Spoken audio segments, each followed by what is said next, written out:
How to become a woman for whom men are ready for anything. Every woman wants to be happy. You're all different, and everyone puts happiness in a particular sense. You like to paint bright pictures of your ideal life. Someone sees herself as a married woman who is engaged in the home and upbringing of children, and someone does not represent her happiness without a career or a professional realization. And most women are willing to give up a lot for their happiness, precious time, money. To invest a lot of effort, sometimes even to sacrifice. But far from each of those who have already done so, can boast that he feels truly happy. Whatever the picture of your happy future is, one must admit that no woman can be truly happy without a beloved man in a harmonious relationship with him. A relationship in which you feel loved, desired, and unique, in which you receive the support and protection that give you energy and fill your life with a special meaning. Today, women have incredible opportunities to conquer the world, to hold high positions, to open their business, to develop and improve in any spheres of life. And you're up to some heights, but unfortunately, few of you can boast of the way their personal life works. I'm sad to see beautiful, interesting women who seem happy and realized, at first sight, but in fact, if you look deeper, they don't feel so. One woman overflows the sense of loneliness, despite the huge number of fans who want to spend time with them. Others do not feel loved in their relationships with their men, which makes their self-esteem and self-confidence in women. Many men have been deceived, betrayed or used for their own purposes, and the only thing that these women now feel is mistrust and fear of new relationships. Is it possible to be happy in such a case? Maybe, and you're going through some very bad times in your personal life, and you're constantly looking for answers to the question, what am I doing wrong? There are women who make things easy. They happily marry, give birth to children, have a good relationship with their husbands, and they have time to deal with themselves and their loved one, and they feel happy. How are they different from those women who are constantly in trouble? What is their secret, in luck, in work, or in karma? In the search for answers, you study everything you can find on the internet, read all sorts of popular articles and books. Some of you are deeply immersing in various psychological directions. You think you already know everything, and then you have to have something. But usually, after such searches, your knowledge of knowledge is more like a garage, where the details of a completely different technique are stored: wings from the plane, engine from the car, the wheels from the plane, and the gears from the mixer. You are trying to get a car from these parts and take it to your happiness, but it is impossible to collect any of these details each time only new questions arise. I have worked closely with individual women, helping them to improve their relations, saving families, getting acquainted with men and making the right choice. They were very different women, beautiful, intelligent, older and younger, accountants and doctors, business ladies and women, with and without children. Each of them was financially and self-contained to some extent. But in private life there has always been a mess, occasional casual connections, without any sequel, or a complete absence of any relationship over many years, dependent relationships, which brings many problems, or dead relations, in which there is no sense of respect for each other.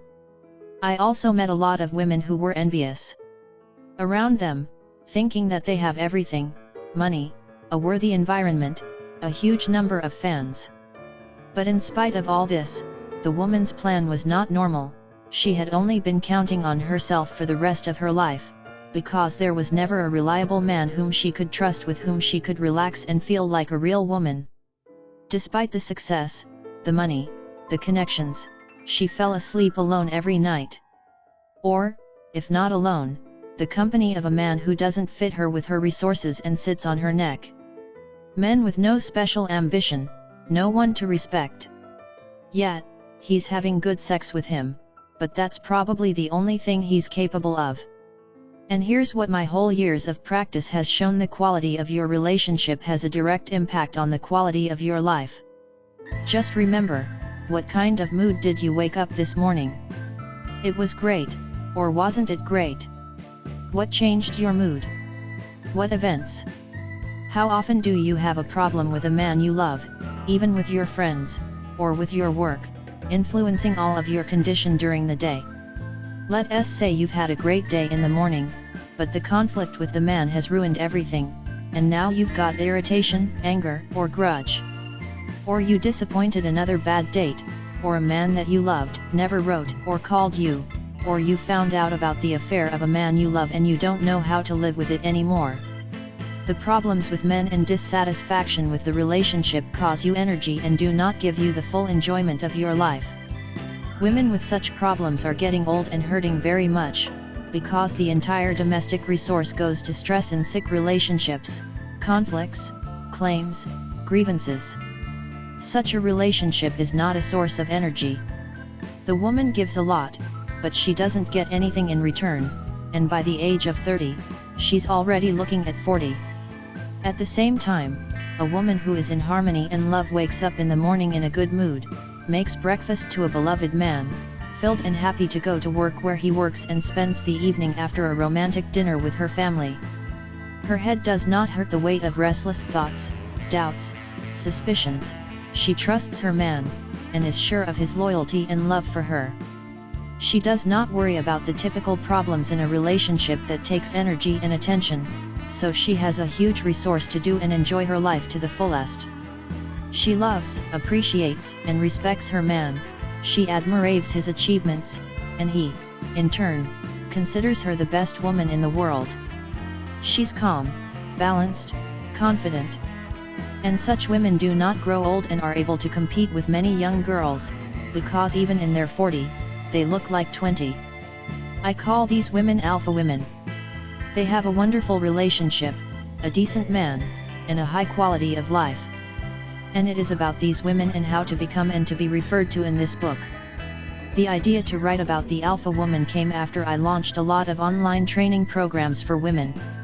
I thought, after all, they are not looking for answers on the internet, there are also those women who are looking for answers in books. My goal is to help each woman discover and find herself, to acquire knowledge of male psychology, to build a harmonious relationship and to be happy. You might think that this description sounds like a fairy tale, and it never happens to be so perfect in a relationship. But it happens. I'll tell you more. We have women in the program who are very poorly, who are disappointed in men who have been hurt many times, whose marriage is on the verge of divorce. And in their lives, everything changes because they get the invaluable knowledge gathered in the system. I have created this system from individual work with women. At some point, I realized that women were different, and they had the same problems. So why not do a system that has everything you need to understand your problems? Indeed, it is possible to help many more women than consult each individual individually. So, this is the system of how to become an alpha woman. I will describe in the pages of this book and my goal to help every woman who will read it. If you are a free woman who wants to meet a man of her dreams, if you have a man, but the relationship with him is not developing or you are not satisfied with it, and you want to improve them, if you are married long ago, but your family is on the verge of divorce and you do not know what to do next, this book can become a lifelike and fundamentally change your situation. For those women who all have a good relationship, this book will help to reach out to the majority of women the standard of living and make their relations even happier and more harmonious. And, of course, the Alpha Woman system helps to improve not only relations with men, but also relations with themselves and the world around them. After reading this book, you will be insured against most of the problems that, believe me, arise even in the most ideal relationships. Practice shows that you are inclined to grasp the problem only when the problem has already arisen and has settled in your home. In the Alpha Woman system, all problems are solved before they can be introduced. Maybe while it sounds doubtful to you, but just try to spend some time in this book and make sure it's true.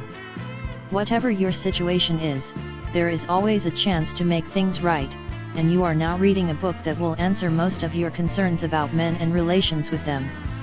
I know you might think I'm promising too much, but trust me, it's true. I want to admit that I don't think I'm a writer, I'm a practical psychologist, so some of the things in this book might seem harsh and direct, but what's important is that they're true. In my practice, I am used to telling women not what they want to hear, but what they really want to hear.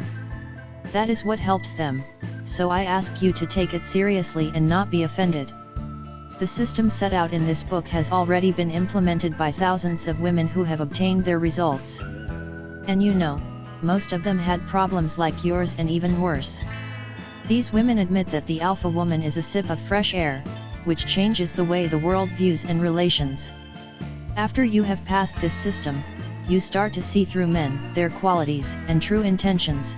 You will see all of your mistakes that have prevented you from building relationships, for you will be opened. New features, but not because they weren't before, but because you start to see them around you and use them, and of course, you'll get a huge charge of motivation and energy. It's just a small part of what the Alpha Woman system can give you and what women have already received. All of their results are recorded in the video interview, and you can easily find them on my sites and social networks. At the end of the book in the application, you will find all the necessary links to see them. The ideas of this book have changed and continue to change the lives of thousands of women who have trusted me and my system. Why don't you trust yourself and try to change your life? Who's an alpha woman? The world has changed a lot in the last few decades. People have changed, their values, their needs and desires. Our parents have not experienced most of the problems we face today, which is why it is often so difficult for them to understand. When can you find someone? I'm already very hungry for my grandkids, already with the characteristic mother who is concerned about the fate of his 30-year-old unmarried daughter. In her time, a 30-year-old girl had long been married and had at least one child.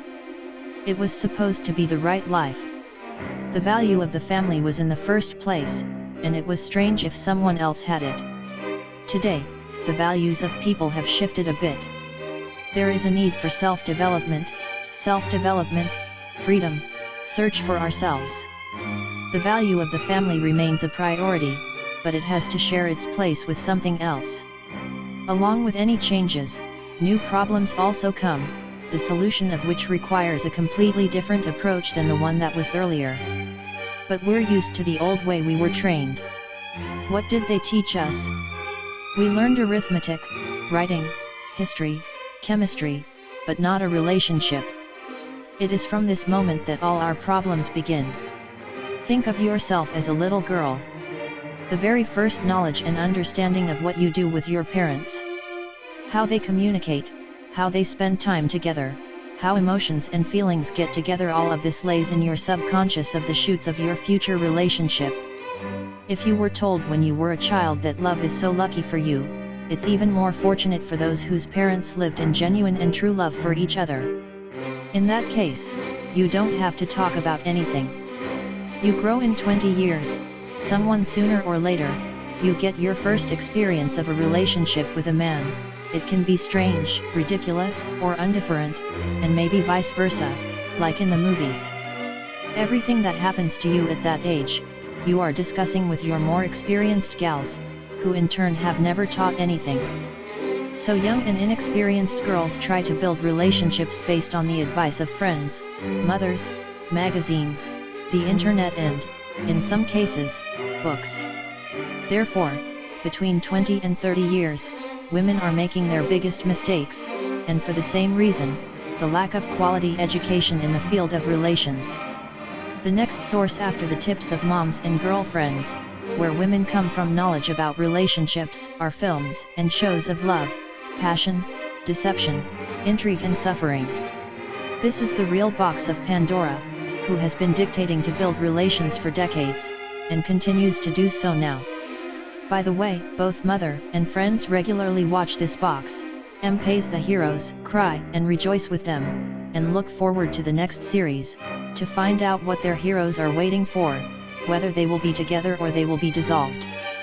All the scenarios of the relationships that are broadcast on TV shows and movies, and usually their list is fairly predictable and limited, tightly settle in the women's consciousness, and you are no longer making decisions about what will happen in your life, and the writer of your favorite movie. You, as a sponge, unknowingly absorb the patterns of behavior and emotions of the main heroine, and you think that's how it should be in real life. There are so many feelings, events, intrigue, and passions, all that you women love so much. It is for you all to be filmed, for an insatiable female audience. Women need feelings and emotions. The most interesting thing is that movies and serials will never show you a model of normal, harmonious relations, because it's peaceful, and it's not going to be interesting to the audience. Movies and shows of love are an emotional drug for women who have a lack of feelings, emotions in their real life. It is easy to sit on it. The consequences of this addiction are very predictable. A woman wants to feel the same way that she experiences when watching her favorite movie. She then tries to convey that desire to her man, but she is only able to do so in the format of the claim and discontent, which, in turn, leads to fights, conflicts, infidelity, and broken relationships. Nobody taught us how to build a happy relationship. It is not to blame for this, neither a country that has been rebuilding since the crushing wars, nor the parents, who have never taught anything. They built their relationship on the principle of everything will happen. And even if they did it perfectly well without any special training, unfortunately, their recommendations today are absolutely useless, although in their youth, they would probably help you. Ordinary woman. On my mother's advice and personal, not the most successful experience, the average woman grows. In most cases, her mother, unfortunately, cannot boast of a happy relationship. There are many problems, frustrations, grievances, and unreasonable expectations. What advice could she give her daughter? Only the ones that will lead her to exactly the same scenario of the relationship in which she lives. But even in those rare cases, if mom and dad were perfect, it doesn't guarantee that their advice will work exactly in your relationship with your man today. Never make mistakes that your mother did. Yeah, she always says how you don't do it, but she never tells me what to do. I just don't know. So, average woman lives a routine gray life, in which everything is predictable. Today is the same as yesterday's and tomorrow will be the same. If she does not have a man, she often feels lonely and unneeded, and if a man does not have for a very long period of time, she has fear that she will remain alone until her old age. Parents and relatives never forget to ask her again when she will finally find someone, already at times to marry and have children, and friends have been with their husbands for a long time, and their children in the first class have gone. And that's what she wants and dreams of, happy family and children, but there are no suitable candidates. Men are interested in her, but not the ones that she really likes. And those who like it seem to be paying attention to it, but they never come and get to know her. I don't think so. There is a good way of looking at it, an interesting, good-looking one, a man's money, and it seems to be the light at the end of the tunnel, at last in luck. But then it turns out he only needed sex, and he's an amateur. The free relationship. Or it all turned out to be a married woman who wants to hang out on the side. Another dead end.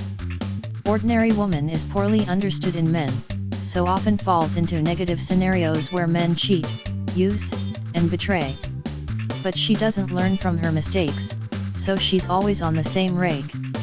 After many mistakes and disappointments, she no longer believes that she can meet the man of her dreams and build a happy relationship. She ceases to trust them, fears that another stranger can hurt her again. Every year more and more insurance, obsessive thoughts and depressions, self-esteem, confidence is falling, and every effort to somehow bring in a decent man's life ends in failure. Sooner or later, she may even agree to a relationship with a man who is very much inferior to her dreams.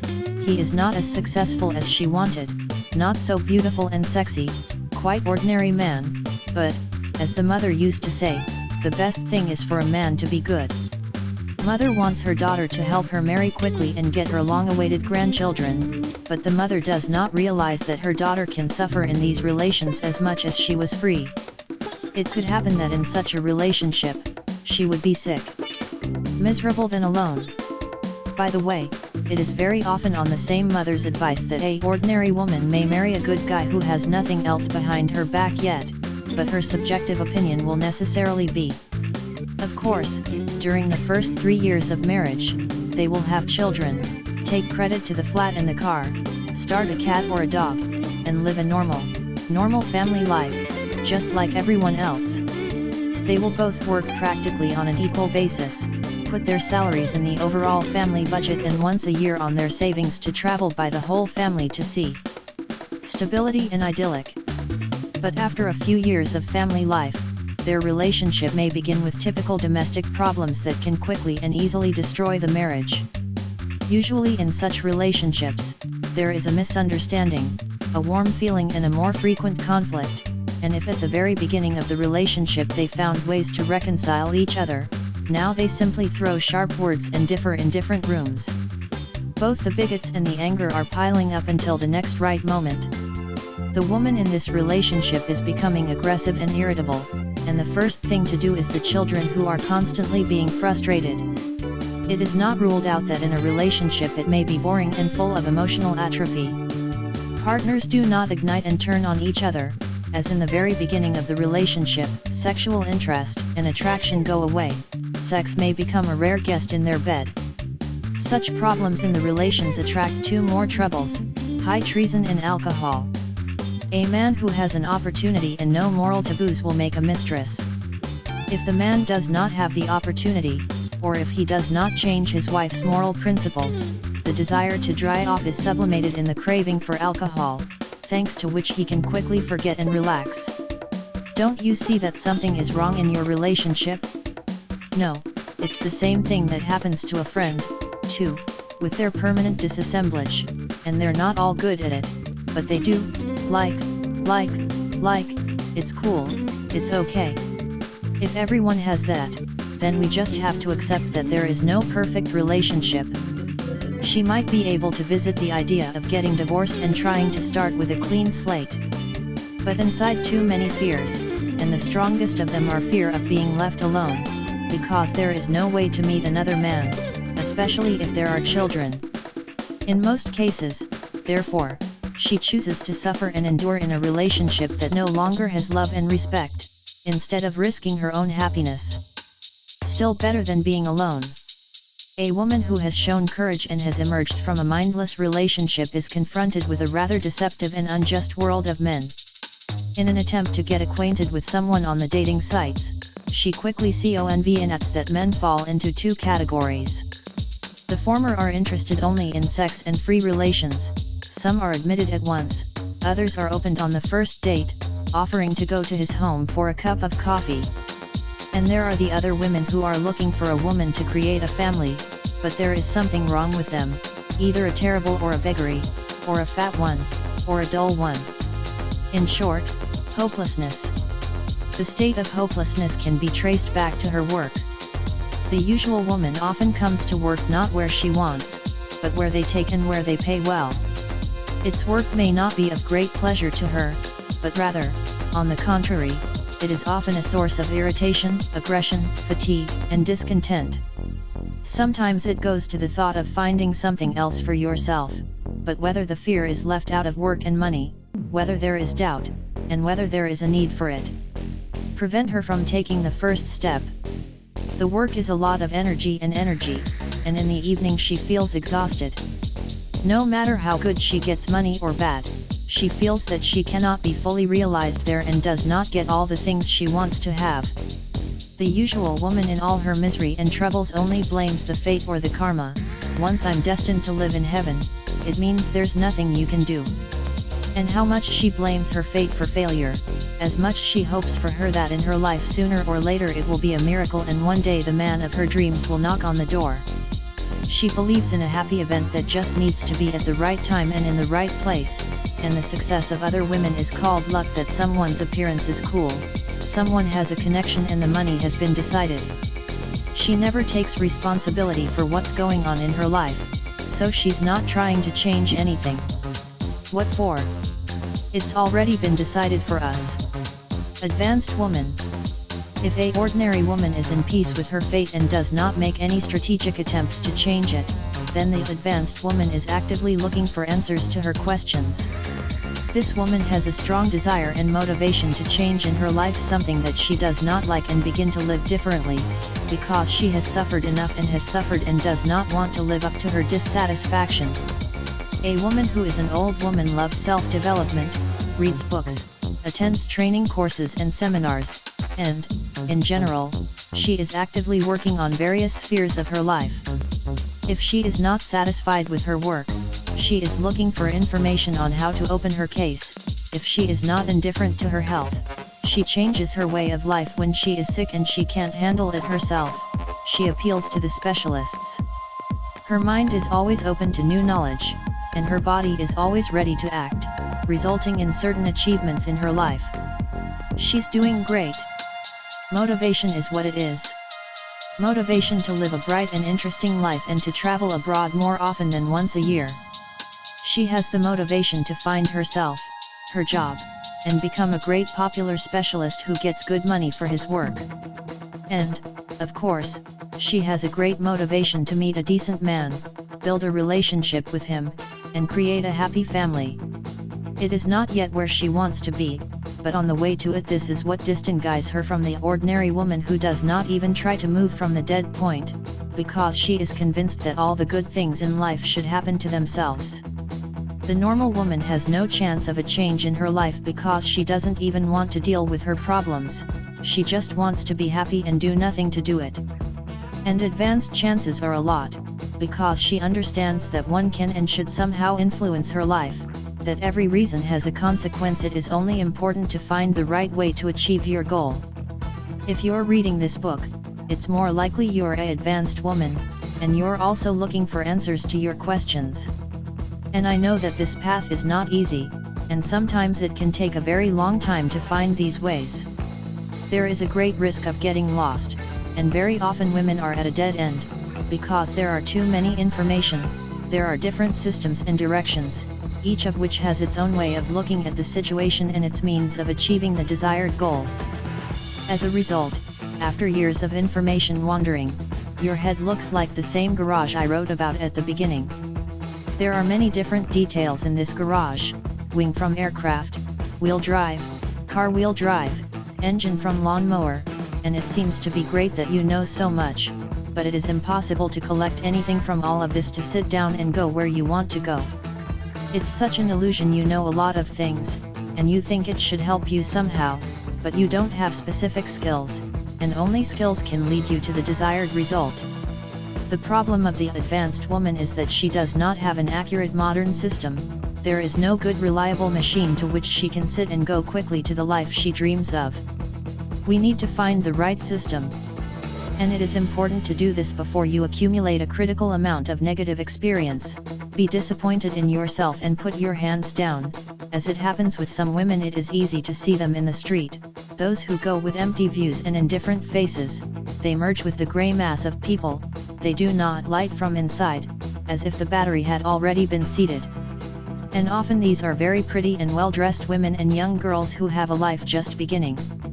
A sad painting.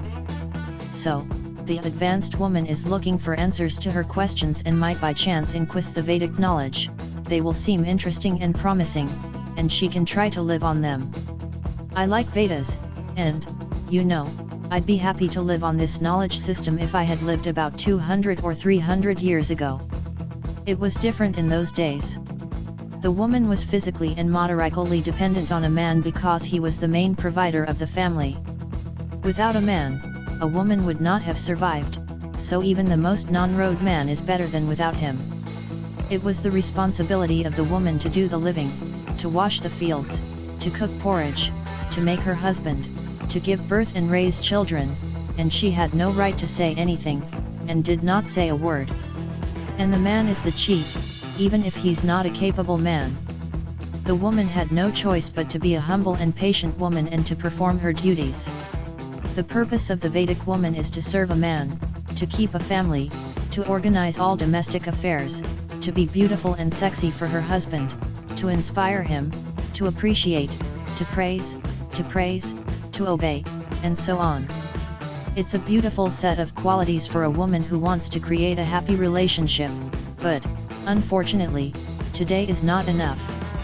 And now you will understand why. History of Marina. We've been together for a year, but our relationship hasn't moved. We live together, the apartment is mine, but we work both, we meet at home, we have dinner and go to bed. I'm good, comfortable, we have good sex, there's a common interest, and I don't really understand why he still doesn't propose to marry him. One day, I tried to talk to him about it, but he said it wasn't time to think about it and his reaction upset me. I started to watch various online videos about Vedic relationships and the purpose of the woman in the family. I liked a lot of things, so I decided to go to the offline seminar. It was said that a woman must be humble, patient, and obedient, and that her femininity is manifested, then the man will choose her as his wife. After the seminar started working on it, hoping it would help. I tried to be as feminine as possible. I bought myself some pretty dresses and skirts, cooked delicious meals every evening, tried not to reproach him for nothing, but if he came home late, I didn't want him to be questioned, even though it was. I hate it. My efforts lasted for about a month, and I just couldn't stand it. It felt like he was just using something that I was super obeying and started doing what he wanted to do. On Fridays, he started disappearing with his friends till Sunday. He used to date them on Friday, but he came to see me late in the evening.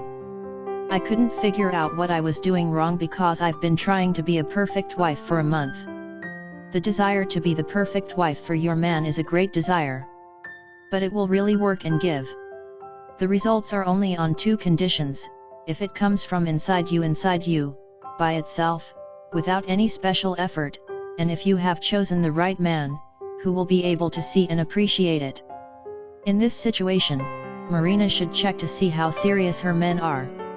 Perhaps he was very comfortable living in her territory, not taking full or even partial financial responsibility for her, because the expenses were shared between them, to come to her house and have dinner and have sex and spend weekends with friends.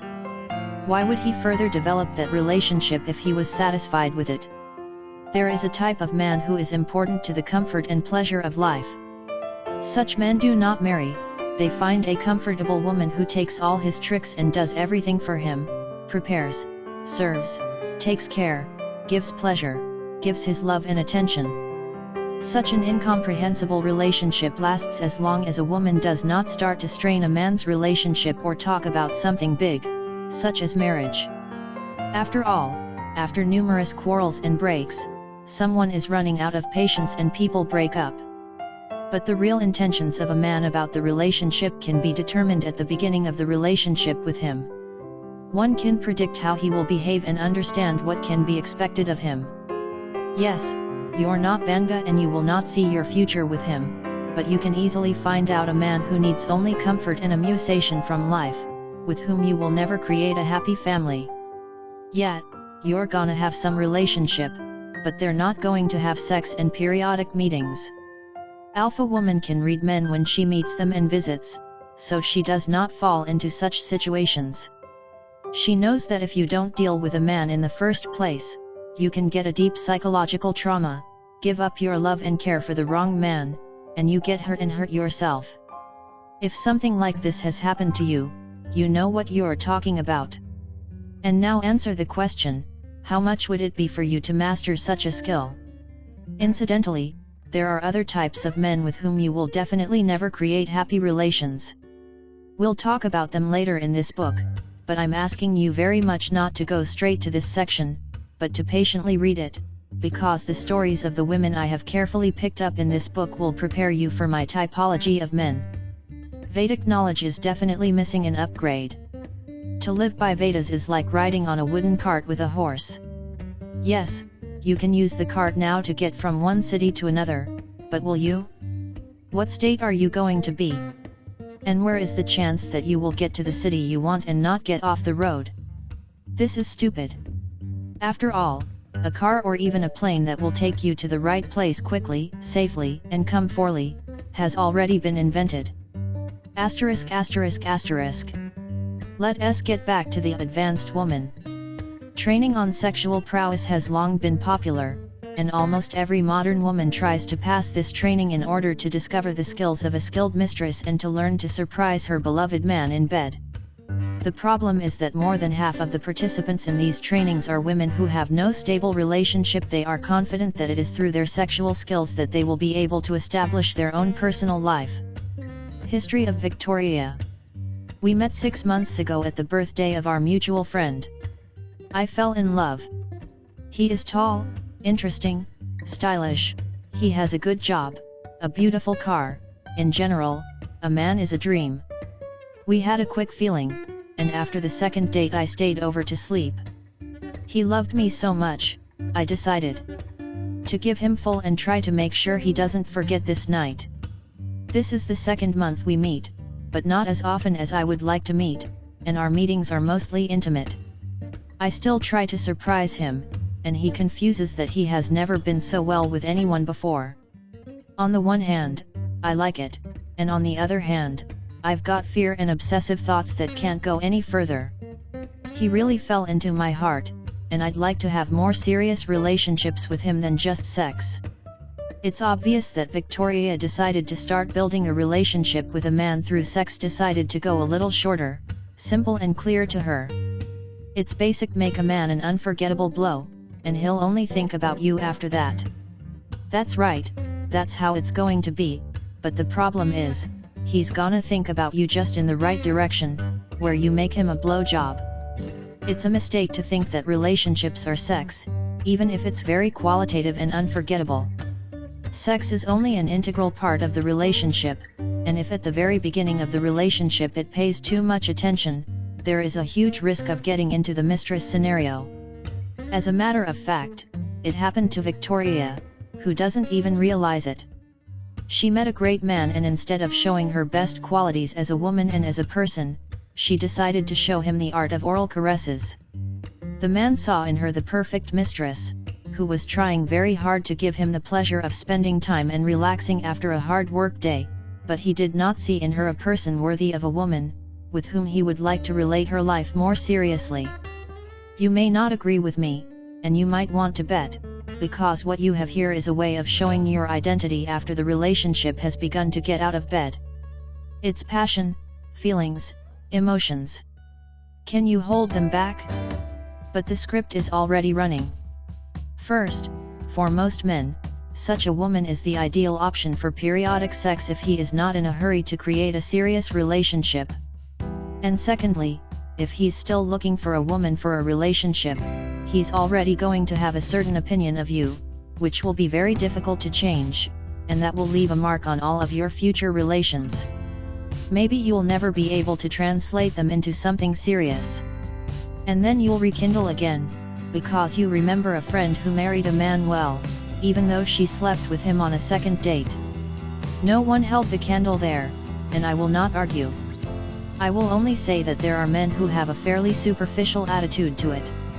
But both men are also simple, they do not have any demands, nor are they themselves.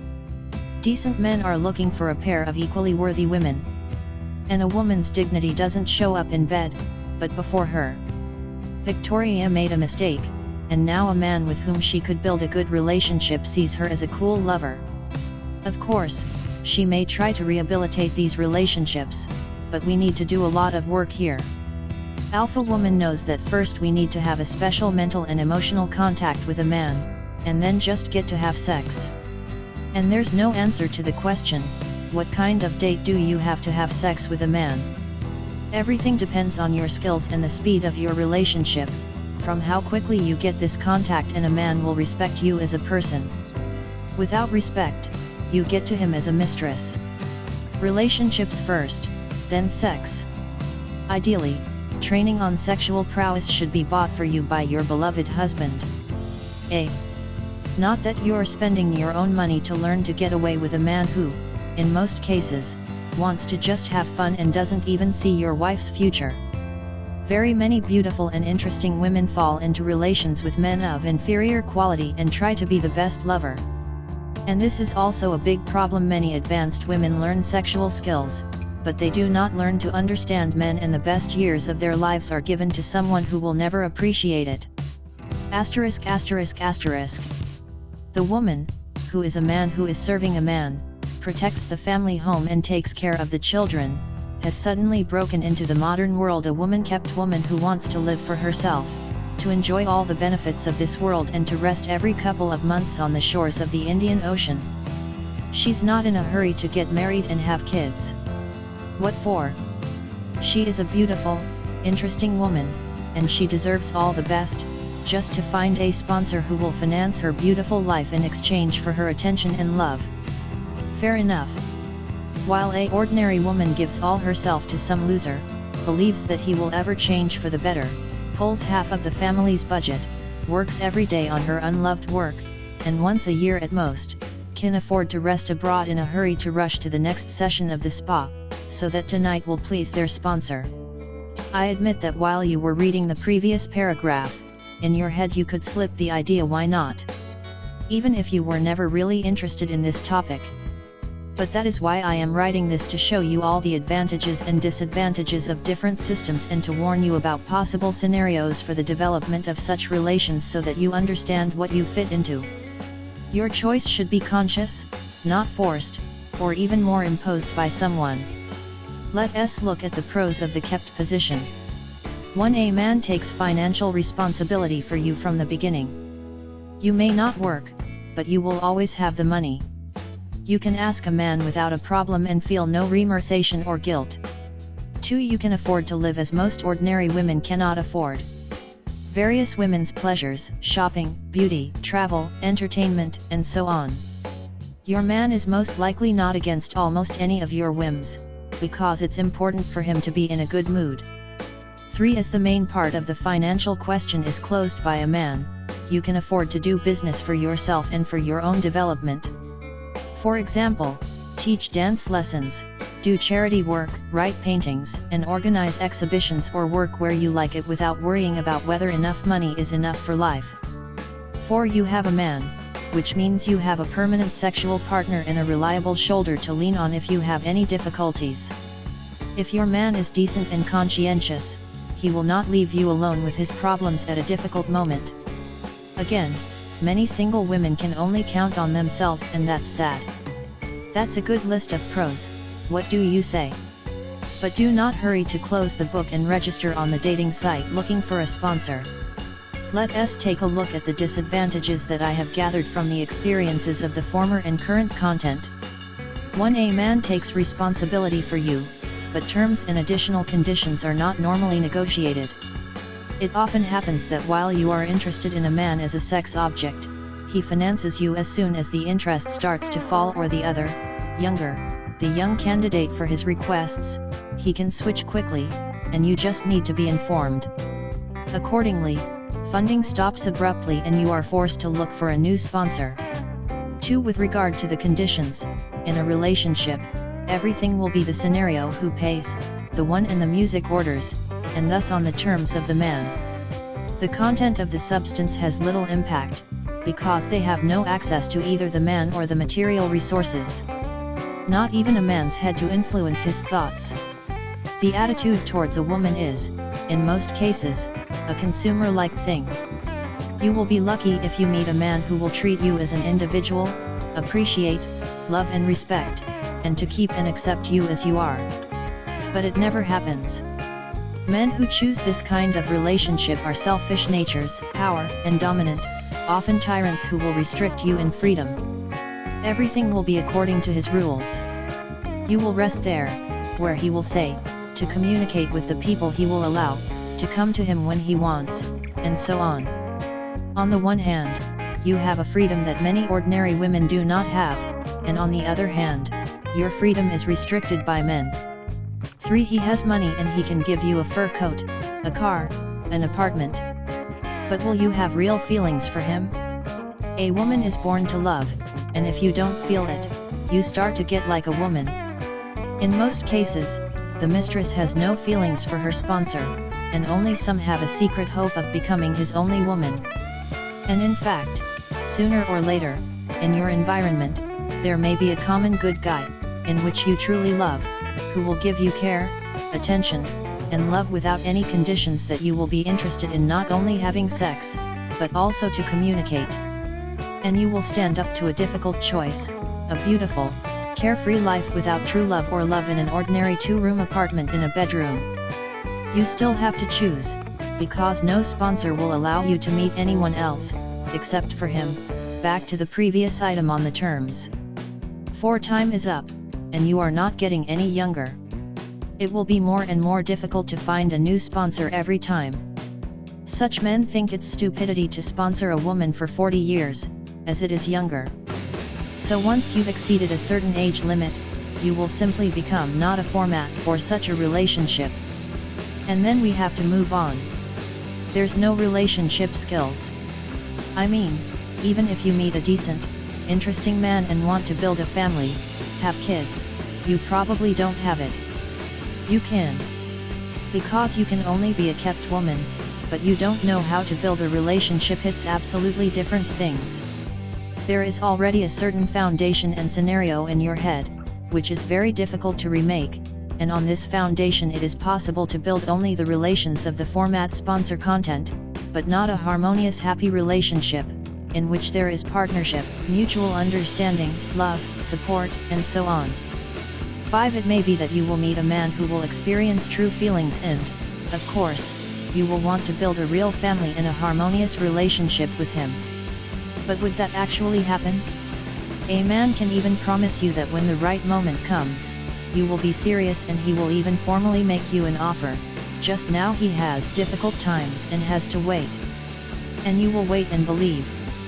One day you can find out he's getting married, and he'll soon have a baby from another woman. You will not understand why he did this to you, but the answer has already been expressed in the previous paragraph: the lack of skills of relations. It may be that he is married, and your relationship has carefully concealed and is sure that you will divorce and make the offer soon. In any case, the same terms are defined by the man and you do not have any leverage over its decisions. 6. Returning to the first point that a man can stop you at any time and leave you without money and health, I want to add that he leaves you without any skills. Survival in this world. Most of the content is so much of a carefree life that when men are left without a man, they become completely helpless. For a long time it is almost impossible to deprive yourself of a normal way of life and comfort, so women often perform reckless actions and get in trouble only because they are trying to get back to their former life. Now it's up to you to decide whether you like it or not. I know that smart educated women don't accept a form of attitude that he doesn't seem to be enticing. It is important for a woman not only to enjoy the pleasure of life, but also to self-actualize, to develop, to reveal personal potential and to experience true love. Only in such a case can it be happy. ******. All the directions I have described teach anything to be a great mistress, to be patient and to serve a man, to breed men for money, and so on, but no system teaches happy harmonious relations. That is why there are so many beautiful and interesting women in our country who have no stable relations. There is no decent man in the world, no ordinary women's happiness. As we learn some system of knowledge, everyone is counting on quick results, and they get them. The mistress, as soon as she finds a sponsor, gets the material bonuses right away. The sexual machinery helps to get pleasure from sex here and now. The women buy dresses in the floor, go to lectures and relax in meditation. Now they are all cafuls and there is a feeling that all this knowledge is working cool. But this is all in the short term. In the long term, you can get a lot of frustration and a lot of new problems. For example, you heard a suggestion that a man should, from the beginning, invest in you, with no special reason, simply because he is a man and his task to prove to you that he is worthy of your attention. A good, harmless, and even helpful advice at first sight. But if you look at it not in one day, but in the future, it's not exactly like that. According to the recommendation, you write an SMS to a man who is not yet so close to you, but with whom you would like to develop a relationship, and ask him to send you money for a new phone, because your phone is broken and without a new phone you will simply not be able to contact him. All this fun game combination can work well, maybe not good. A man may send you money for a new phone, and you will be glad, for the advice worked. But how it will affect your relationship with a man in the long term? perspective? With a high probability he might think, if I send her money, then I have a full right to have sex with her. That is, you yourself launched the sex for presents scenario.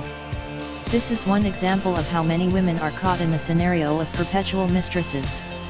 Or another situation. You told your mother or close friends that the man should be kept on a short leash, and he would be relaxing in a pair of mittens. And you began to control it.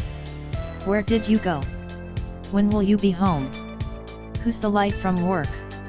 In the short term, you seem to have everything under control, and he's not going anywhere with you.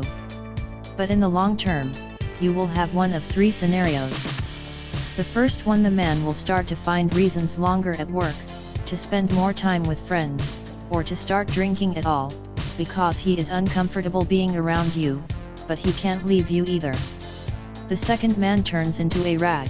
You end up loving him, respecting, and maybe even beginning to cheat on him.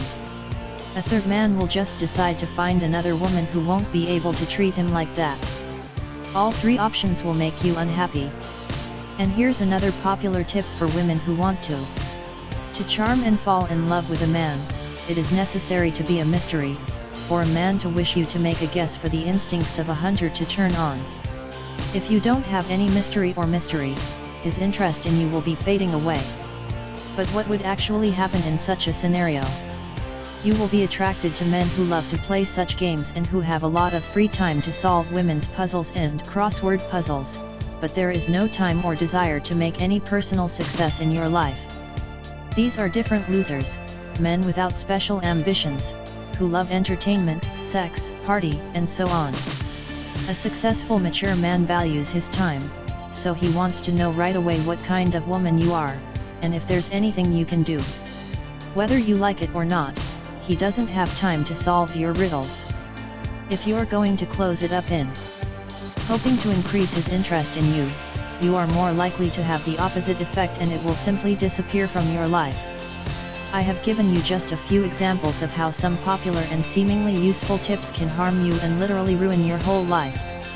And now I want to ask you, what kind of knowledge system are you looking at? Whose advice and recommendations do you listen to when it comes to your personal life and relationships? And what results did you get from these tips? Did they really help you to create a happy relationship? The Alpha Woman system is a telescope that sees how far off the planet and the star is able to look at the balcony of the neighboring house. And most systems view relationships through a theater binoculars is also a good thing, but you do not see everything that happens outside the theater of this system. Alpha Woman always thinks about how her actions can affect the long-term relationship with a man. This idea is going to be too complicated for some people, but when you go deeper into the system, you'll see how easy it is. Alpha Woman understands that first you have to build a relationship with a man, and it's not about gifts, not about sex, and not about various manipulations. Otherwise, you'll be constantly in the script and never be happy in a real relationship. Who's Alpha Woman and how does she live? The image of the Alpha Woman appeared in my head when I conducted many individual consultations with women of different ages and living in different parts of our planet. Many were able to boast that they have been successful in their profession and are satisfied with the life they live in, but they lack the only element to be truly happy, harmonious relations with the beloved man. And then I came to the head of the image of Alpha Woman, a woman who is happy because she has a beloved man with whom she has a wonderful relationship, is realized in her professional sphere, career, or business, and she is satisfied with the way she lives, that is, the quality of her life. It is not a fantasy, a dream, or a fairy tale. Is a very real story, and I know a lot of such women in person, so if there is a sudden hesitancy, is that how it is? Moreover, it's the only thing that has to be. Alpha Woman is a bright, interesting, attractive person. It can be very easily seen among the general masses of ordinary women, because it attracts attention in its elegant appearance. Of course, like all healthy people, it has its own complexes and faults, but it realizes and works on them. It is the work on its shortcomings and the gradual, even small results in this direction that bring even more self-confidence. The Alpha Woman constantly draws the attention of men, one who days to take a look at her, and the others show up. A huge desire to come up and get to know her. As long as she has not met a beloved man, she does not feel alone and does not try to be in the active search that is the usual women. She feels free. Can you feel the difference? We're gonna get back to that. She has no problem of noticing me, but no one comes to me because it is open to new acquaintances, and it is unconsciously read in her condition. A man feels it, and he has a desire to approach her and speak. I know men, but I don't like them, she said, not because she's attracted the attention of completely different men, and she already chooses who to meet. Pa cappers, alfoncas, and just suspicious and inadequate men, she reads quickly and does not spend precious time on them. And because it looks great, she feels confident, and the most important thing is that she is active, and she is interested in some very interesting men who can easily invite a liked woman for a cup of coffee to get to know each other. She has no question of where to meet a decent man. While a regular woman is trying to find a list of special places that are full of decent and male-free men, an alpha woman can meet a man anywhere she can for a day. She knows what kind of man she wants to meet, she has clear criteria for the man of her dreams, so she will never agree to something else, which is completely out of line with her dreams and goals. When compared to a regular woman, she does not usually have a clear understanding of the man she needs. There are generalized parameters that are spoken by absolutely all women: beautiful, smart, with a sense of humor, so that children love, and so on. But under these parameters, every other man can come under these parameters. So a regular woman can get married very quickly and in a year or two to realize that she was wrong. Where did I look when I started with him? The alpha woman is in no hurry to get married, but she is not in a hurry to plunge himself into a relationship with a man who has not yet learned enough. It's a mistake to make a relationship with someone who can never make her happy.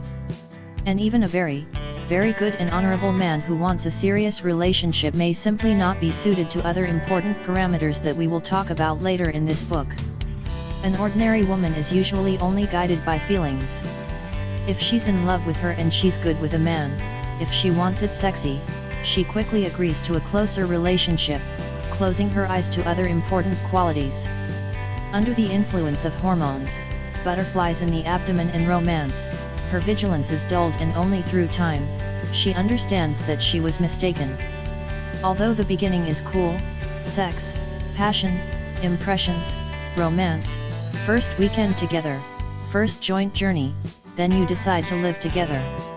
But after a while, when feelings and passions begin to fester, there are problems, and you see in front of you as if another man, who is no longer experiencing the very first bright feelings. Your relationship is like a sea. When the sea has a passion and the waves, you can see beautiful foam sprays and the exciting sounds of water. You fall in love with all of this. But as soon as the storm calms down and the sea calms down, the water becomes as transparent as possible, and you begin to see the sea bottom and everything that lies on the bottom. Some of them find beautiful jewels on the bottom, and other garbage, bottles, and wreckage. The waves are your passion and emotion, which will always hide something real, which lies in the depth of each of us. This usually happens in the first 2 or 3 years of living together, then people are separating and divorces, leaving behind their relations of children and shattered hopes. You can say, how so? Because love and relationships are feelings and emotions. In fact, it's a lot more than feelings and emotions, there's a lot of it there, and when you read this book, you'll understand. Alpha woman therefore opens in a relationship gradually and cautiously. Even if she's in love, she's capable of controlling her emotions so she doesn't mess up anything. She understands that a certain amount of time is needed to build a relationship, to show herself and to get to know her partner, and to do that you need to know the language of men.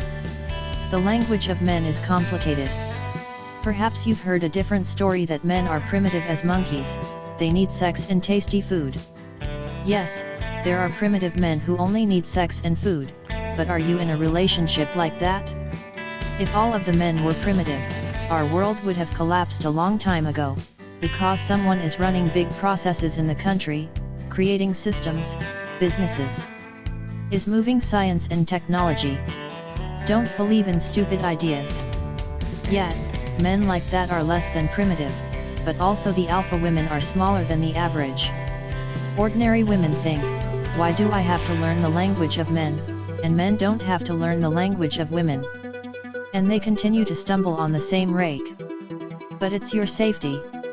Of course, you don't have to do anything, but then you risk being burned constantly in a relationship. Men do not lose anything in this respect. There will always be one who is still stupid and naive. After all, there are women with low social responsibility, who will always and will agree on good money.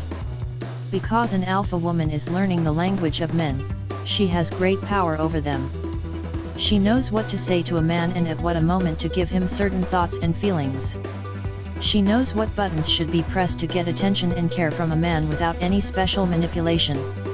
She knows how to better behave in a given situation, so that the relationship develops further, so that the man wants to spend more time with her and invest more and more of her resources. It's a soft, unnoticeable female influence. An ordinary woman does not know how to do so. She can only do with bites, scandals, and jealousy, and simply does not know that it is possible somehow. For example, there are women who try to manipulate sex, for example, to deny sex to a man when he has done something wrong, or to motivate sex to make a man make a gift, but all these scenarios of kept and chronic mistresses are not about normal relations. So, a free alpha woman attracts interesting men, lives, often goes on dates, selects the best man among her fans, gently, women's influence on him, and their relationship is progressing well. A man sees it as a great value and considers her a gift of fate. Not every woman is able to understand it and accept it. Not every woman he has so deep. Not with every woman he can feel like a real hero. Yes, there are women who are beautiful lovers in bed, and they can have a good time with them, but they don't have anything else to do with it. Can give. An alpha woman may not be an advanced mistress in bed, but her relationship with a man and his influence on him are far more valuable than oral caresses. So when a man meets an alpha woman in his life course, he makes a pretty quick decision: I want her to be mine. And not surprisingly, because if he doesn't make that decision, then someone else can do it faster, so he has no doubts, it works. Any normal man is afraid to lose an alpha woman. He realizes that he will not meet the other, so he tries to be the best man, give her attention, fulfill her dreams and wishes. They have this mutual. Alpha woman, too, is active and attentive in the relations, constantly amazes and rejoices at his beloved. But the normal woman of her man is rarely spoilt, afraid that the man will relax and get her legs down enough for her to do something for him for nothing. That's how they live under the same roof without love and joy. Many women are fixating on competition, are afraid of treason, rivals, mistresses, fear that a beloved man can leave her one day and go to another woman who is better than her. Especially those women who have a great successful man who is socially active, often travel on trips, attend seminars, and meet new people, who are constantly surrounded by different women. Obviously, there is a high risk that he will meet another cool woman who can seduce him. You will also be credited with popular films and TV series, which show similar scenarios in a relationship. That's why ordinary women have such a conviction that all successful men cheat. It's hard and painful, so it doesn't even make sense to try to get to know each other. Better a man's easier, but it's my. A regular woman has a lot of insurance. But all her fears are only from ignorance. It is nature. There is always a struggle for the best male or female and wins by someone who is stronger, who has the brightest feathers or a well-rehearsed marriage dance. And if you don't claim a better life for the best men, it's your choice. But the alpha woman knows what's worth it, which means we have to live up to it. Fortunately, an alpha woman has no such insurance. She is out of competition, not because she has large breasts, sexual forms, long legs, or a well-trained blowjob, but because she has all the necessary qualities, skills, and statuses necessary to a successful man, and something special that she only has and allocates her to the rest of the women. As long as ordinary women put aside their wages on new underwear, the woman kept looking for a sponsor who would get her money on a map. Alpha woman accepted gifts from her beloved man, simply not because she had sex with him regularly, served him or did all his whims, but because she filled his life with inspiration, emotion, and pleasure. He always wants her as a woman, and he respects her as a person at the same time. It creates special impressions for the man you love at different levels, and no other woman can give it to him. We will certainly talk about these impressions in the following chapters. Alpha woman's life is bright, interesting, and eventful. She has a favorite job she'd like to eat every morning. There it develops as a person, communicates with interesting people, grows as a specialist. She loves her work. And where there is love, there is plenty. Ordinary women dream of not working, but in the home, the children, in the end. And the kept woman chooses a light, carefree life without extra tension. For an alpha woman, it is not easy to be a wife and mother. She does not want to just work and earn money. She wants to be a person who develops and makes a special contribution to this world. She sees a lot of sense in what she does, and it fills it, charging energy. Of course, she works as much and grows tired as all normal human beings, but it is a pleasant tiredness, with the feeling that she has done something very important for herself and for other people. And here I could describe the life of a regular woman, who often does not care for what she likes, and instead of a pleasant exhaustion and a feeling of full pride and joy at the end of the day, she feels powerless, apathy, and emotional dispersion, but perhaps I will not. You know. On the side it seems that her dreams are constantly being fulfilled and she is just lucky, but in fact, it is genuinely open to the world and sees opportunities where most other women do not see them. She sees decent men where they don't see ordinary women. She is attentive to the relationship and to the man, while the ordinary woman is fixating on herself. She thanks the world for the gifts and life lessons he teaches, which is not made by the ordinary woman who has used to accuse the world of injustice to her. Alpha women are not born, they become someone earlier, someone later. Perhaps you have found some manifestations or qualities of an alpha woman. You are on the right track, because alpha woman lives inside each of you, just yet is not the moment when she has opened 100% and took the reins of your life into your hands to lead you to real happiness. Do you want to be an alpha woman? I suppose so. This book will help you because it is my goal to make as many women as possible. And it is now you who are making the most important first steps on the way to this. History of Alexandra. I'm a doctor. I've been running a neurology department for several years now. I was married once. The relationship with my husband didn't work out, and only now I understand why. I thought I couldn't meet my man. My friends said I had too high demands, and I knew it myself. But by passing the alpha woman, I realized that the bar shouldn't be lowered. I took up my mind, charisma, and femininity, discovered new qualities, became more like a woman. And when the dating module started, I decided to attend a professional medical forum, and then I met an interesting man. We texting, I did everything on Philip's advice, and he asked me out.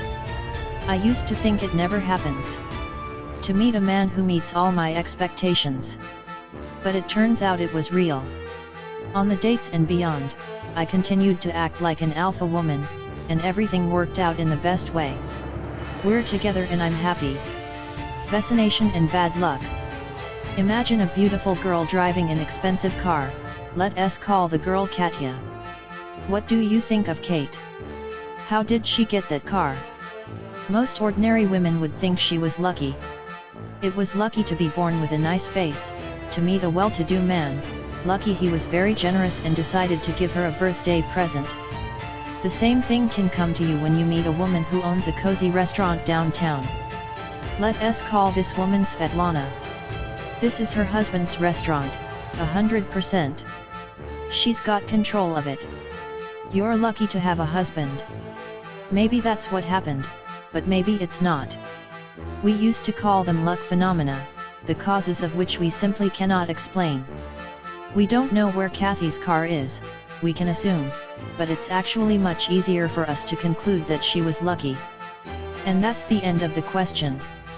We don't know what Svetlana did to be the manager of the restaurant, but again, it's easier to assume that she was lucky. When we say lucky, we mean that there was no pressure to achieve that goal. We want to be lucky enough to get lucky. Imagine a different situation. Masha met an interesting man, went out with him for the first, second, and third dates, and even fell in love with him, and looked forward to seeing him again. Masha spoke of her luck to her friends, and boasted that he was hot and sexy, that she had not met a man like that in a long time. It's been a few days, and the man of her dreams hasn't called her yet and hasn't sent a single message. It's strange. Everything was great, I liked it, we talked, laughed, why didn't he call me? Masha expects a little more and decides to write a message to a man. Hi, how are you? Where did you go? And the answer goes, hello. Look, I'm sorry, there's been a problem at work here. I'll write it up. Unfortunately, Machel will never write. Friends will try to calm her down and say, well, bad luck. It happens. You're beautiful, you've got everything in front of you, you'll meet another and even better. Likewise, we say unlucky when a woman married, and then it turns out that the husband has a weakness for alcohol, or when a person gets fired from work for an incomprehensible reason, allegedly got cut down and do nothing here. If you have a girlfriend, Natasha, who has the same script in a relationship, and she gets men with no special ambitions, who prefer to sit around her neck, you say, poor Natasha, she has no luck with men. Instead of having an understanding of the causes of all our problems, we say unlucky, thereby dropping all the responsibility for the higher forces. It's easier. You don't have to deal with anything and break your head. Slay, tripped, fell, stood up, shook themselves, and went on. What's missing? To see what we tripped to keep this place on the other side of the road. How do you think the lives of women who believe that everything is about luck and bad luck? Life happens to them. They don't try to influence what happens to them, so they never get what they dream of. I'm not saying luck doesn't exist. It is. For example, when on a happy occasion managed to avoid a terrible car accident on a slippery winter road. Perhaps one of the accident participants is a champion of extreme driving, but it's a rare coincidence. This is where God's fishing is, and the people are lucky to be alive. But in other cases in ordinary life, when we are not in danger, we abuse it too often to justify our failures and defeat, rather than pay attention and deal with the difficult situation for us. Alpha woman does not shift responsibility for what happens to her for luck or bad luck. She knows all the events in life have certain reasons. If Katya's girlfriend got her expensive car for her birthday, then she's a huge value for her man, so she does something. If Svetlana's husband trusted her to run his business, she has earned his trust, and perhaps even herself has been actively involved in his accomplishments.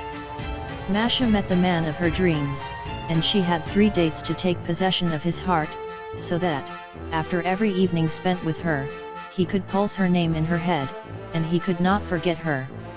But on dates, she was behaving as usual, ordering her favorite salad and a glass of wine, telling herself a little about herself, listening to her a little bit about him, then she started drowning in his eyes, remembering when she had last had sex, and so on. After 3 nights a man disappeared, perhaps because he lost interest in Masha. Masha is a good girl, but she was no different from the Oli that he met yesterday, and from Christina, with whom he went on a date last week. And he's looking for a special woman, and remember Natasha? She is constantly attracted to the low-life lovers and believes that she is simply unlucky. She does nothing to attract decent men with serious intent. She expects that everything will happen and one day she will meet her prince on a white Mercedes. All events have their own reasons. If a husband has become a frequent abuse of alcohol, he may have some problems with his wife or at work. If a man was cut down at work, he wasn't a valuable asset, otherwise he would have been left behind and fired someone else. When you realize this and start paying attention to the cause and effect of events in your life, you have an excellent opportunity to influence those causes, which means, and to influence their investigation, and therefore, to influence your life. And at this point, you become the mistress of your life. If you can't find the cause of any events in your life, then you're just looking bad. And then the logical question is, how do you affect these reasons? To do this, alpha women have special skills, qualities, and statuses that we will talk about further. Alpha women's main skills. Skill number 1. Create a new relationship with new men. Tanya started meeting with his classmate Serioza after graduation, and 2 years later they signed, took to the apartment and had a baby. For 8 years, they had lived a normal family life, working as a child, quarreling and accepting, and meeting friends over the weekend. Over the years, the relationship became more and more predictable and dull. Tanya began to feel that they and her husband were distant from each other. One day, Tanya got into her husband's phone and found an open correspondence with another woman, so she found out that he had been cheating on her for quite a while. There was a serious scandal. The couple understood that they could not live together as before, decided to divorce and disperse. Tanya suddenly realized she didn't know how to move on and what to do with her personal life. Because for the last 10 years, she was in a relationship with one man, and she didn't even think about looking for someone else. Her friends say, "Nothing, you'll find a great man and you'll be happy." And how and where are you going to find him? The first thing Tana comes into is to register on dating sites. And then she gets the first disillude. There are no normal men on the internet, everyone wants to have sex and free relationships. Now she's really desperate. An ordinary woman, as a rule, hopes that everything will happen. One day she will meet her cool, interesting man, and they will soon have a relationship. That is why she is waiting for this happy occasion. It is waiting for a long time, and when the moral pressure from the family is waiting, or when moral pressure begins, she stops her choice on the man who has come under her arm. Yet, he doesn't fit into her dreams, not so handsome, not so rich, not so smart, but full of it. Real. It's better to have a bird in the hands than a crane in the sky. Dreams are dreams, and I want to live now. Most likely, you have already guessed that in such relations, sooner or later all the same typical family problems, claims, and unreasonable expectations will begin. Perhaps Tanya will even try to save these relations, will go to some Vedic seminar, where she will be taught to receive a man with all his pros and cons, because he is sent to her by fate for not only so. Or go learn sexual skills and learn to make a posh blow to your man. But in spite of all her efforts, she would still be in that relationship, and sooner or later it would be in the active search. Tanya wouldn't have had these problems if she had a choice. It's very easy to understand. Imagine you're hungry. If I suggest you eat an apple, because there's nothing else, you eat that apple? Yes, you will eat it, because the apple is a good product, delicious and useful. You may be waiting for a while to change, and I will offer you something else, but when your hunger increases, you will still take that apple and eat it. But in case I'm going to get you a table with a variety of fruit on which apples are definitely also going to be on it, there's a chance that you're on these apples and don't look at it, because you're really very good at it. Like bananas. In general, there's nothing wrong with apples, just someone really loves them, and somebody doesn't. One woman has a desire to eat apples, only if they are hungry and have nothing else to eat. And the truth is, you wouldn't have chosen an apple if you had a choice among the other fruit. I've got a lot of fans. It's certainly not my problem. Well, what are your fans? If you think a little bit now, analyze all the men who are interested in you, you can find that they are all about something similar. Same apples, except for variety and color. If the situation were different and there were really different men in your environment, you would have long been chosen and happy. Alpha woman always wants to have a decent choice among men. She doesn't expect a man of her dreams to knock on her door, she creates new acquaintances with interesting men, goes out with them, lures them closer to know who she's better with and who she's better suited to. She's in no hurry to jump to the first man in her life, as if it was the last train in her life to be able to catch. She understands that to make the right decision and not make a mistake, she must have a good choice. And that choice is, you need to know how to get to know each other. Tanya didn't have a dating skills. She had no choice either. When she married, she had only one candidate in her heart, Serioza, with whom she began to meet immediately after school. She was able to rush her parents, because in their time, a girl in 20 years had already given birth to a second child, not thinking about it. And what's there to think about? Serioza is a good guy, let the kids live together. They were looking at that apple named Serioza and talking. Tanya, what do you think? The apple is useful, there's a lot of iron in there, eat it, or you'll die of hunger and die. Well, the past is not a change, but you can change your present and future. Let us imagine how Tanan will live if she doesn't try to change anything. She's going to live the same normal life, drive a kid to school, go to work, meet her friends at the weekend and wait. What else does she have to do? If you don't look, there's no free men. It's been a long time since we've been married. We're going to have to figure it out. She's going to meet a lot of men, but of course it's not exactly what she wants. She might even agree to some kind of relationship, for instance, just to have sex, to take off the tension and not feel completely alone. But it's still a compromise. She's looking for a man who will be her anchor and support, who will take care of her and help her, with whom she will be interested in spending time, not just having sex. As long as we have to wait, we don't know, and we don't go well for years. And while Tanya's waiting, Alpha Woman meets different men and chooses the best of them. I already feel the increasing tension in your head. Meet? Am I supposed to come up with a man and offer you to meet me? What do they think of me?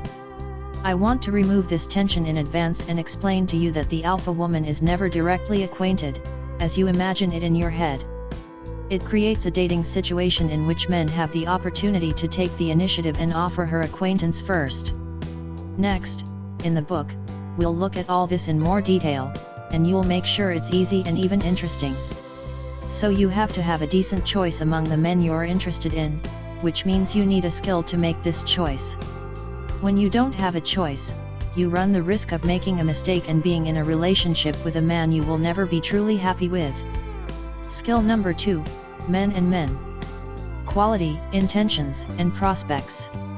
There are women in which men are blind as bees for honey. Wherever one goes, someone will roll up and ask for a phone number, and she doesn't even try to attract anyone. Maybe it's you. But even if you don't have the first skill, you will encounter the following problem: not all the men who show you interest are suitable for you, and it is not always possible to define this from the very beginning. What does that lead to? Of course, only to disappointment. Remember how often in your life or your friend's life was it that a man did not live up to expectations for a future relationship, or was he not at all what he first thought? How often have men deceived you and misused you, leaving the wounds of mental anguish? All of this happened to you only because you were utterly unfamiliar with men. Some women managed to step on the same rake several times, even though they were not aware of their mistakes. But now you have a chance to figure it out.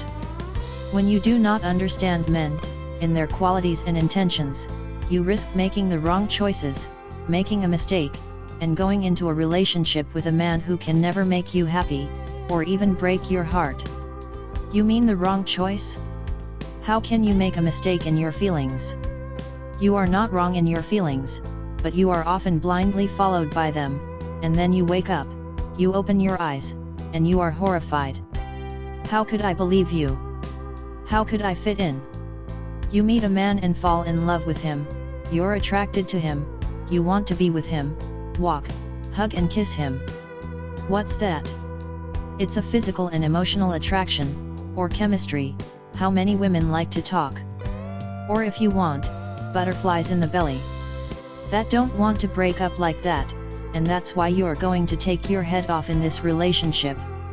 All this is fine, but the feelings of the fickle are today you love him, and in a month you dream of living with him under one roof, waking up and sleeping in the same bed, giving birth to a child from him, and in 6 months you will find out that he has another woman, with whom he sometimes meets you, and now you are all in his heart. Feelers are relative, today alone, and tomorrow may be quite different. Women often make choices based solely on feelings, and therefore make mistakes. Of course, you think you make choices not only with feelings, but also with your head, but in fact, your head just finds powerful arguments to justify your emotional choice. Marina is a beautiful, attractive young woman. She never had a problem with dating, because she had no fighting men.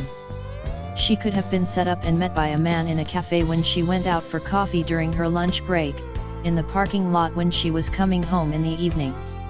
At the end of the day, men stopped at cars and offered a lift, and of course she was always posted on social media and asked out on a date. At first she agreed and went on visits with everyone, but she quickly realized that she was either inadequate or dull, and no one else could be caught. Her self-esteem, even a little bit of a nut job, was a lot of dating, but there wasn't a good candidate for a relationship.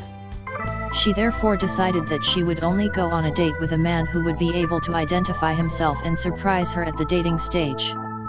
And one day, the man was found. She had dinner at the restaurant. Some stranger called out to the waiter and paid for her lunch. After the waiter gave Marina that her dinner had been paid by a man at the table at the window, she was surprised to examine him, an interesting well-kept man, and decided to approach him. Of course she was surprised. Most men are satisfied. Primitive subita, and this one immediately and so boldly showed his serious intent. So unusual.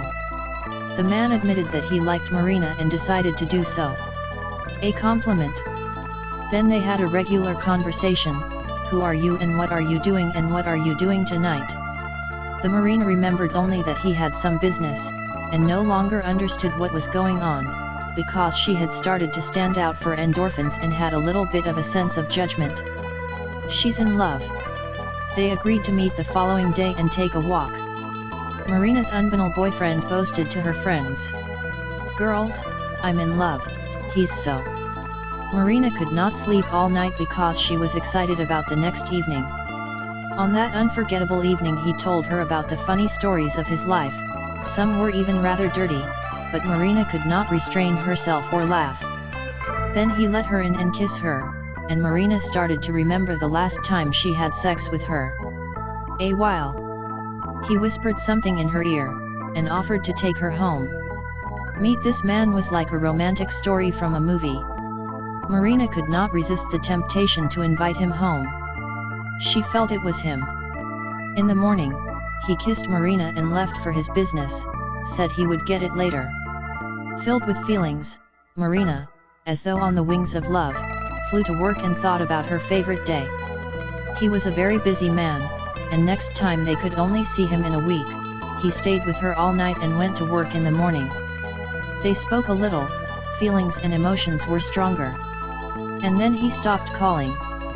If Marina knew how to deal with men, she would have realized that the man was likely to have sex with her without the obligation to make her lunch. In principle, he could continue to meet and sleep with Marina as long as she did not strain him more seriously than the periodic meetings, but his plans seemed to have changed. Now Marina has a broken heart and deep distrust of all men. It was for the same reason that she was deeply disappointed in men when she went on a date with everyone. In fact, she didn't have to waste her time and go on a date with a stranger to understand that she wasn't really right for her. It could be learned remotely. There are special ways to do that. B. It would be possible to keep your self-esteem, time, mood, and belief that somewhere there is a man of her dreams. From the experience of Marina and many other women, we know that there are men who cheat, do not talk the truth about themselves, their personal lives, and intentions about you. First he creates the impression of an interesting free man, tells you that you are a special girl, and he has never met one before, and then turns out that he is married and has just decided to have fun on the side. Unfortunately, there is a woman who finds out about it too late, when she fell in love with him. And it is likely that despite all this she will continue to meet with him and believe in his promise to leave his wife and begin to live with her. And it will wait a few years. Here's the script. But this is a separate issue that concerns married men, and we will go back to it. Another part of the women's problem is the unjustified expectations of financial stability in the relations. Every woman is looking for a defender and a reliable shoulder, but not every man can see the presence of these qualities in a man at the very beginning of the relationship. Thus, over time, financial responsibility gradually begins to shift to fragile women's shoulders. Yes, a woman must work and develop, but she must not be financially responsible for herself, for her husband and for all her own family. And all this, too, is the fact that a woman simply did not have the skills to understand the man and his prospects. Is it possible to just see what a man will be in the future and whether I will be able to provide, and will I change? Sounds doubtful. You doubt the opportunity to see men soar in order to avoid fatal errors in your life, but you have no doubt when another cheater hangs you noodles about what serious relationships want. And that makes me sad. After all, we already have so many videos of the students who have learned this and tell them about their experience. You doubt what I promise? Then trust the usual women, just like you. At the very least, just try to apply the recommendations from this book in your life, and you will make sure of it yourself. Yes, a lot can be predicted if you learn the skills of an alpha woman, understand the types of men and pay a little bit of attention at the very beginning of the relationship with a man. Alpha woman, when she chooses a man for a relationship, always asks for her heart and her head about how he fits her. And only when heart and head say yes, she confidently makes her choice. So, men are different. If you've heard that all men are the same and all they need is one thing, tasty food, having sex, and watching football with beer and chips is a lie. Yes, there are men, but there are many others who watch their health, devote a lot of time to their cause and don't even like football. To think that all men are the same thing to say that all women are the same. But you're willing to bet on that, aren't you? Some are looking for a woman for periodic meetings or a free relationship, but you never admit it. Others will promise you a golden mountain and a beautiful life, but then they won't live up to your expectations. The others boast of their achievements and merit, but in fact, the finger does not strike a finger to make normal money. The fourth looks like good 7 people, but every Friday will be crawling home on all fours and empty pockets. 5 are serious careerists, businessmen, important people in their circles, but they are never home, and who knows what skeletons are stored in their smartphones. And so on. I will not describe all the hard cases that have accumulated over the years of my psychological practice so as not to give you the impression that there is no healthy relationship. They are, and I think that in your environment there is a confirmation. There are men who are really looking for a woman for a relationship, to create a family, who want to protect it and to ensure that they strive for a happy, harmonious future. Men who cause you a sense of pride and admiration, which can be trusted and opened. They are. All we have to do is learn to identify them to all the other men. Skill number 3. Develop relationships. When, after a series of frustrations in your life, the man you have been waiting for, who has been waiting for so long, meets all the parameters of your perfect man, in your head there is one obsession: I would only have it with him, and he's not gone. Oh, well, if it's gone, it's a great track. If you think so, then most likely, you haven't met a man like that from which you have the creamer all over the body. Because when you really fall in love, you have a sincere desire to impress a man, to cause him a burning interest in you. Some women are literally ready to go out of their way to get their own, and enjoy the various grandmothers' counsels. There's got to be some kind of riddle in you so that men can get excited and have interest in you. Yes, there are men players who are interested, to solve women's quests, to run behind you, to work for you, to sleep at your door, and so on. But, as a rule, a stable, harmonious relationship does not change.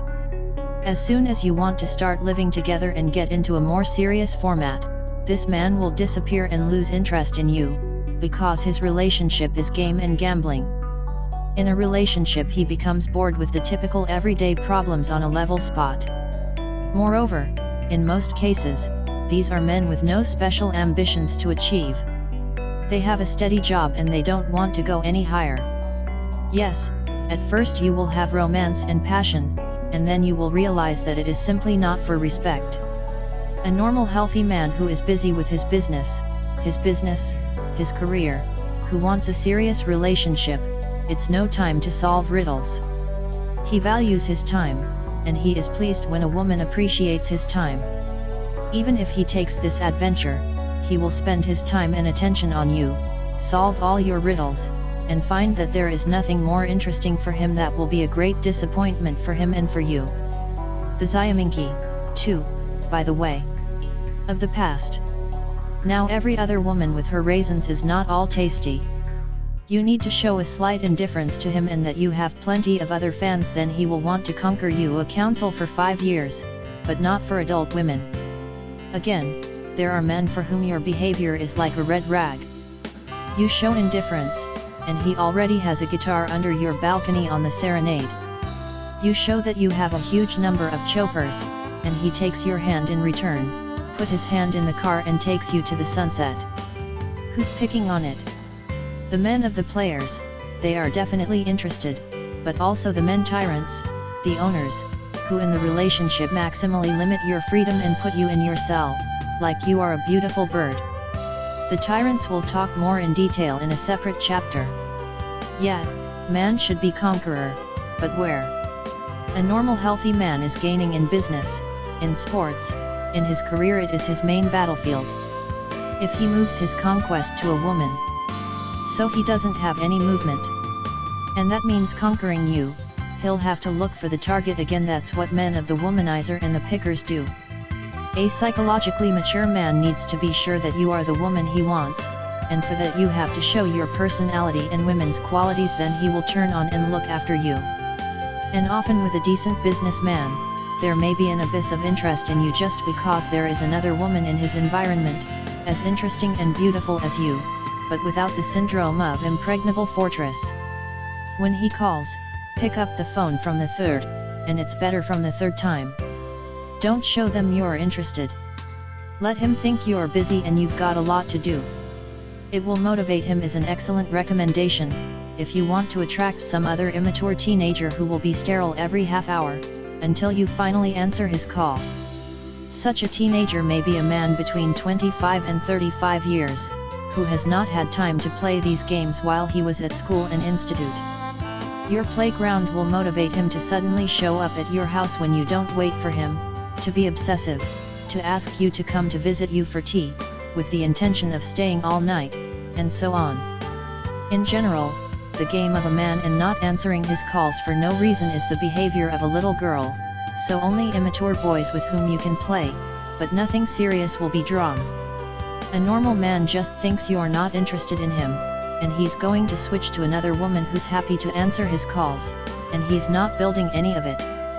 These are just a few tips that can make a lot of bad things, and such things in women's magazines and weblogs are hundreds. It is only schoolgirls who can work, but if you are far away from 20, you need completely different methods that make relations with your man a dream come to a safe development. I also often meet women's tips on how to manipulate men to get what you need, gifts, money, and attention. But only the weak traumatized men who like to run after women and wipe the floor at their feet are being manipulated. The strong men do not like this kind of manipulation, and they think they are stupid women who try to use them in their relationship with them. We will discuss the manipulation in detail in the third section of this book. And then the question arises, what is the need to do to develop relations once and not to stand on the ground? For a man to get acquainted with you, he doesn't go missing after 2 or 3 dates without a special reason, so that he wants to go to sleep and wake up with you every day. And you want to feel safe and confident that he doesn't have any other woman on the comet, and he really does see a serious relationship with you, right? And of course, you don't want to wait 10 years for your hand and heart, you're waiting for him now. And that's not the end of it. In a relationship you want attention, care, and gifts so that men always have emotional and sexual interest in you, even if you have been together for many years. You do not want to face the typical problems of most women who are being cheated and betrayed. You want a happy family life, right? The skill to develop relations is the answer to all of the above. The alpha woman does not wait for something to happen, she takes an active position in the relationship. And that's what men like, they respect it and they appreciate it, so they want to be with her. The man she chooses will be very comfortable with her. Apart from her hearing and understanding, she takes soft control of the relationship in her tender loving hands. In other words, it is attentive and active. If there is a need to take the first step and tell the man something important, it does it, and at the same time, if in some situation it is necessary to take a step back, it is not missing this moment. And so on. These are all very important and deep topics that we will deal with in the third chapter in more detail. While a regular woman has to go against herself, manipulate, resent, hysteria, somehow insinuate to reach her lover, alpha the woman is only trying to achieve soft, unnoticeable influence. If she needs more attention she knows how to hang herself in this situation. If she needs money for her personal needs she knows how comfortable to ask a man. If she feels that it is time for their relationship to move to the next level, she is not afraid to take the first step. An alpha woman knows how to develop a relationship, so a man won't even think about other women. With alpha woman, everything is clear and easy, and on the contrary, it is complicated and difficult to understand. Incidentally, this is one of the reasons why many worthy successful men are in regular, short-term relationships and have no family. There are very few women who will take responsibility for the development of relations. And a man like that has no time, no desire, because he's immersing himself in his achievements. It turns out that it's a lot easier to keep changing women as soon as they're starting to get more serious than sex. Hence the popular myth that all successful men are constantly changing women. It's just not easy to find the one he'll be comfortable with in every sense. By the way, that's why an alpha woman can leave even married man. That's the next story. History of Elena. I'm 36 years old, I'm a marketer in a pretty successful private firm. 6 months ago, I had an affair with Victor, he's a director at this firm, a very respectable man. It started all from work, from the discussion of our projects, and then there was some heat, heart, contact. We understood each other well.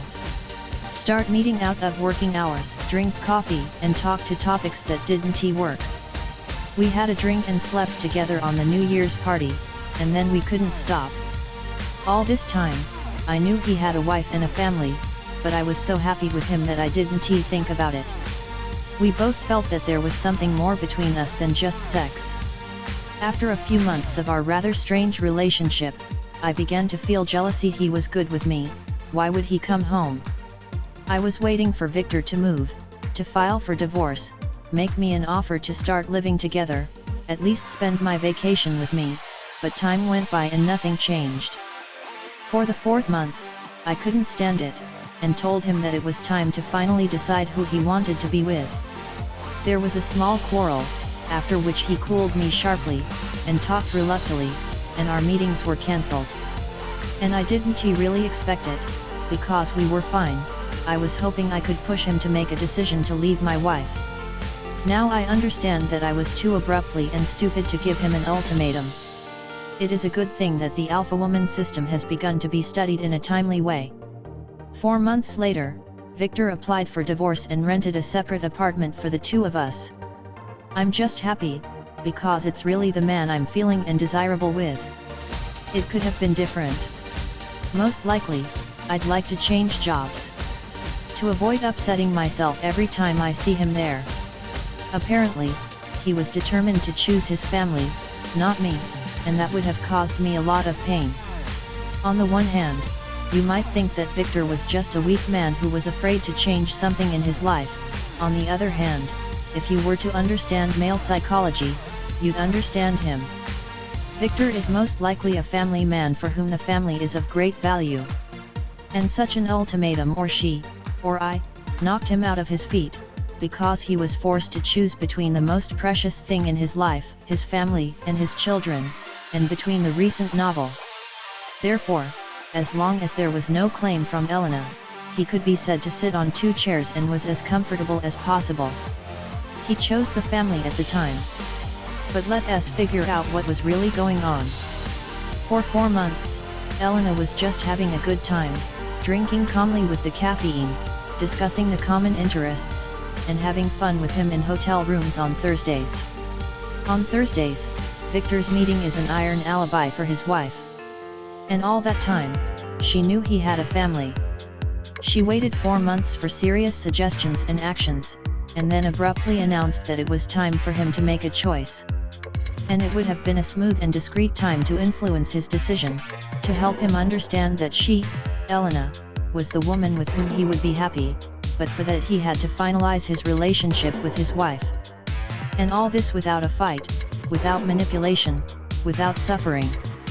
Thanks to the alpha woman system, she figured out how to approach her man, how to get his interest back, and how to help him make the first step towards their common future in just a few months. That bitch. I've ruined my family, I hate them. You got a hit? Oh, come on. It is impossible to destroy what is soundly and confidently standing on the ground.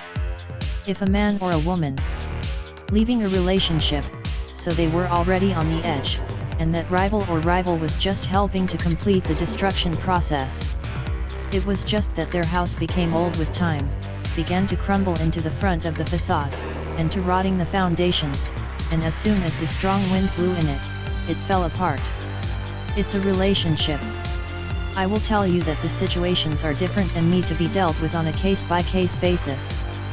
Just as an alpha woman can take away a man from a family, and vice versa, she can return it to her family. So if you are in a similar situation and you are on the other side of this dramatic barricade, and fear losing your husband, the alpha woman system will help you not just return it to your family, but also make your relations as they were at the beginning, or even better. Oh, it's complicated, Philip. Skills, serious intentions, types of men. Can't you just fall in love and be happy? We can. Close the book, go in love, I bless you. It seems to me that it is difficult, while others, on the contrary, are pillowy in the head. And I never try to convince anyone that if it's hard for you, it's more likely that alpha woman is just not for you, and you need to find something else for your self-education. But if you have at least 20% of what you've read, I guarantee you that you can get 1,000 times more valuable and answers to the questions that have plagued you for a long time. No one teaches relationships. Let us try and remember a little and we'll go to your teens.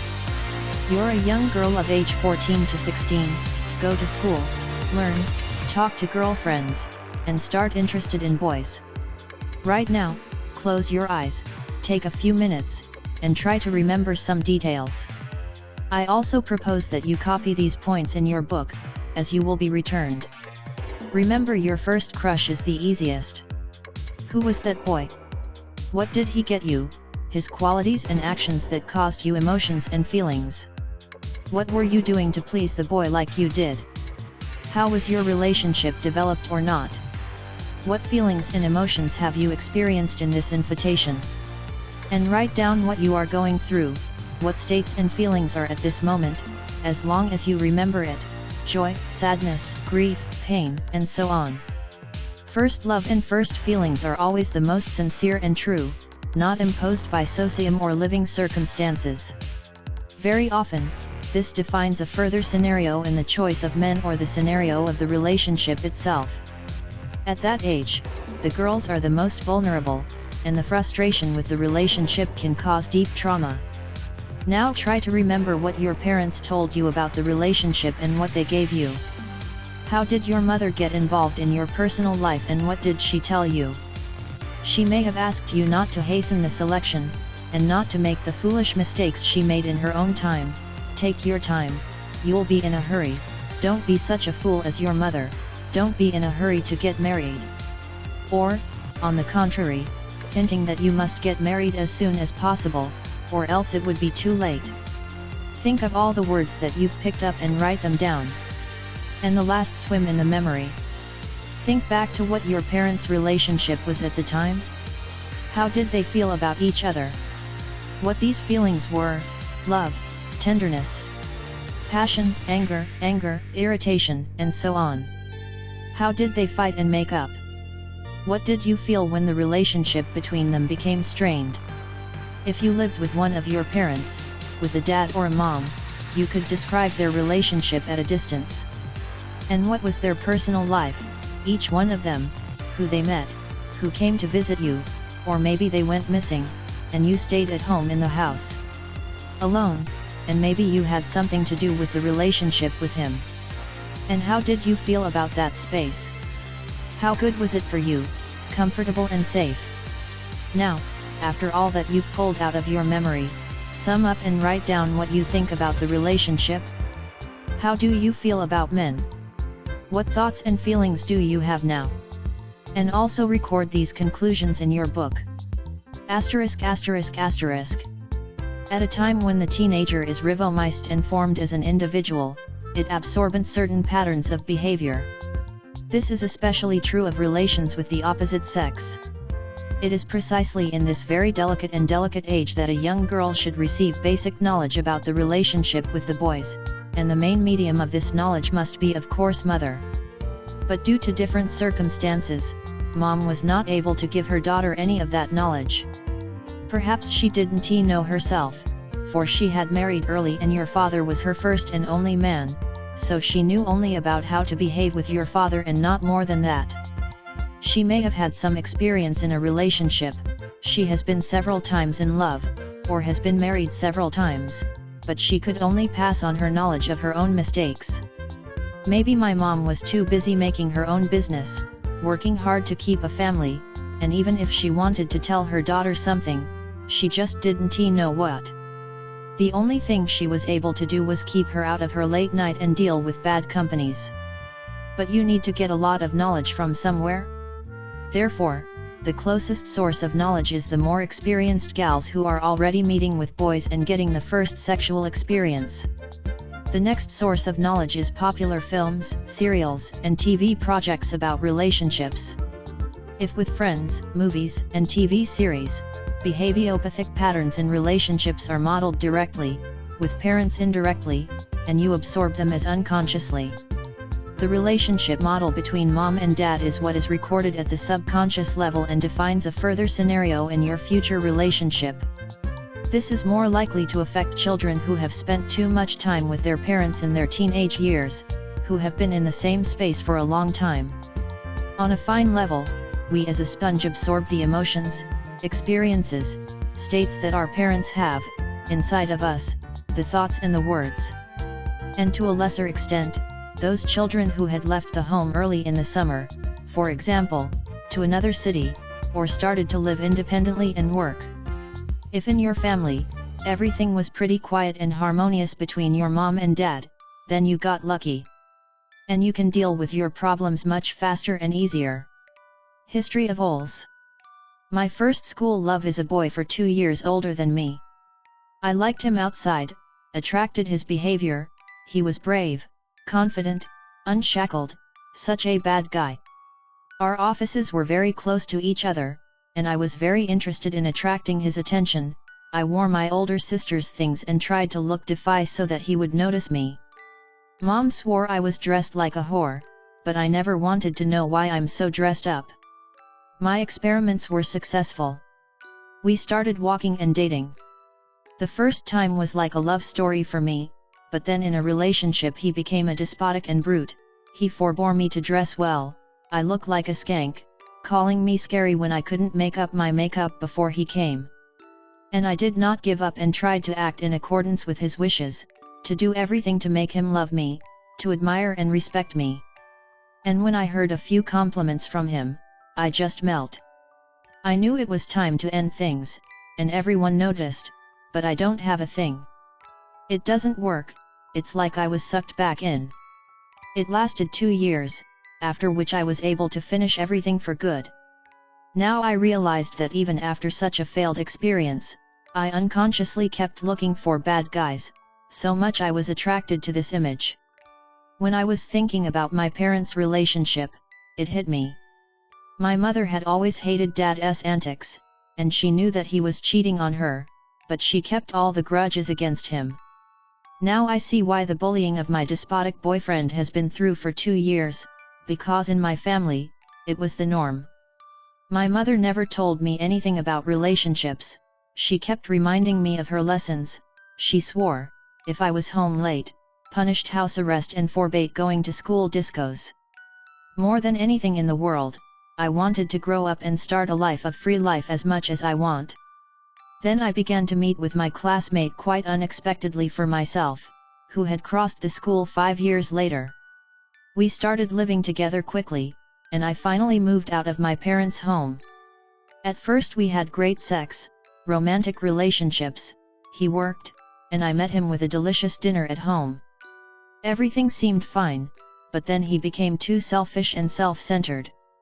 I opened my door and showed me that I was interested in other girls. I, silly, tried to please him even more, and be the best, and then I lost myself. And it lasted for about 2 years. All this time, I've been through his antics again, the ham behavior and disrespect to me. Thanks to the Alpha Woman program, I realized and changed my screenplay, and I am very happy about it. I began to see around me a huge world of opportunities and different interesting men. I saw that many of the men I started to meet appreciate me as an individual. I will not tolerate any more pain in the day. And the important thing is that I can now figure out what a man might be in my relationship with me and to avoid my youth. On the basis of this story, we can make a conclusion. What did Mother Ols have taught? She taught her to tolerate things that she doesn't like and bring in pain. Just to stand and live with it, not to understand the situation. She had created a home in which Ols was ill and uncomfortable, so she was looking for ways to start living apart faster. And a spontaneous connection with another bad guy seemed like a lucky break for her. Although, if you look at it, it's another mistake. Whatever your situation is, you don't need to be upset with your parents. Our parents lived at a different time, with other values. At the time of their youth, society and the family were above all, and the main task of every citizen was to create a full cell of society, to give birth and raise a new generation. Now, the priorities and values have shifted, and we begin to think about our own personal needs, our implementation. We start putting my I above everything else. And frequent problems of parents and children arise precisely because of the conflict of values. For parents, the full value of the family has always been important, even if not everything is well. The main thing is to be together.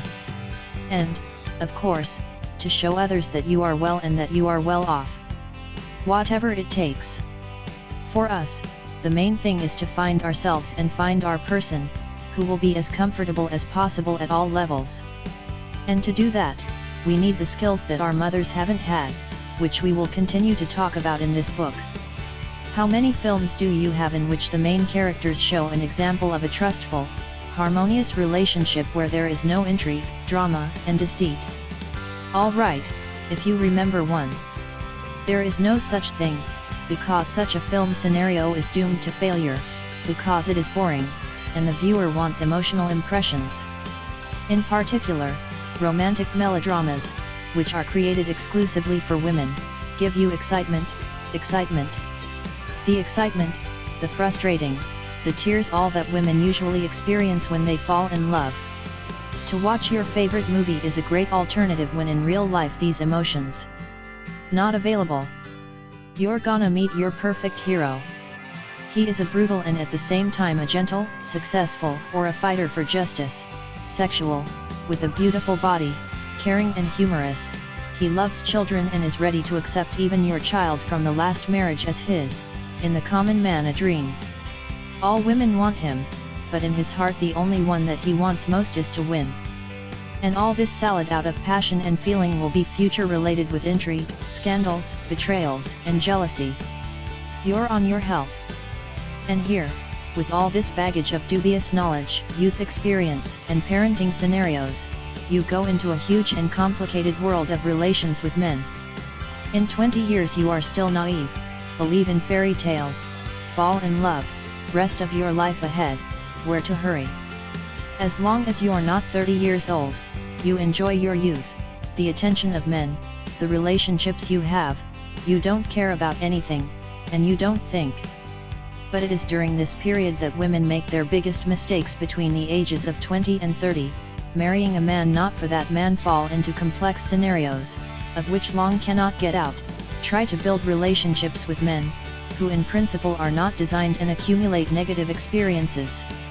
And the reason for this is that no one was teaching a relationship. After 30 years, you start thinking about it. Maybe I'm doing something wrong? Maybe I don't know something. But most of all, it's perceived as a blimicant blur in the head after a Friday's glass of wine. BRR. No. No. I'm cool, life just starts. And only by the age of 40, when you've already had a couple of marriages, hundreds of bruises, and even a couple of concussions, you decide on something serious, you start to feel that it's time to go to the specialists.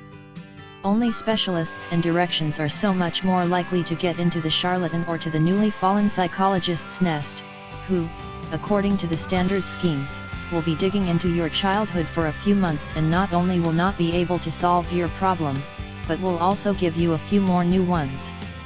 Of course, now the situation has improved and women consciously choose the path of education, not waiting for 40 years, but much earlier. With each flow of the Alpha Woman program, the number of women who do not yet have 30 years of age increases, and this cannot but be enjoyable. And you know, I feel like we have a huge mission to give women the knowledge and skills that can pass on all of this to their daughters. Someone's doing it right away and going through our program with their daughters, you know? And you're either a mother or someday, and thanks to this book, your approach to bringing up your children will be more conscious and quality. Thus, we have an impact on entire generations, and this is our big mission. Women's cockroaches. No change from inside outside. How does the Alpha Woman start? Of course it is. And first of all, from what is in the head, thoughts, beliefs, goals, desires, aspirations, and so on. It starts with thinking, because we think, and we live. We never get more than we can imagine in my head, and more than we can believe. This is one of the reasons why poor people are poor, and rich people are rich. The thought of a poor man is flat, it is limited to his small, unsatisfied world. He only believes in what's going on with him and his environment. What he believes is getting. The muscles of the rich man are rich and unbounded, he believes in opportunities, so constantly gets them and becomes even richer and more successful. Translating this thought into the language of women, thinking is one of the main things.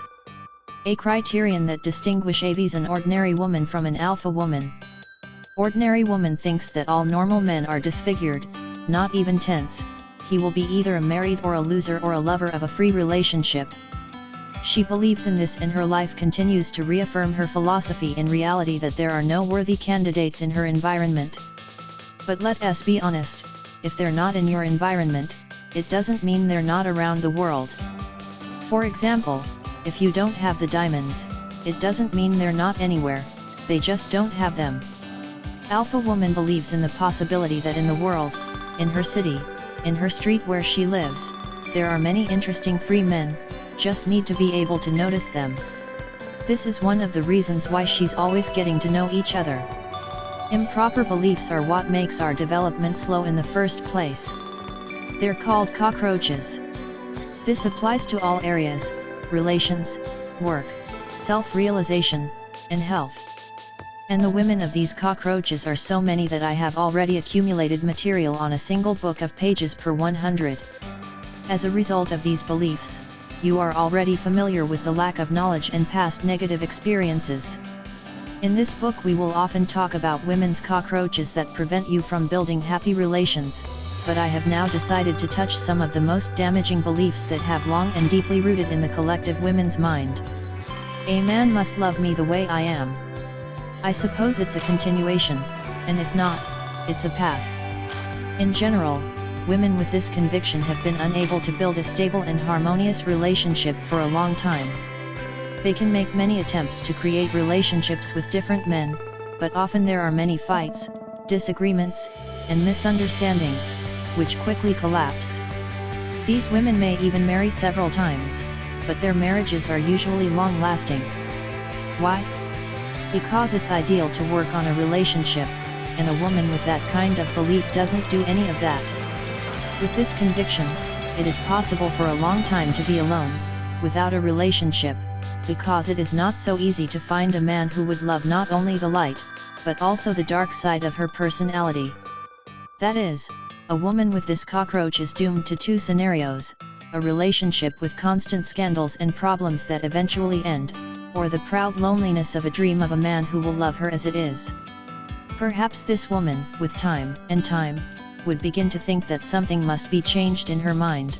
Only the vitality of her belief constantly fuels one of her old good friends, who have been in love with her for years. He is ready to carry it in his arms, to wait for her all his life, to do the deed for her, and to truly love her as she is. Except when he doesn't make a man, he doesn't reach her ideal. After all, after years of trial, errors, and expectations, she can agree to a relationship with a man who is far from perfect, does not cause her tumultuously emotional. She may not be handsome, she may earn less, but she does not love her, that is, she does love her as she is. Does she love him the way he loves her? It's hard to say that these feelings are mutual. Usually these women say, "He suits me." What does that mean? I think you can guess. "Love me as I am" is a favorite phrase of an ordinary woman, a simple woman who does not like to work on herself and on a relationship that has chosen the path of degradation, or the way of nothing. That the fact is the same. If you're hearing this kind of advice from a friend, a mother, or some psychologist who got a diploma a week ago, don't rush into your head, because that's the first thing. A harmless opinion can be a stumbling block in your relationship. What kind of you are you? Do you know what you really are? How real are you? Today you are, and in a month you can be different. A person is always in active information and event flows. And he has only two options for adaptation: development and degradation. The third option is not available. It's not going to work, because the world isn't standing. That's why you're either developing as an individual or you're degrading. If you think you're just standing there, you're obviously degrading.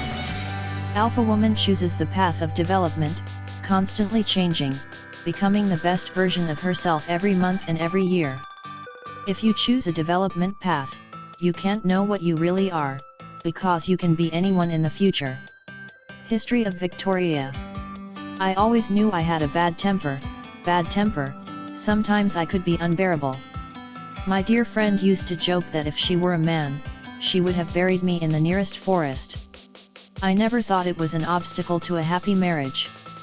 But I only woke up to the 33rd year, because there were already 2 unarranged marriages, and I think there was a 3rd divorce on the verge of divorce. I was really scared. It's scary to be a loser with something that she can't build a normal relationship with. And if I'm the first 2 times, I don't regret it. That's the 3rd time I didn't want to lose this man because he was my dear. On the program, I realized that this whole time, it just didn't want to change, and it was my protest to the world. The protest was first of all to parents who didn't want me to take what I was like when I was a kid: violent, unpopular, and expressive. It seemed to me that they were more fond of my sister, who was my complete opposite: calm, comfortable, oblivious. I ran away very early from my family to Adolf and started making my own money. I have done a lot in business, opened my beauty parlor, and in large part thanks to my breakthrough. But in a relationship, it just hurt me. I wanted a man to take me and love me with all my faults, and I didn't agree. No wonder the first 2 marriages were with men, as selfish as I am. The first one lasted a little more than a year, and the second only lasted 2 months. I just drew what I imagined. Now I've come to see that I can be different. I can be strong, and I can be gentle, flexible. I was able to save my 3rd marriage in a very timely manner and to establish a relationship with a man who, in all respects, is perfect for me and with whom I am happy. When women come to the Alpha Woman program, they face what they really do not know. The program and the favorable space that is obtained to create the participants of the stream, create miracles, all open, become sincere, remember and share their most important impressions of life, their emotions. And even though everyone is at a great distance from each other, there is support and attention. These moments are the most important revelations and internal transformations. If it's fate, then we'll be together. He'll be back. You have every right to believe in fate and rely on it in your love drama if you don't have 16 years. If you're a long way off at 16, I strongly suggest you say goodbye. To believe in fate is to take responsibility for everything that is going on in your life to the supreme power. Of course, it is convenient so you can answer many important questions for you. This is fate and nothing will be done here. By the way, this is another compelling reason. Change in my life, or in my own life. What for? It's been a long time already in heaven. You just don't think I'm against believing in fate. Is not at all like that. There's a great metaphor.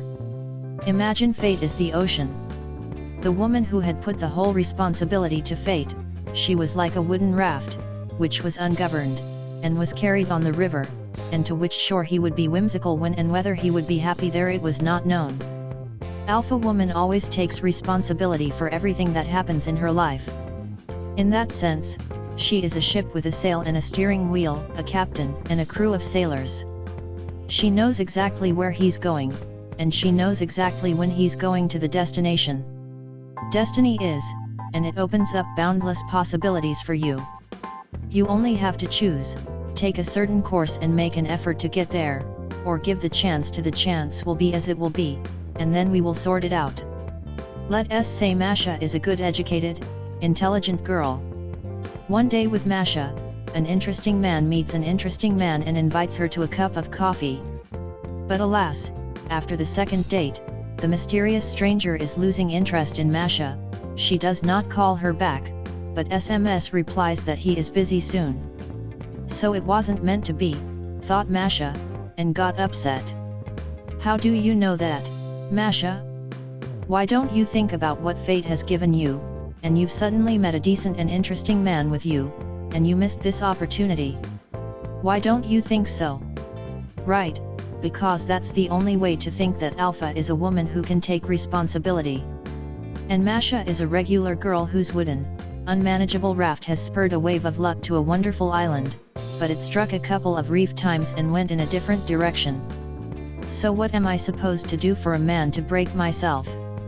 Not for men, for one's sake, not to lose a relationship in which you could be a happy woman.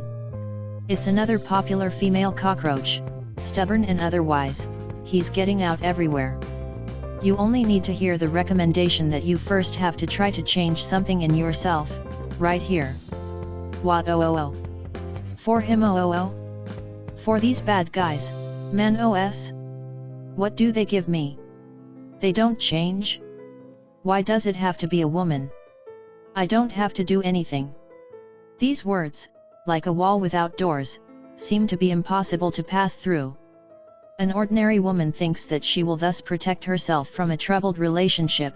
She establishes an impassable barrier between her fragile feminine world and harsh, even blunt, and for some a dangerous world of men. I understand you. I have heard a lot of unpleasant and terrible stories over the years of my practice, where women have suffered deep psychological trauma, or the same thing happened in their children's eyes in their own family, which is more painful. A natural conviction followed naturally.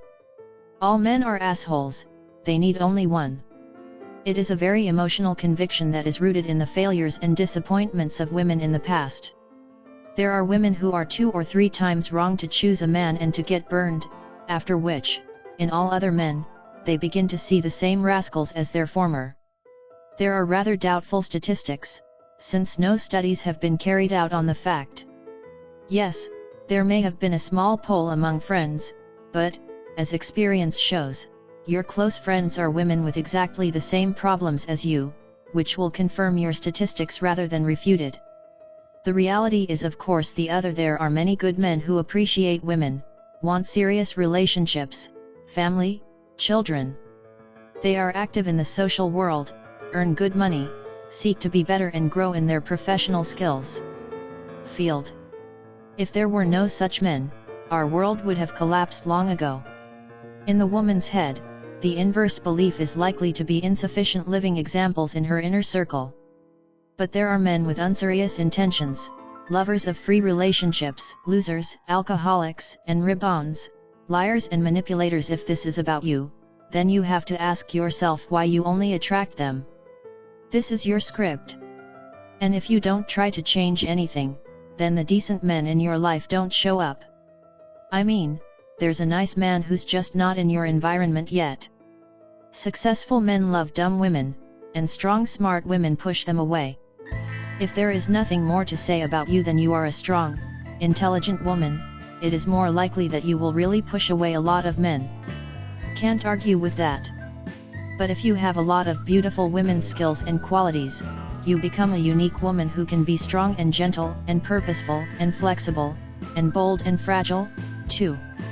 You can discover the different facets of your personality, and then you'll be the other way around, like a magnet, attract the cool men, as Alpha Woman does. Yeah, it's about me.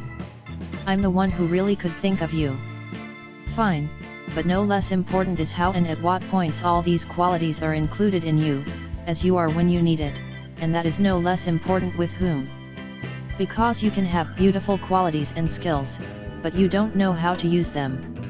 It's like an expensive, high-powered sports car that was built for a racetrack, but it's driven up by country roads, or at all times stored in a garage, afraid of going anywhere on it. As for silly girls, they are chosen for entertainment and sex by men who are not interested in serious relationships and family, or men who are looking for a mistress on the side.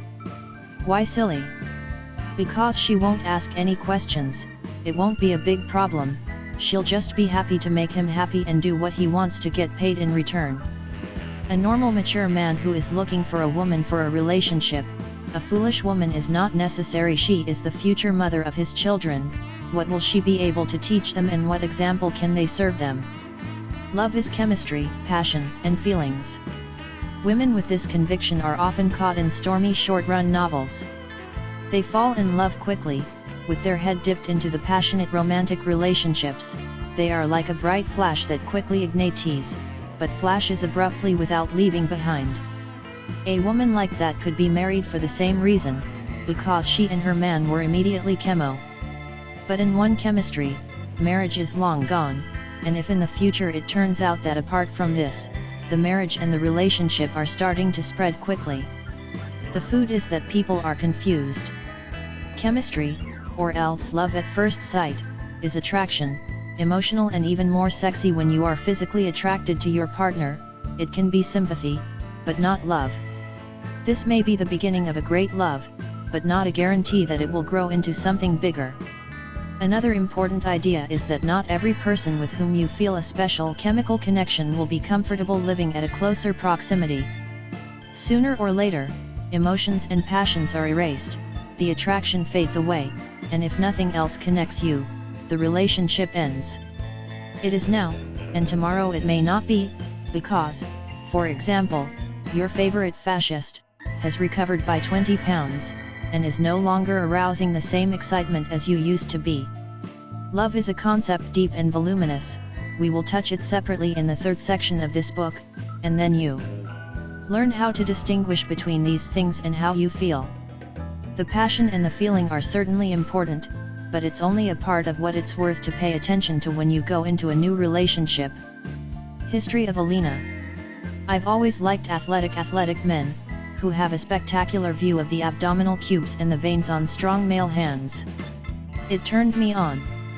That's why I didn't get out of the gym at night. It was nice and helpful. I was engaged in sports, and I was looking for a man of my dreams. One day, I noticed a pretty boy who was at the same time as me. It was perfect. I've already introduced what a beautiful couple we can be. We began to look at each other, then to greet them, and then finally spoke to the body of the man who had been doing it for a long time. From this training, I came back on the wings of love. We had a quick affair, a very strong attraction between us, some chemistry. I was literally waiting for every one of the next meetings with him, and between meetings, we had sexual correspondence, which is very romantic.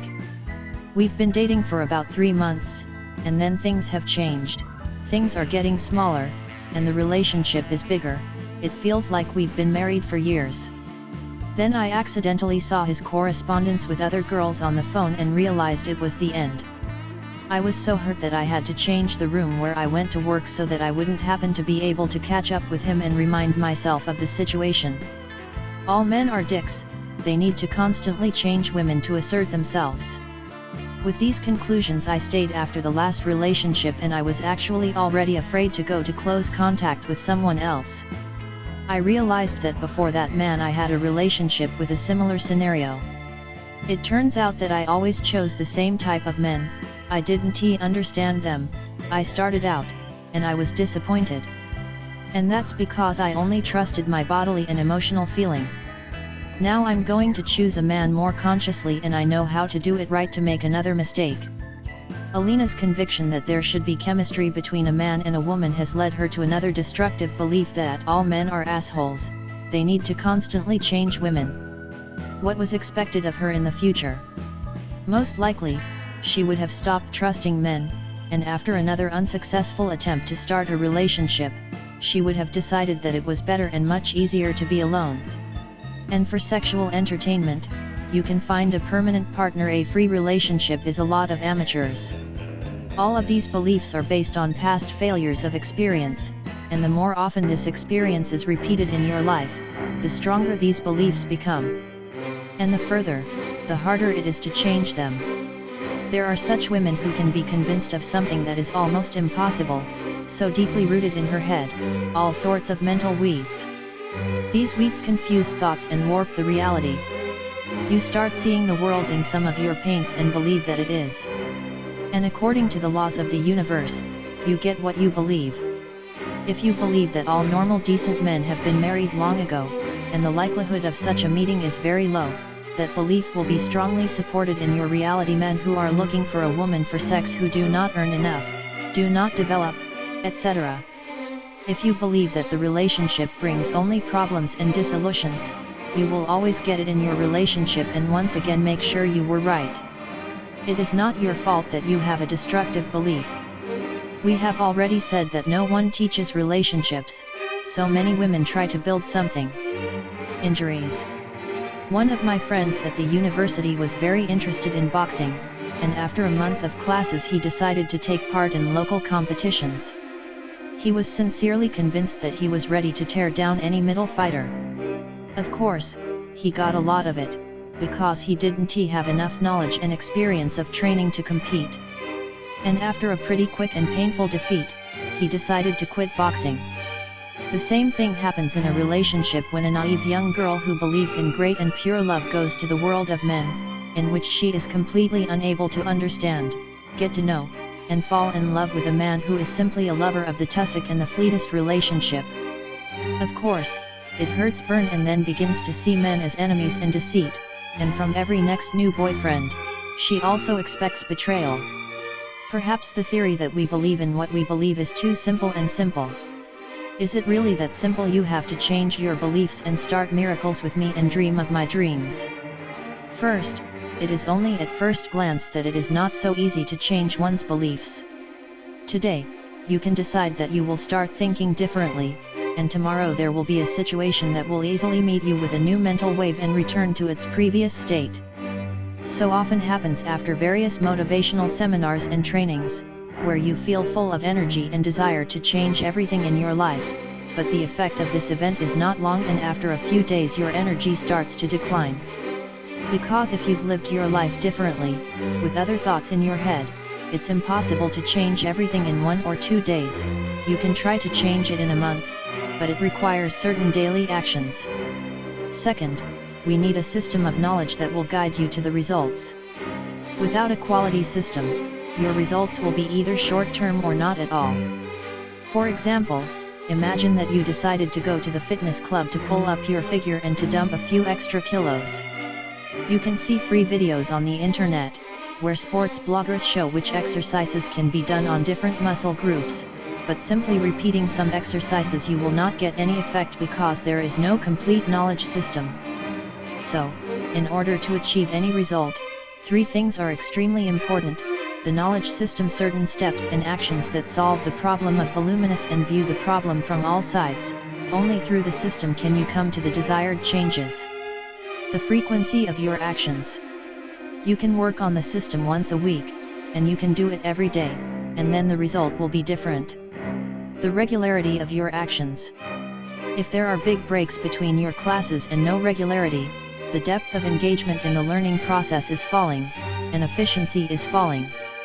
How do you change your beliefs?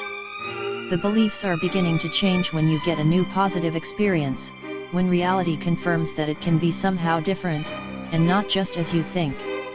This book will help you get a new positive experience and start adjusting not only your beliefs, but also your reality. And the first thing we're going to do is learn to understand men and their intentions, so that you will never be wrong again and step on the same rake. So, evict all our cockroaches and move on. Types of men in relation. History of Natalia. I was 20 years old, I fell in love, I dated for a year, then I got a proposal from him, and I got my heart, and I got pregnant a year later. My parents helped us with the apartment, my husband worked, I was sitting in a decree with the children. The first 2 to 3 years was fine. The second child was born with quarrels and scandals, because we were seriously short of money to do nothing. Refuse. I entered my husband's position, decided to help him, and, without waiting for the end of the decree, found a job in the field. It's good to have my mom with the kids. A few years later, I've made my career seriously and even earn a little more than my husband. I was not touched at first, but then I began to notice that he had absolutely no progress in his work over the years, and seemed to want no effort. I was trying to talk to him about it, maybe he should find another place or talk to his superiors, but our conversations ended in a scandal. I was irritating him. In fact, I really wanted to help him grow up, inspire him and motivate him, but he was just making excuses and excuses. Most of all, I was powerless that he always had the opportunity to meet his friends and go out with them. As a result, he started to irritate me, too. I began to notice a lot of defects in it, and it was becoming more and more difficult to find some merit in it. Or maybe I just didn't want to do it anymore. We were less and less of a time together, and when we found each other's nights, it seemed that we had nothing to talk about. At some point, we became foreign. Our marriage lasted 8 years and decided to divorce me very hard. I was always blaming myself for ruining our family, but I just couldn't keep living like this. Already on the way to Alpha Woman, I realized what my husband was and why he was so resistant to my influence on him. He just didn't want to do anything more. He had enough of the money he made and was even on the arm that I went to work. I'm sorry that I only realized 8 years ago that we were blindly tested. If this knowledge were available to me about 10 years ago, I wouldn't be in a hurry to get married. Fortunately, in my head everything has now spread to my places, and I have no feelings of guilt anymore. Now I'm laughing at my future, and I know exactly who I need for a relationship and who I'm going to be happy with.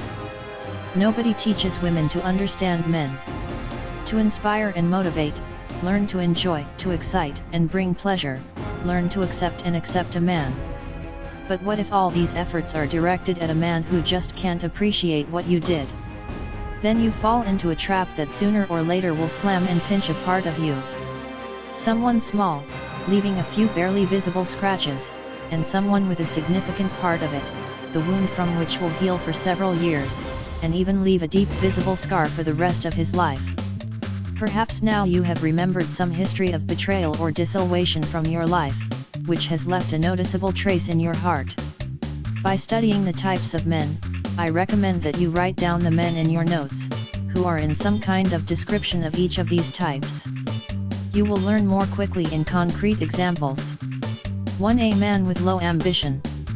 This type of man is still known as the Fords, but the alpha woman does not use such offensive harsh words in his vocabulary, so he calls such men a man with low ambitions. He dreams a lot and wants a lot, but is not ready to work and invest enough for this level.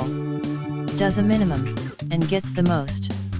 He can talk long and convincingly about grand plans and goals for his life, but if you look at whether he has made any concrete action towards these goals, he would not have done anything. And if I did, the results were disappointing. In all his failures, he blames the government, bosses, anyone else, but not himself. Believer that upstairs has long been settled and divided, so it doesn't even make sense to make a difference in your life. A man of this kind believes in luck, a farthing, good luck, and so often relies on them. If they're lucky, they'll get me up, and if they don't, then there's nothing you can do. One of the bright signs of a man with low ambitions: he lives only in the near future. Frequently uses expressions of type "shall live until tomorrow we will see," "God will let go," "what will be with us in a month unknown," and so on. In other words, he does not see his life beyond that date.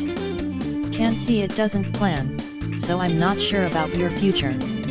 It is often in the scenario of living wage to salary. Of course, the money is always missing, so he takes advantage of loans, takes up with friends, and has to always have to. When we talk about a man with low ambitions, we don't always mean a man who doesn't earn enough. He can make a good living for a long time in a well-paid job that he may have been able to hold for example, a matchmaking, or which he may have been gradually and calmly able to do in a few years. But he doesn't go any further, because he's got enough of the level he's got and the money he's getting. He thinks that the higher the job, the more the job, responsibility and stress, and that's what he's avoiding. At first, this option can be arranged by, he earns, so he can provide me, you think. But the trap is that he earns exactly as much as he needs for a happy life. And as soon as his script tries to fit a woman with his demands and needs, he starts to break because he's not ready to earn more, but he needs a woman. This is where he can offer you equal treatment, in which everyone invests in the family budget from his own pocket on an equal basis.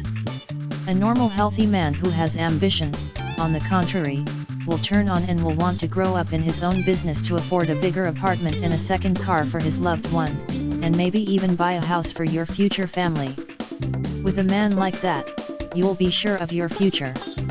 Ambitions decorate a man, make him charismatic, admire a woman, and when they don't, you lose interest in a man very quickly and even stop respecting him. This relationship ends quickly.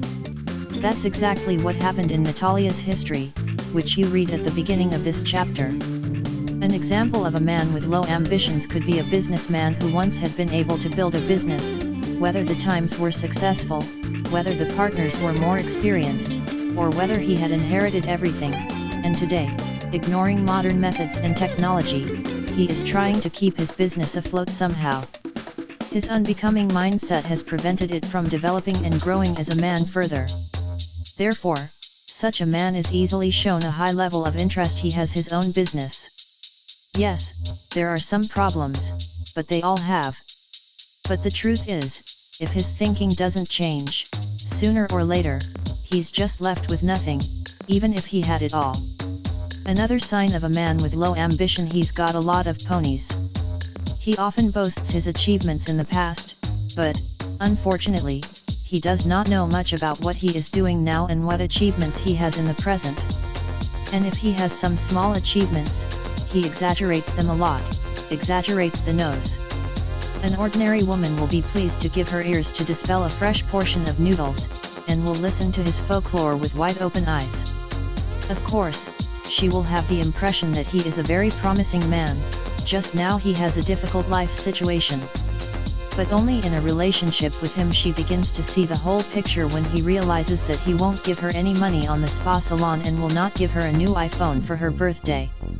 Remember, as a rule, the more the pawns, the less real-time achievements.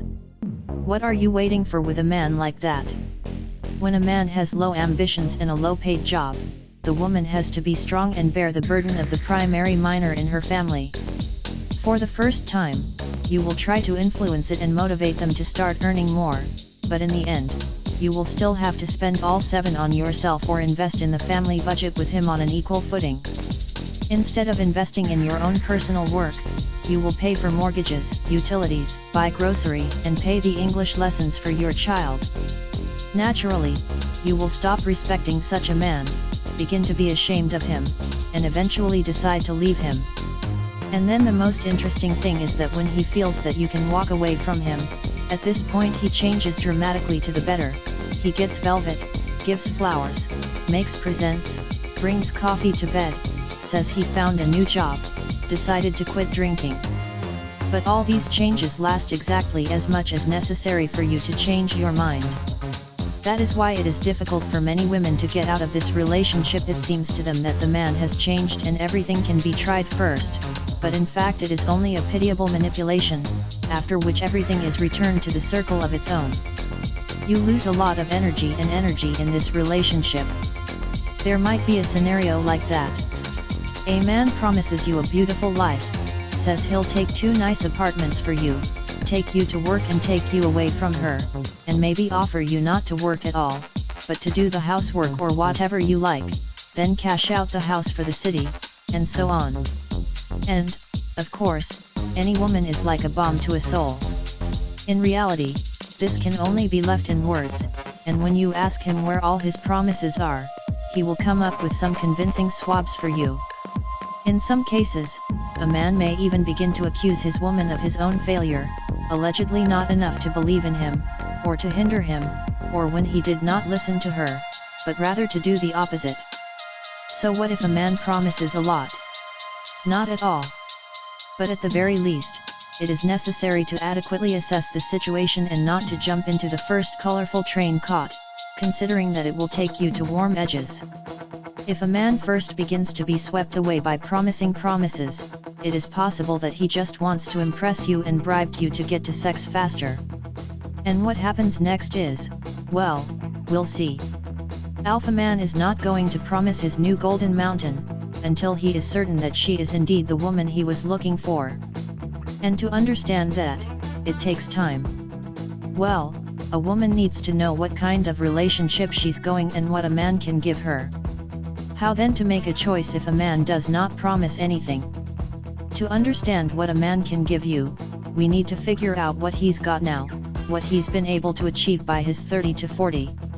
If a man has been in one position for 10 years, he has an average salary and is not going to change anything, he won't be able to give you a relationship, so he doesn't promise you.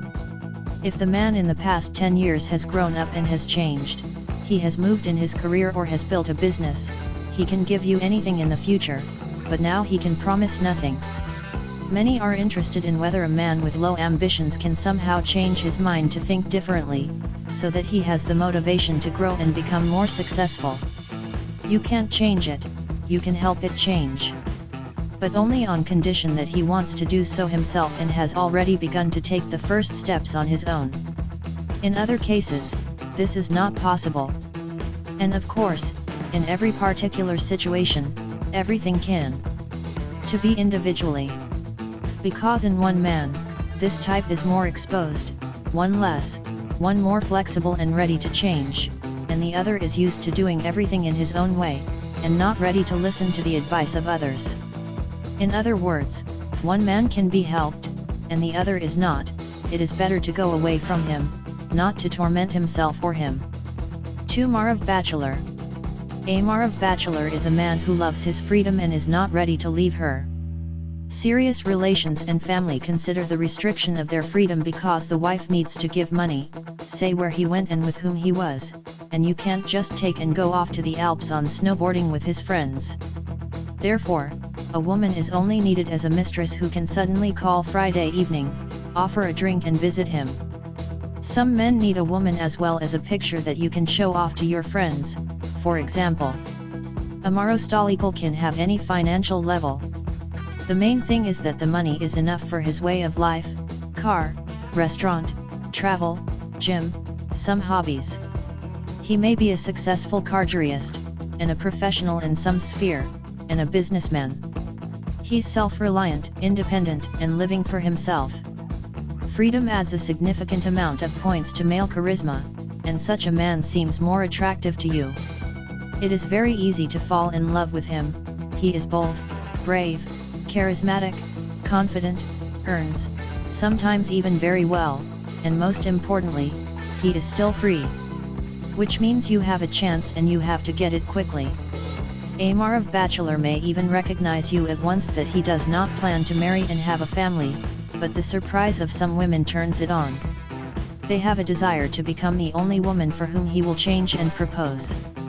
What are you waiting for with a man like that? You are expected to have a relationship in the form of periodic meetings at a convenient time and in a convenient place for him. For example, he can call you in the middle of the night and ask you to come to him urgently, without even asking how comfortable it is for you. You will expect him to make serious proposals, but they will not be, because he does not plan to develop relations. And when you decide to start this important conversation with him, at best, he will ignore your question or postpone your conversation to another. At the worst it will start to irritate. We talked about it with you already. Are you back for your? If your claims are ever more acute to him, it is more likely that he will easily decide to break up your relationship to find a new girl who doesn't bother him with anything more serious than just sex. By the way, it's one of the brightest signs of a Maho bachelor he's always ready to break up with a woman. When you have a claim to him, he says to you directly, if you don't like it, no one holds you. A regular woman who has no other contenders, and there is only a low self-esteem, which she does not appreciate and does not love, will tolerate this attitude and wait for him to change and they will be happy someday. In most cases, of course, there is no explanation missing until that moment. There are cases where a woman manages to marry a Maro bachelor and even give birth to his children. But, as a rule, he still leaves and begins to live for himself, is too close to him in his family life. The Marav bachelor is a wolf. And as he doesn't feed him, he's still looking into the woods. If he's still in a relationship, you never feel like he's with you because he's still living for himself. He's always somewhere in his thoughts and plans, like you and you, but as if apart from you. 3. Married. When a married man wants to diversify his life, or to remove the tension that has accumulated in his or her family relations or at work, he begins to look at other women and get acquainted with them. Of course, in most cases, the main reason for his ascension to the left is the desire to get new vivid impressions that he does not receive in his normal family life. The most important trap is that a married man will tell you that his relationship is bad and that he even wants to divorce him so that he can live up to his interest in another woman while leaving the impression of a good man. An ordinary woman, of course, believes him, and if you have a relationship, you don't refuse to wait for the most cherished divorce, and at that time you meet and have sex with a married man. If you want to divorce, why don't you do it now or hasn't done it? It's obvious that if you don't want to live with a man under one roof anymore, you're going to pack your things and move. But cunning women can invent compelling reasons. I do not want to traumatize the children, waiting for them to go to school/graduate school/institute/retire, waiting for repairs in the apartment to be completed to move. Wife does not agree to divorce, Mercury has not yet entered retrograde Mars. The truth is, if things were as bad as he said, he would have been divorced for a long time and was a free man. It is important to understand that his interest on the side does not always mean that his house is all catastrophically bad and he really wants to divorce his wife. He may have temporary problems, but, in general, he is not going to ruin his family and is feeling comfortable with periodic changes. As a rule, such a man already has certain achievements, he is self-sufficient and financially stable. Unlike the maholster, he appreciates the relationship and knows how to support them, to take care of, to care, to pay attention to, and to give gifts. That's exactly what he's picking you up. A man like that is an attractive option for any woman. It's as if it were yours, but it's not yet fully, just a few formalities. What are you waiting for with a man like that? At first he will share with you the pain that his wife is having problems with his wife. There is a distance between them, she does not understand, does not appreciate, does not respect, and you have the hope that he will soon be released and there may be something between you. When you get even closer, he's starting to make you promise that soon it's going to be broken, just at this point in time, and you have to wait a bit.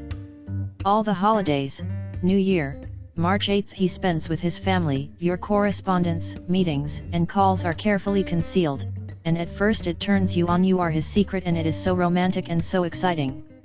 And over time, it starts to stress you because it's not near you when you really need it. Another feature of this relationship is that when a married man has a relationship with his wife, he may, for some time, disappear and not meet you, justifying it with his work, departure, or something else. And when the problems with his wife come back, he immediately begins to write to you and propose to meet to relax and relieve the tension that the husband delivers.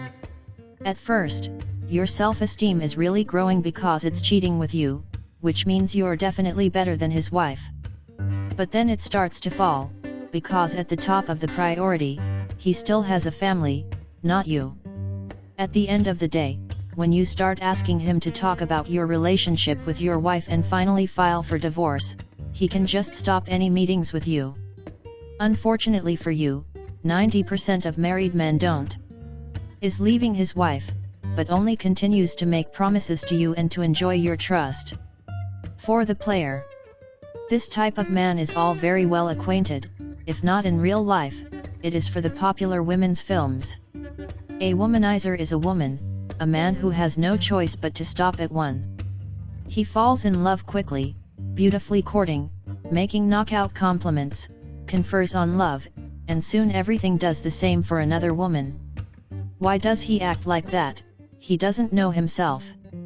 His friends say, "Well, when are you going to stop?" And he'd be glad, but every time he got into it, the arrow of the Amura fell in, and he couldn't do anything about it. That is, his feelings and actions are usually sincere and do not carry any evil intent towards women. And I'm not making excuses for this guy. In fact, there are women who often fall in love and quickly chill. We will talk about them in Chapter 3. The womanizer attracts the fact that he is active, communicative, romantic, always clear, and tastefully dressed, can boldly, and at the same time it is impractical to meet you. Whether or not he knows whether or not he really wants a woman, in any case, he can easily get the attention of any ordinary woman, and some even take down the roof. He looks courting, beguiling himself, giving flowers and presents, seducing. For example, a regular woman who hasn't had sex for a long time is very hard to resist a womanizer who tempts her to taste a forbidden fruit, or in other words, to sleep with him on a first or second date. The womanizer has a lot of women in the environment, with all the warmth he's talking to, with a lot of flirting, which, of course, doesn't make you feel comfortable with him. You have jealousy, the instinct of rivaling, and a desire to prove that you are the best of all his friends and unconsciously fit into his script. On the contrary, when a woman who has fallen in love with him, she begins to lose her self-esteem, with all of herself to compare and find a lot of flaws, he continues to hold a stranglehold on the womanizer, as if there were other men besides him. It may seem that this is too much, but in reality there are many times when a caring good girl loses her head, goes into a relationship with a womanizer, tolerates and always forgives all of his constant infidelity. What are you waiting for with a man like that? The player can show interest and attention to several women at the same time, and tries to keep it unnoticed, although it is not always successful. So if you're going to start a relationship with him, you'll always be sitting on a powder keg that can explode at any moment. The player tries not to miss the opportunity to make a new acquaintance with the woman he liked. Sometimes even when he spends time with you, he draws attention to other women who appear in the field of his vision. And of course it annoy and often cause another scandal. You will always be jealous of him, to worry about where he is and who he is, which is why he can develop maniacal syndrome, and you will begin to over-control him, check all his correspondence, messages, and calls in search of his ill-fated opponent, who is trying to take him away. It is possible that he has several questionnaires on dating sites where he sometimes spends time and is rewritten with the ladies of the handsome avatar. When you ask him about who he's texting with, he'll say, "Honey, it's just correspondence, just talking, nothing like that, I'm with you now." And really, now he's with you. It is only from this that the doubts of his loyalty do not go away. A playboy like a vampire who needs fresh blood all the time. He'll always be interested in other women, so you'll never be comfortable with him. You may begin to doubt yourself, find some flaws in your appearance, you will have obsessive thoughts and fears that if he is not with you now, he may already kiss and hug another woman, and may already have sex with her, after which she returns to your house. You'll be wondering, why does he need someone else if he has me? I'm doing everything for him, trying to be the best, to look good, to have a good cook, to cook, what does he miss? From a psychological point of view, he lacks love within himself and seems to be the great number of different women he's trying to compensate for. A woman who falls under the spell of a womanizer, and who has long been unable to escape from them, is simply condemned to disappointments, mental disorders and neurosis. It would seem that you could tie up your life to a womanizer, because he could be seen from afar, and a smart woman could just walk around him. But the trap for an ordinary woman is that he is honestly falling in love, and a free woman, especially one who does not have too many worthy fans, it is difficult to resist the sincere feelings and attention of a man who, I remind you, makes this better than all other types of men. 5 Pickers and Alphonse. Pickers and Alphonse are men who use women for their own purposes. For a picker, a woman is a sex resource, and the Alphonse is a financial one. Unlike the womanizer, who falls in love every time, and does not seek to hurt a woman, the picker intentionally divorces women for sex and is self-approval. The modern Alphonse is a man who lives at the expense of a woman. In the films, they are shown by young hotties, who are stout under the rich fiat, getting a new expensive car, money, beautiful life, and connections. Yes, it is true, but in today's world Alfonso can also be called any man who is well settled in the cozy 2-bedroom district where it is good food, sex, and money for beer. Why do they do that? The reasons for everyone can be their own. For example, the Alphonse often become lazy men without ambition, who prefer to exist for the money of some unhappy single woman.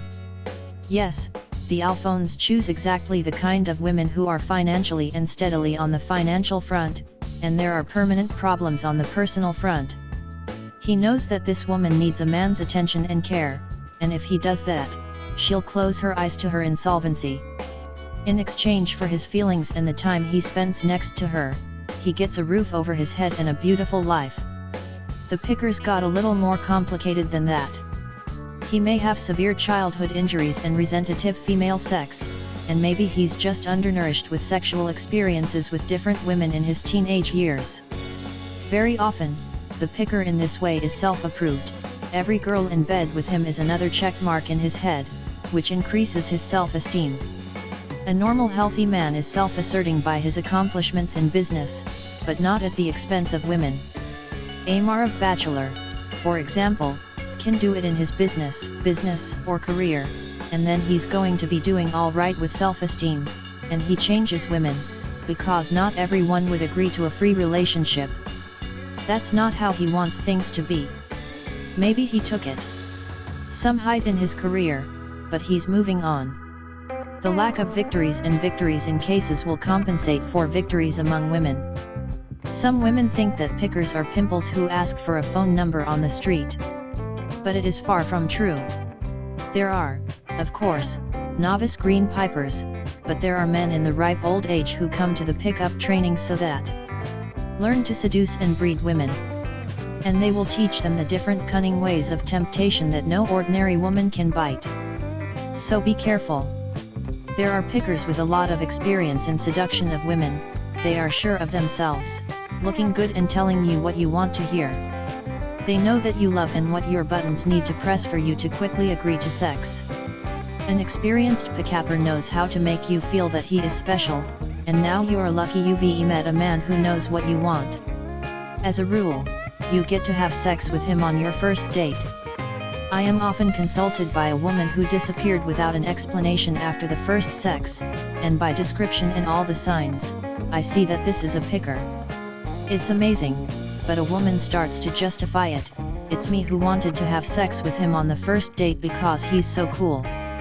No, you wanted to have sex with him, and you agreed to it, because he's an experienced seducer, and so experienced, that you didn't even think of anything bad about him, and blame yourself. They teach women how to manipulate women in a way that increases their visibility and interest in their eyes.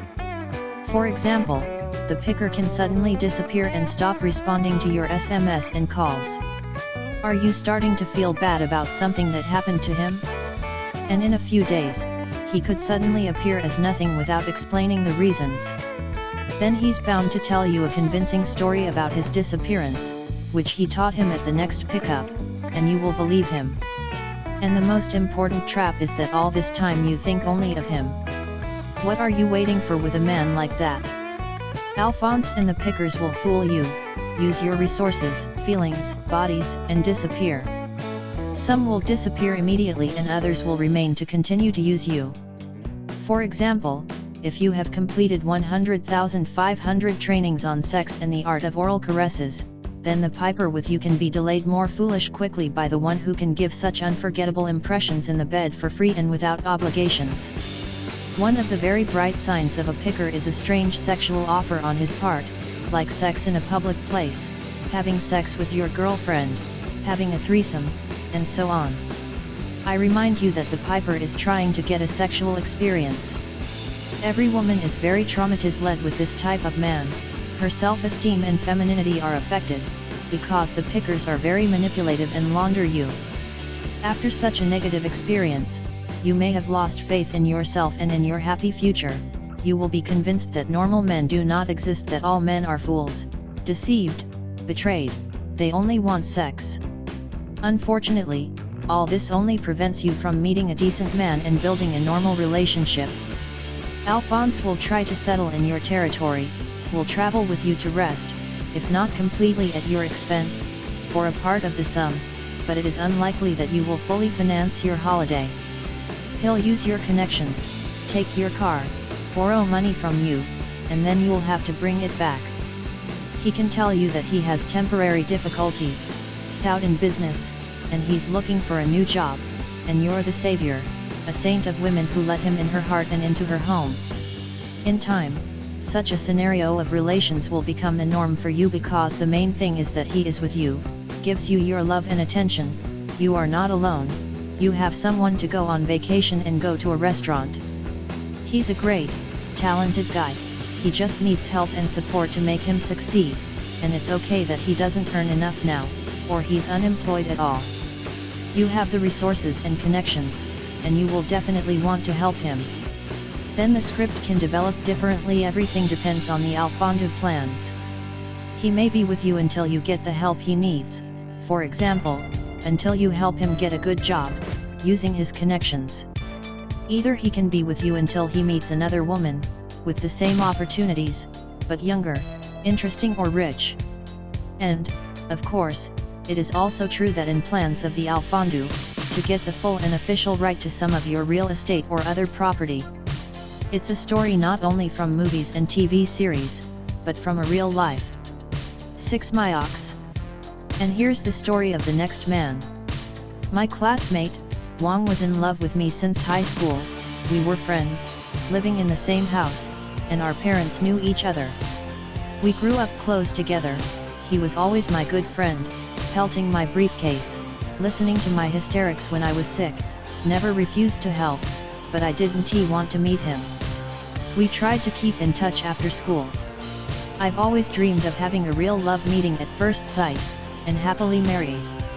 But, unfortunately, for a long time she could not begin a relationship with anyone. I met him, went out on a date, but once with the men I liked, I didn't go much, and it was all at the level of companions. And when I met Vanya for coffee again, he listened intently to my complaints about his life, and then put it mildly back to him.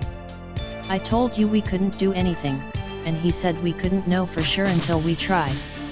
After one of my serious frustrating in a man, I've always asked for the psychological support of Vanna. I was really sick, we had a drink, we had a chat, and at that moment, I decided to have a relationship with him. I wasn't sure about my feelings and my decision, but I was pretty sure that he would never hurt me. Vanya's a very nice guy. He tried to make me happy, bring me flowers, take me to the movies, invite me to dinner at the restaurants. He didn't make a lot of money, but it feels like the whole salary was spent to make me feel good. He even refused to meet his friends just to spend the evening with me. I suppose any other girl would be happy in my place, but it was too sweet for me. But my mother was jumping to the ceiling from being happy that her daughter had a serious relationship, and she didn't understand who she was with, but with Vanushka. She always said to me, "Katyusha, Vanya's such a good boy, you'll miss, you fool, he's getting married, and you'll cry. He'd better get married." Because in the end, I didn't build a relationship, and I lost a good friend. Yet, we dated for a little while, 3 months. The last straw was a dinner with his parents, where they had a conversation about our future with the van, about the mortgage, the 2 kids and the rest in Anapa. I was literally the beginning of an Asiya. Did I dream of such a future? I have a promising career, I planned to go abroad, and I really wanted to fall in love. On the same day, I cried, said Wang, "I can't do it again, I don't like it, and we won't be able to do anything." I've been through this story for a long time. I was ashamed of myself most of all, because it wasn't his fault, and it was me who agreed to this relationship. As I went through the Alpha Woman program, I realized how I started with Wani. I realized why I didn't really get to build relationships before him. Now I have a clear head, I know what to do, and I still want to fall in love. This type of man makes up for all the bad things that women have in the world of pickers and Alphonse. In general, the meat is a good person. He can be very attentive, polite, caring about you. He's trying to care and make presents. He'll never hurt you, or manipulate you or use you for your purposes. In the conflict, it's more likely to be blamed for not hurting you. Although this is hardly a conflict, you will simply speak on elevated tones, and you won't talk to each other for a few hours. Then he will definitely take the first step to soften the atmosphere between you. If you had an experience with a Terry Bachelor or a Pickett, this variation on the contrasts is almost perfect. In his work, he usually reaches a certain height, and does not seek any further position. Because he cares about comfort and stability, and why do you have to tear up a shirt when there's enough butter on the bread? He's a good man, he can't refuse people's help. Well, when friends are asking for it, but there are people who may be overly lenient, so he often unconsciously fits into someone else's scenario, even at the expense of himself. Of course, the most important thing is that he wants a serious relationship, wants a family and children. It is of great value to him, unlike the Maho Bachelor, for example, for whom a family and a woman have no special value. It is likely that he would be in favor of the idea that a woman should not work, but should be engaged in domestic affairs and raise children. Unlike the womanizer, the pulp is rather true, though in rare cases it goes to a family crime. As in Catherine's story, he will most likely like your mother. Look, Coca is such a good man. There's no such thing on the road. What do you do to your nose? Yes, Coca is a good man. He will fix the castle, and repair will help, and the villa will do anything for you. He will do anything for you. He's going to dump all his business and how the Superman will save you from a difficult situation. He's ready to wait for you from work, or while you're doing your business to pick you up and take you home. In general, it's going to be out of your skin to please you. What's wrong with it? That's a hell of a man. Everything in it is good, but there is not enough rods inside him: masculinity, audacity, courage, aggression, everything that turns you on and turns you on. Alas, no butterflies in the stomach. You'd rather fall in love with a bad guy, in a wild wolf who hunts on the will, than in a house dog that waits for you at the doorstep, impulsively round your tail. You want to feel drive, passion, fire in him, and he's some kind of insecure or incompetent, unlike a womanizer who has a concentrated sex and passion in the blood. In the end, you want him to call you a bitch or do something crazy, and he doesn't know what you want from him. It's a type of man who can expect a mutual feeling from you for years, and even if you're with another man all this time, he can continue to work for you. By the way, they usually say, "I'll wait for your decision, no matter how much time you need." A few years later, you meet him and he says, "You know, I'm still waiting for you." And if you do not have other options for a long time, you will all be bound to your life with that man, because the main thing is that the man will be good, and the rest will be made. In any case, he will never do so with you as your ex. What are you waiting for with a man like that? Of course, in each case, the scenario of this relationship develops with its speed, and the first time, someone has it for several years, and for someone less than half a year, you all like it in these relations and give the impression that you are very lucky. Your mother will be happy, and your friends will be mad with envy, because your man is dusty with you. With the end of this romantic incubation period, the first signs of dissatisfaction with yours are beginning to manifest. Relationships: you start to feel uncomfortable with him, irritate yourself, get into a half kick, and raise your voice. He can start to piss you off, although in all this time he may not have changed at all as he was at the beginning of your relationship, just like he was. You will not even be on your own with the same groundless reactions. You will hate yourself for being so bad about a man who has never hurt you once in a while, but only on the contrary has tried to make you happy. Yes, he will try to invest in your relationship, but only in the framework of things that are clear to him. You will try to talk to him, use some technique to wake up sleeping animal in it, but that would be ineffective. He'll be all the same to his superiors and go to work on his day off, cancellating your planned trip to the city. It is easy to be manipulated and is often the hostage of the system in which it works, so there is no radical change in his life. It's so stable, you just get bored with time. He's stopped burning you like a man. Yes, he provided a comfortable standard of living for you, but his development as a man, as a male minor, stopped. Instead of doing some digging and taking a more solid position, he prefers to bend to someone. The next stage in the scenario is sexual atrophy, when you no longer have a physical attraction to your man. You can even begin to be shy and avoid being with him in public. I'm going to tell you a very unpleasant truth right now. Some, even very good, well-educated, honest and noble women, are beginning to change this man because they lack real male energy and passion. Often the scenario of the relationship with the meet just goes into a dead end, because he is a good man, and suddenly it is better to meet him no one. But it's getting hard to live with him. This relationship is starting to destroy you. 7 Smart Poor. As you have guessed by the name, this man is very clever, but, unfortunately, he has no big money. In other words, his level of knowledge does not match his achievements in life. He can tell you a lot of clever stories, bragging about his knowledge of different areas of life, read diplomas, publications, monographs, and his brilliant ideas, but in financial terms, to be completely unsuccessful. Why is that? Because knowledge is not equal to money. A typical example of such a man might be a scientist or a writer who has many ideas, theories, studies, but he can't monetize them and earn it not that good, though some money. It may be strong in the specific knowledge that relates to its sphere of activity, but it may be ignorant in matters concerning elementary management.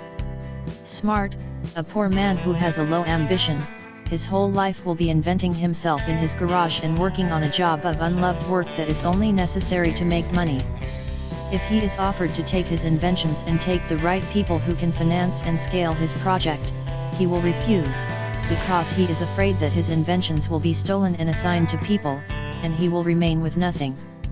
An example of a smart poor man could be a new green businessman who regularly attends seminars and business trainings in the course of a year, but so far nothing has done. At the same time, he works somewhere, again, just to make money for life. And there's really nothing wrong with this type of man, because unlike the Fords, he's learning, and that's already a potential for achievement. But his problem is that he doesn't take steps that can make him much move. The reasons for this may be different, maybe they're afraid to risk. Maybe it only does what he knows, or maybe he just doesn't see his nose anymore. But in most cases, he's just afraid to screw it up, cause he's gonna tell him that you're so smart and you didn't do anything about it.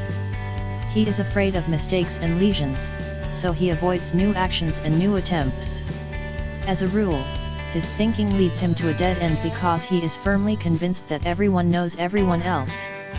Suppose you offer him a chance to start his business, and he will say, "I know how it's going to be there." And by the points will tell you why it doesn't suit him, though in reality he never tried it. He doesn't have much to listen to, and his opinion changes with the creek. This man is willing to enter into debate, discussion, and to be right and defend his point of view. It may be that he is wrong, but it is difficult for him to agree. Another bright sign of a smart, poor man: he is constantly looking for ways to save, because in his opinion, the fools are overpaying. He is often too rational and even willing to spend a lot of his personal time to save 1,000 rubles. And that's another huge difference between a successful man and a loser. It is time for a successful man. It is the most precious resource, and it is foolish to spend on finding a way to save little. A successful man spends his time finding a way to earn more and not think about saving. To some extent clever poor collector of knowledge that he needs not to do something great, but to just know. I mean, knowledge for the sake of knowledge.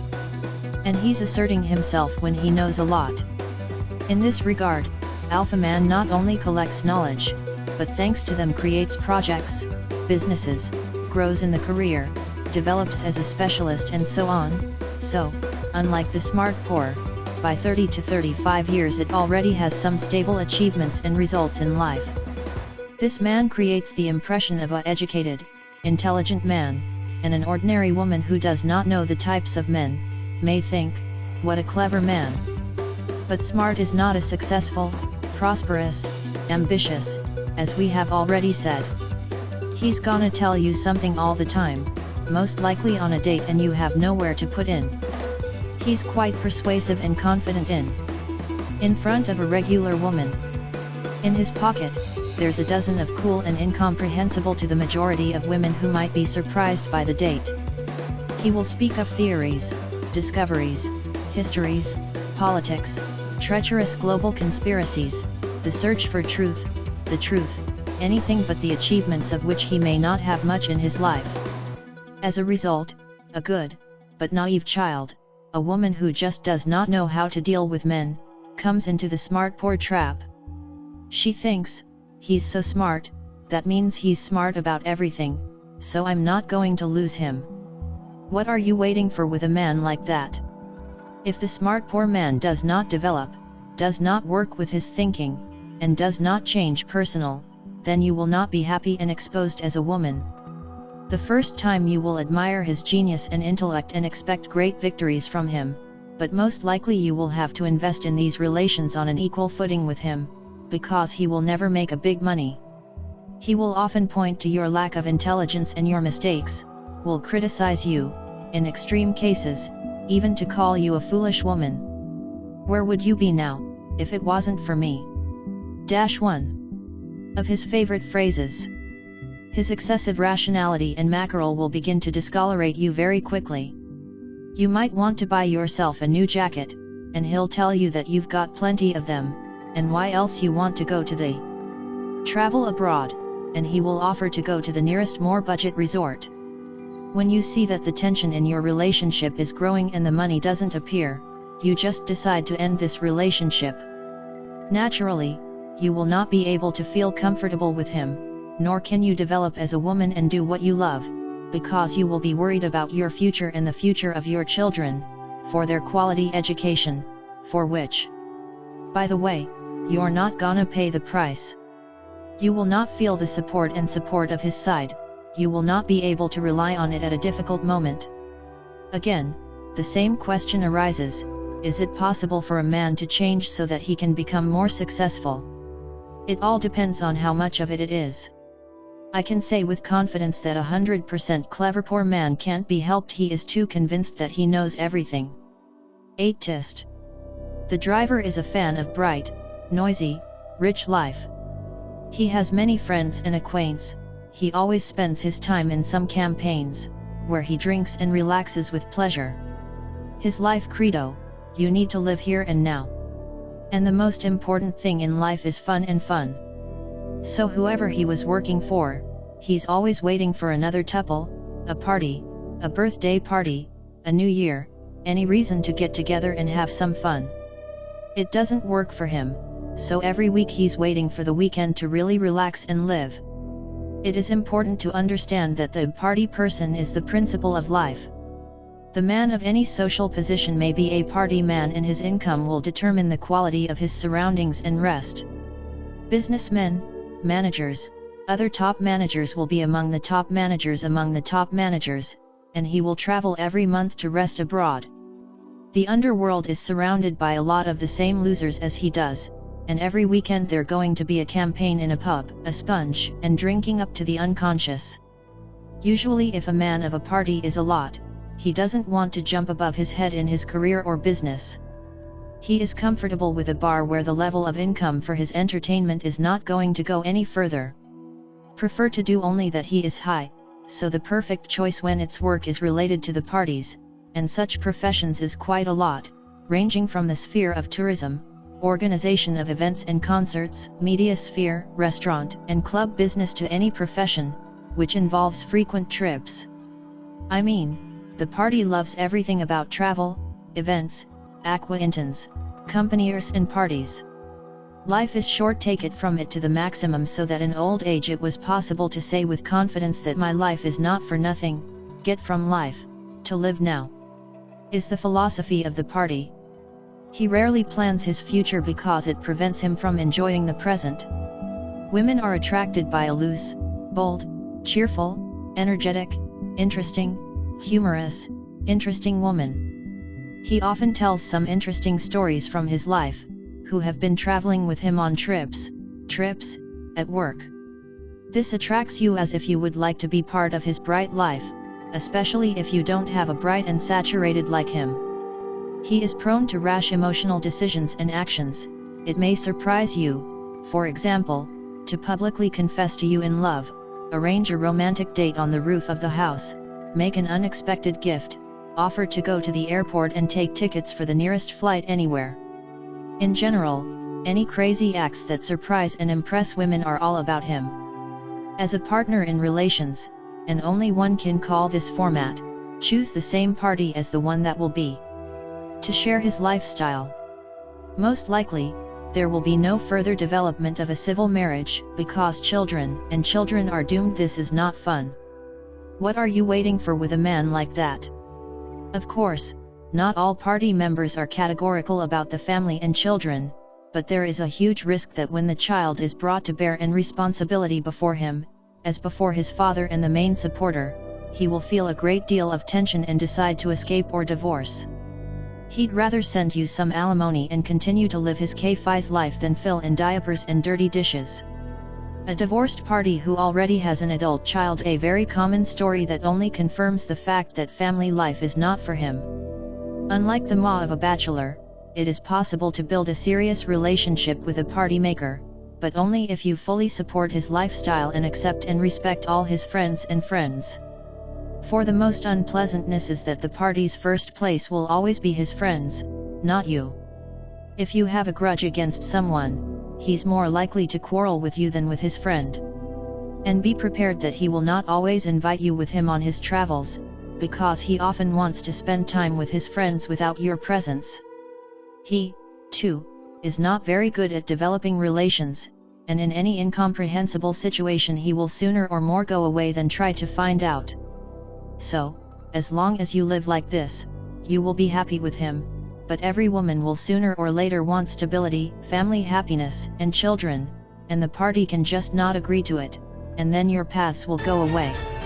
Another peculiarity of such a man is that he can change his financial situation dramatically, just in one day. Yesterday he was resting in the expensive nightclub with his friends, and today he was left without work and without money. He can literally spend his entire month's paycheck in one night or throw a big party and put a lot of money in it. His thinking does not involve building plans and preparing financial cushions on a rainy day, and since many party owners spend their money reckless, they like to take risks and do crazy things. Often they get into extremely unpleasant situations. Here, for example, is the story of a single party maker. Let us call it Artyom. Artyom works in a campaign that is in the insurance of other campaigns. He is sent to one very large customer, called him Igor Pavlovich, with a new offer. Artyom with this client has worked long and well with him, so they send him to the deal.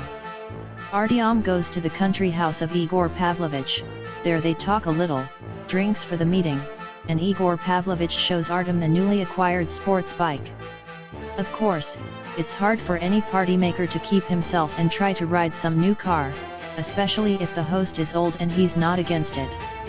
And since the party car and the moderate driver are incompatible, he's bound to scratch the car or even break it, which is exactly what happened. Artyom did not clear his possibilities, did not manage the control, and coomed his new motorcycle, Igor Petrovich, over the asphalt. Obviously, their relationship soured. The deal didn't take place, he didn't get the money, and even the opposite was owed to Igor Petrovich for repair of his motorcycle. These are the stories of the party owners very often. As they say, it's thick, it's empty. You will never be bored with him, but you will never be safe. He's inclined to do something stupid, act impulsively, get involved in some kind of a fight. Maybe without a reason for the abyss, stop responding to your calls and SMS, and then suddenly appear with some incredible story. A normal woman can't handle this kind of relationship. It's the party that's waiting for you. An endless civil marriage, because he is not ready to change the entertainment and the parties to the diapers and the mortgage. 9. Handsome. This man is hard not to notice. He looks stylish, his hair is neatly stowed, his clothes are tastefully arranged, his gait and his express look. It is difficult for a woman to walk past such a man. He loves himself very much and is often very demanding about what he looks like. Some use the term narcissistic, but it's more of a pretty. What are the main features of this type? Beauty needs women's attention, in the admiration of his person, in compliments to him if he does not, he suffers, his energy, mood and motivation are declining. Handsome is often a public man who has an audience, or at least he must be permanently surrounded by a large number of people. It feeds him and fills him with his life. In any profession where you need to be the center of attention, the handsome man will feel himself in his own plate. Handsome is not always the right word. It's more like his positioning, I'm pretty, and I'm crazy about it. That is, it can be with ordinary exterior, or even the opposite, be far from being a handsome, but from the inside to feel Mr. Universe, and this self-confidence definitely adds charisma to him. Yes, all around him must admire him, men envy his life, and women lose their heads and fall in love. If there's a womanizer in the hottie, it's just a mix-up, cause his whole life is gonna be a regular promiscuity. He just can't afford to have such an excellent man, that is, he's the one who's got one woman who can still not appreciate it. He's too good for a family life. How much his appearance is critically important to a handsome man is as important as his companion's appearance. It should be a good one. It is desirable to be some kind of model appearance, with a refined figure, quality makeup and well-kept hair. He wouldn't agree with that, much less. In fact, no matter how educated it is, it should be a beautiful picture next to it, no more. When you meet a man like that, you lose your head and fall in love. He's charming, sexy, you're attracted to him. Some women get erotic fantasies, other people think that they will be a beautiful couple, and all the friends will be envious, and the third one is going on, we'll have such beautiful children. What are you waiting for with a man like that? First, you have a lot of self-esteem, because you can say that you won the jackpot in the lottery of men. Once with the handsome one in the same bed, and that is the beginning of your relationship. You seem to have successfully irradiated a great male, and now it is yours. The handsome man is used to being always followed by women, always agreeing to all his suggestions and signs, so he will never invest in and develop your relations. He thinks you should be happy already, because he's seeing you. Alas, being in a relationship with one woman for a long time is difficult. As soon as another woman starts paying attention to him, who does not mind spending the night with him, he immediately changes, or even leaves a relationship. You might think it's the same thing as a womanizer, but the difference is that the womanizer runs on his own, and the handsome man doesn't seem to be so tense, but the women will be lining up for him. Accordingly, the two types of strategy are very different. The womanizer will look well and care for love, perform feats, and make unexpected romantic surprises, and the handsome man will not do it. What for? You will agree with him as well. Beauty always needs a lot of women's attention, like no other man, and no woman can do it alone. For the first time, you can admire him and maintain the necessary support for him. Immutable background. But you might want to have your attention, too. And the handsome man is fixating on himself and women's attention. As a result, both of them are beginning to suffer because of insufficient attention to themselves. He doesn't like dirty work, he'll never have his own hands to do your home or junk. He avoids problems that might poop his shirt, for example, never get involved in a situation that might end up fighting. As I've written, the beauty is how you look. And often he can reproach to you in an unsatisfactory look, if you haven't done makeup, or if you're sick, or you just haven't gotten yourself in order, or if you're getting better, and by the way, maybe not even taking you with you to meet your friends, cause you're gonna be shy.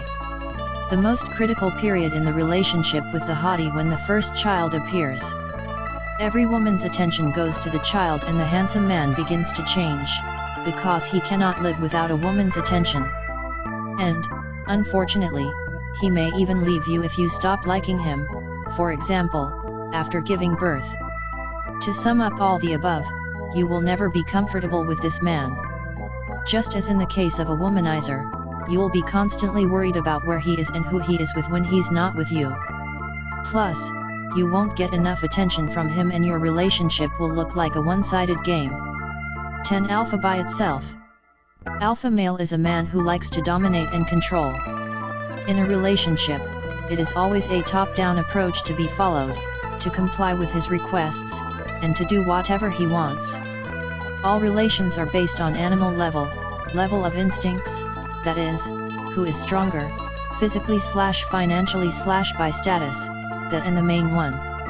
The alpha male loves power and often uses rather dirty methods to obtain it: manipulation, blackmail, deception, conceit, bribery. The weaker people use it for their own purposes, playing them like pawns on a chessboard. While these people are useful to him, he can treat them well, be polite and tactful, but once they are not needed, he can dramatically change his attitude towards them, become blunt, straightforward and indifferent.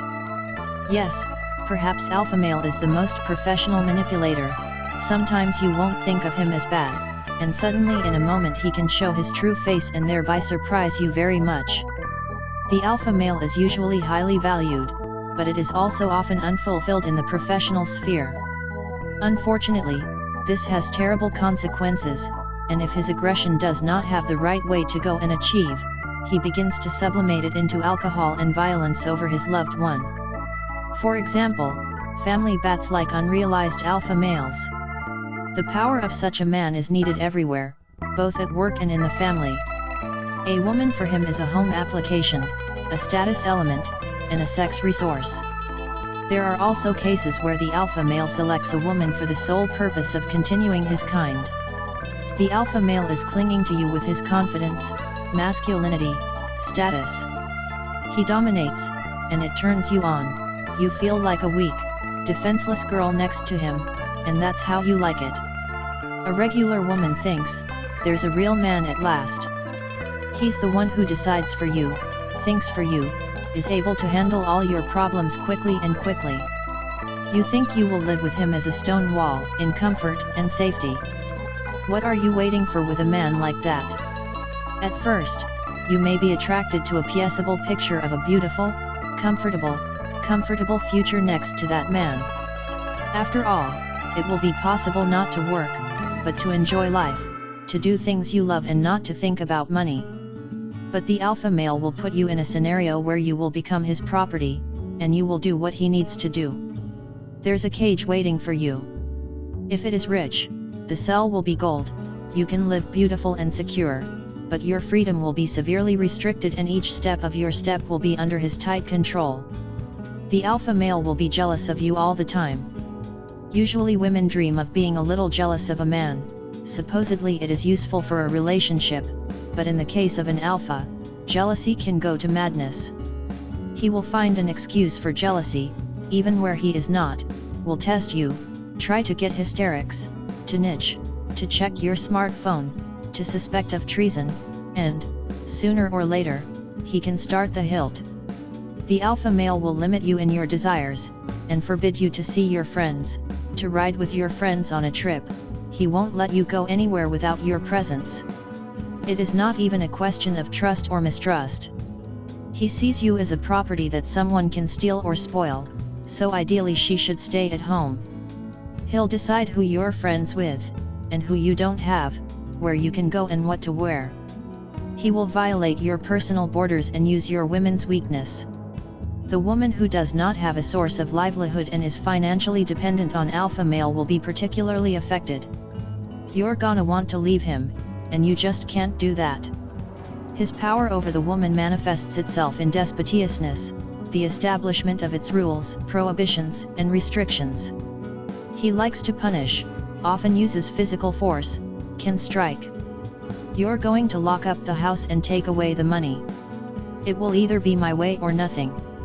As a result, in this relationship, you will only suffer, you will dipple the energy and wive as a woman. You will not be able to carry out your favorite business, you will have secrets from him, you will have to hide it carefully.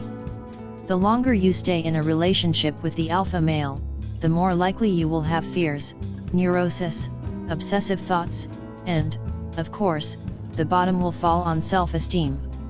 If you want to leave him, he'll start putting you in the wheel, until after the divorce, he can leave you with nothing.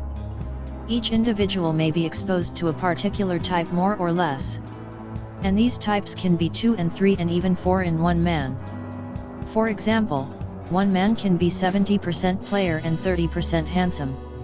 The other can be 80% waving bachelor and 20% male with low ambition. I would even say that every man is a cocktail of different ingredients.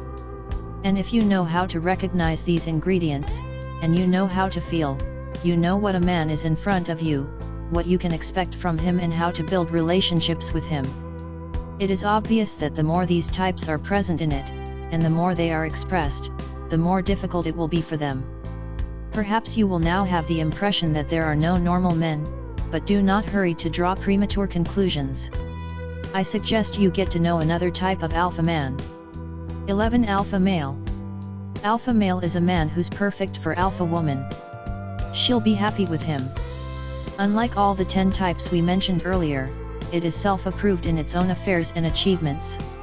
As a rule, by the age of 30 he already has some stable results in the career move or in his own business, and it doesn't matter whether big or not very, it's subjective, but the main difference between the alpha and the men of all the others. It's just that he has huge potential in growth and personal, professional and financial. He knows what he wants to achieve in his life, knows where he's going, set goals and strives to achieve them. He has high ambitions, and he has to work hard to meet them. Incidentally, one of the very bright signs of alpha is a man he loves what he does and constantly grows in his field.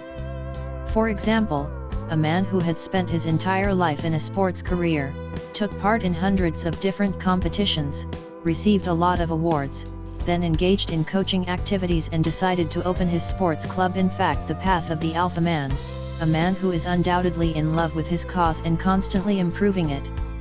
Most businessmen who have started their business practically from the ground, this is also alpha men. Many successful cargurios, professionals, specialists, masters of any case, this is also alpha men. And if you happen to have a fear of normal men after 10 types of men, now he's going to have to laugh, because without alpha men, our world would cease to develop. It is they who pedal on the hard wheel of our progress in science, culture, politics, in all spheres of our life. Alpha man is trying to earn more to provide maximum comfort to his family and to provide them with ample opportunities. Yes, he takes full responsibility for their future. It is normal for him, and it is natural that this mission rests on the male's shoulders. In a woman he sees great value, above all as a partner with whom he can share his victories and defeats. For periodic sex, you can use special services, but you can meet the one that will be able to understand it and take it, and support it in all of its endeavor is not as simple as that. Only the alpha woman can do that.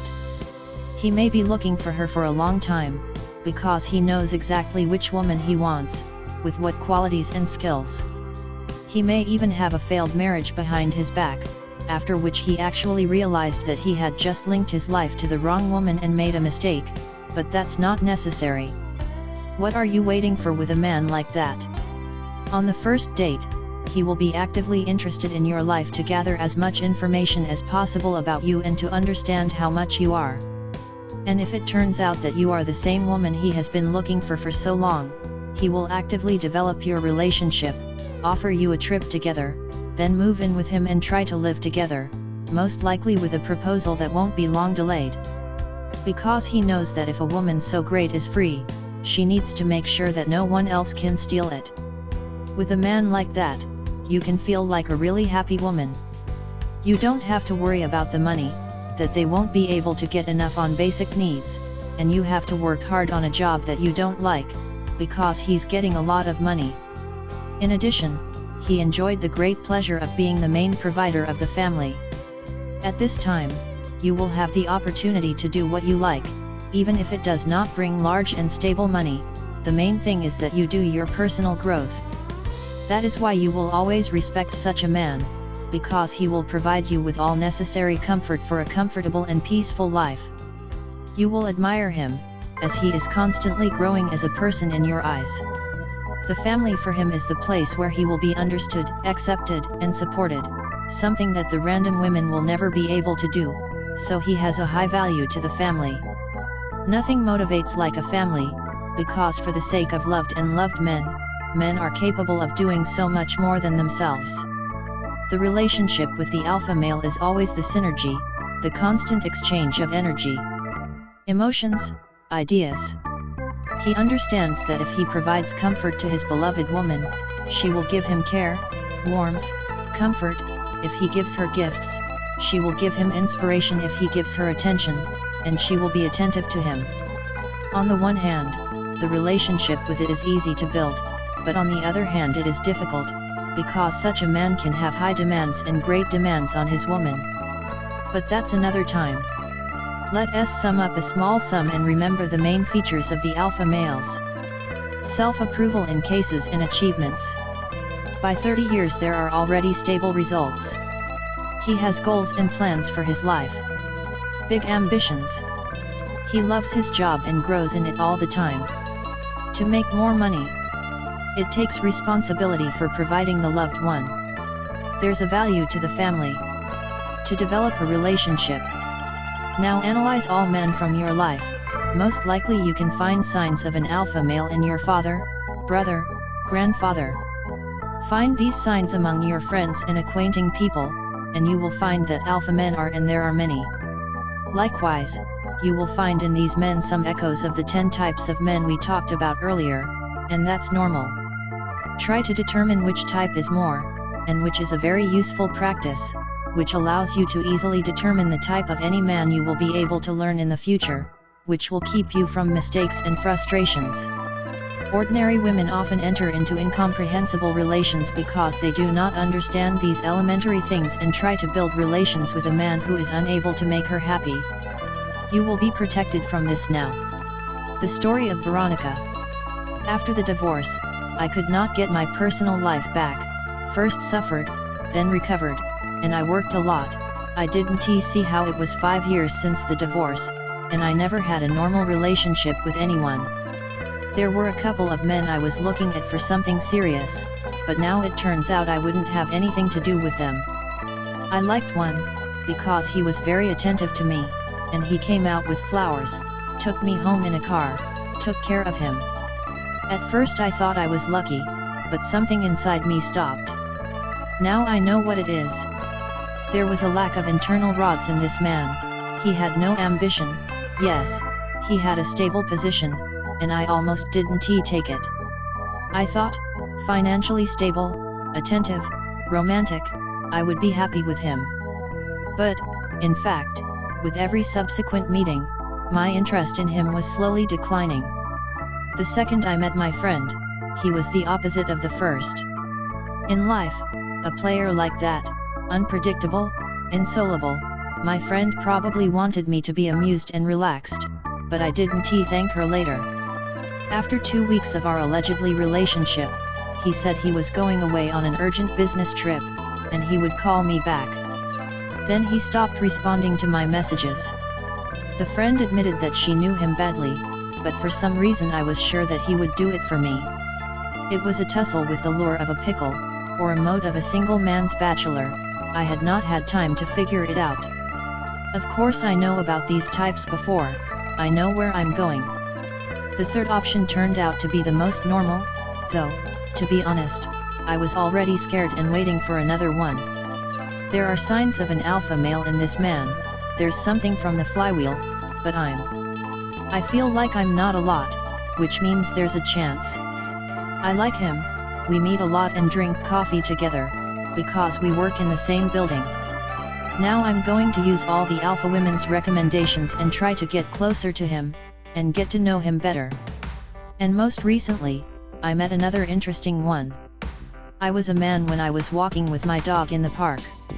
I used a simple phrase and just started talking to him first. Turns out it's so easy. We talked for a long time, exchanged numbers, and agreed to go out again without dogs. He's definitely an alpha male. I also want to say that in the last 5 years, I probably felt for the first time some inner peace for my future, because I saw that my happiness was in my hands. Thank you for the Alpha Woman program. I realized that I have a relationship with one of the types. Is there anything I can do to help him become an alpha male? It's a complicated question. Of course, there is nothing impossible, but in this situation there are a number of very important conditions for you to make something. First, the man himself has to want to change. You can influence this, for example, to become the woman for whom he will want to change himself in order to preserve your relationship. But if he doesn't want it, and even you're not a source of motivation, you shouldn't waste your time. Secondly, there is a need for sufficient time, depending on whether a man is of a male type. Imagine you want to lose weight. The more weight you have at the moment, the more you will need time and effort to achieve a good result. It's the same here. I know that there are few who can boast of goodwill and patience, especially when it comes to personality changes. But if you're sure this man is worth your time and attention, it's in your hands. Third, we need to have a good understanding of male psychology. There are now a lot of different general tips from experts in the topic of psychology, but the general counsels work poorly, and some even harm relations. Because men are different and with one type, the general counsel will work, and there is no other. Maybe you've had that in your life. In my system, I teach that every man has his own psychology, and the deeper you get to it, the more harmonious relationship you can build. I have a whole program called Men's Psychology, where we study the details of how men work, how to understand your man, and what to do to ensure that you have a harmonious, happy relationship. Another important point. I know women who suffer from savior. I want you to understand that only your life is the most precious thing you have, and you don't have to dedicate it to saving a man who might not be worthy of you at all. Do not try to change who your help is unable to assess. And by the way, this is also a task of male psychology to see what can be expected from a man and whether to spend valuable time on it at all. And also, I recommend that you remove the words change, modify and everything else in this spirit from your lexical dictionary. Alpha woman is not a teacher, not a mechanic, not an engineer. She is a woman, and her strongest talent in a woman's soft woman. And if you want to influence someone to start changing, try to start with yourself. The topic of women's influence is bound to come back in a separate chapter. How to read men on first meeting. When you learn to understand men, the next challenge is to understand the man in front of you when you first met. You don't know him yet. Most likely, you've coped with the task of the previous chapter and were able to determine the types of most men in your inner circle, but you did it easy, because you and those men were already familiar, and you've known someone all your life. You know most of their passions, ways of life, how they spend their time, who they are now or who they are 5 to 10 years ago. In general, you had all the necessary information for quality analysis. But you don't have this information when you start a new acquaintance, but to get it together a lot of time. And we have to say that in this time you can make a lot of mistakes. In fact, you can get all the information you need during the very first meeting with a man. Only ordinary women on dates prefer to speak on some common standard topics that can help in the moment to talk, but do not bring any real benefits. Imagine a man's acquaintance with Masha on the internet, let us call him Anton. They met in the cafe at night and each and every one of them knew nothing about each other. Masha is embarrassed, so Anton takes the situation in his hands, begins to ask her about who she works, then tells about her work, then goes on to talk to the side of some recent events that have taken place in their city. Then they talked a little about the interests of each and every one. Masha said that she was interested in photography, and Anton offered her herself as a model for filming. So an hour passed, and Anton paid for his coffee, and asked Masha to meet some more, and ran off on his own business. Even if Masha carefully studied all the types of men in this book, she probably couldn't understand anything about Anton's time spent with him. Philip, why are you so complicated? It's just a date, and it needs to be enjoyed. On the contrary, it is great that there is some mystery, and it is necessary to see the man again, and then again, gradually to get to know each other. This is a relationship, isn't it? What's complicated for you? Understand one simple, but very deep thing. It is hard to first, easily hard later. If you don't get to the quality of the person you're in a position to start a relationship with, you risk it, because he might not be able to do anything to you or not to meet your expectations. But it is enough for you to include a little bit of your attention at the beginning, not to let the situation on the demur, and then it will pay you more. It's just a little bit of a tensor that's trying to figure out what you're trying to do with a real womanizer or a hardcore bachelor, so you can keep yourself from disappointment in the near future. Unfortunately, for women who want only to enjoy and avoid any tension in their lives, this scheme is too complicated, so the same problems happen to them. Their men cheat on their legs, sit on the neck, manipulate, use, live on their account and so on. In fact, there's nothing complicated about my system, because it's all in the shelves, and now you're going to make sure of it again. In order to determine as soon as possible what a man is in front of you and what you can expect from him in a relationship, you just have to ask him the right questions during your meetings. There are many such issues, and even 3 dates will suffice, but I will only give you a few of them to help you understand men better than today. 1. How do you like to spend your free time? It's a simple question, and I'm sure you often ask his men, In response to this question, very important conclusions can be drawn about your interlocutor. And then, as soon as we have a free time, it's exactly what we're like, which gives us a good one, which we enjoy. By the way a man spends his free time, it is easy to predict his fate, where his life moves, whether his success, or mediocre, boring life. Suppose a man told you he likes to watch football matches. What does that tell you? So far, nothing, because football matches love to watch different men. In such cases, you continue to ask questions to clarify further. Dig deeper and find out what other interests he's got. And very often, his second answer is already very clear about his identity. What else do you like to do? Don't you have interesting football matches so often? What else? I still love watching auto reviews on YouTube. There are some cool car bloggers, I never miss their release. This question immediately shows the priorities in the life of a man and the way in which he manages the most precious resource in his life, personal time. Please note that he spends his time on development or degradation. For example, one man would prefer to spend his free time with his family, the second with close friends, and the third with an interesting book. I mean, it's three completely different men. There are men who like to do something in their spare time in the garage, and there are those who buy a couple of bottles of beer and relax on the couch with the tablet in a hug.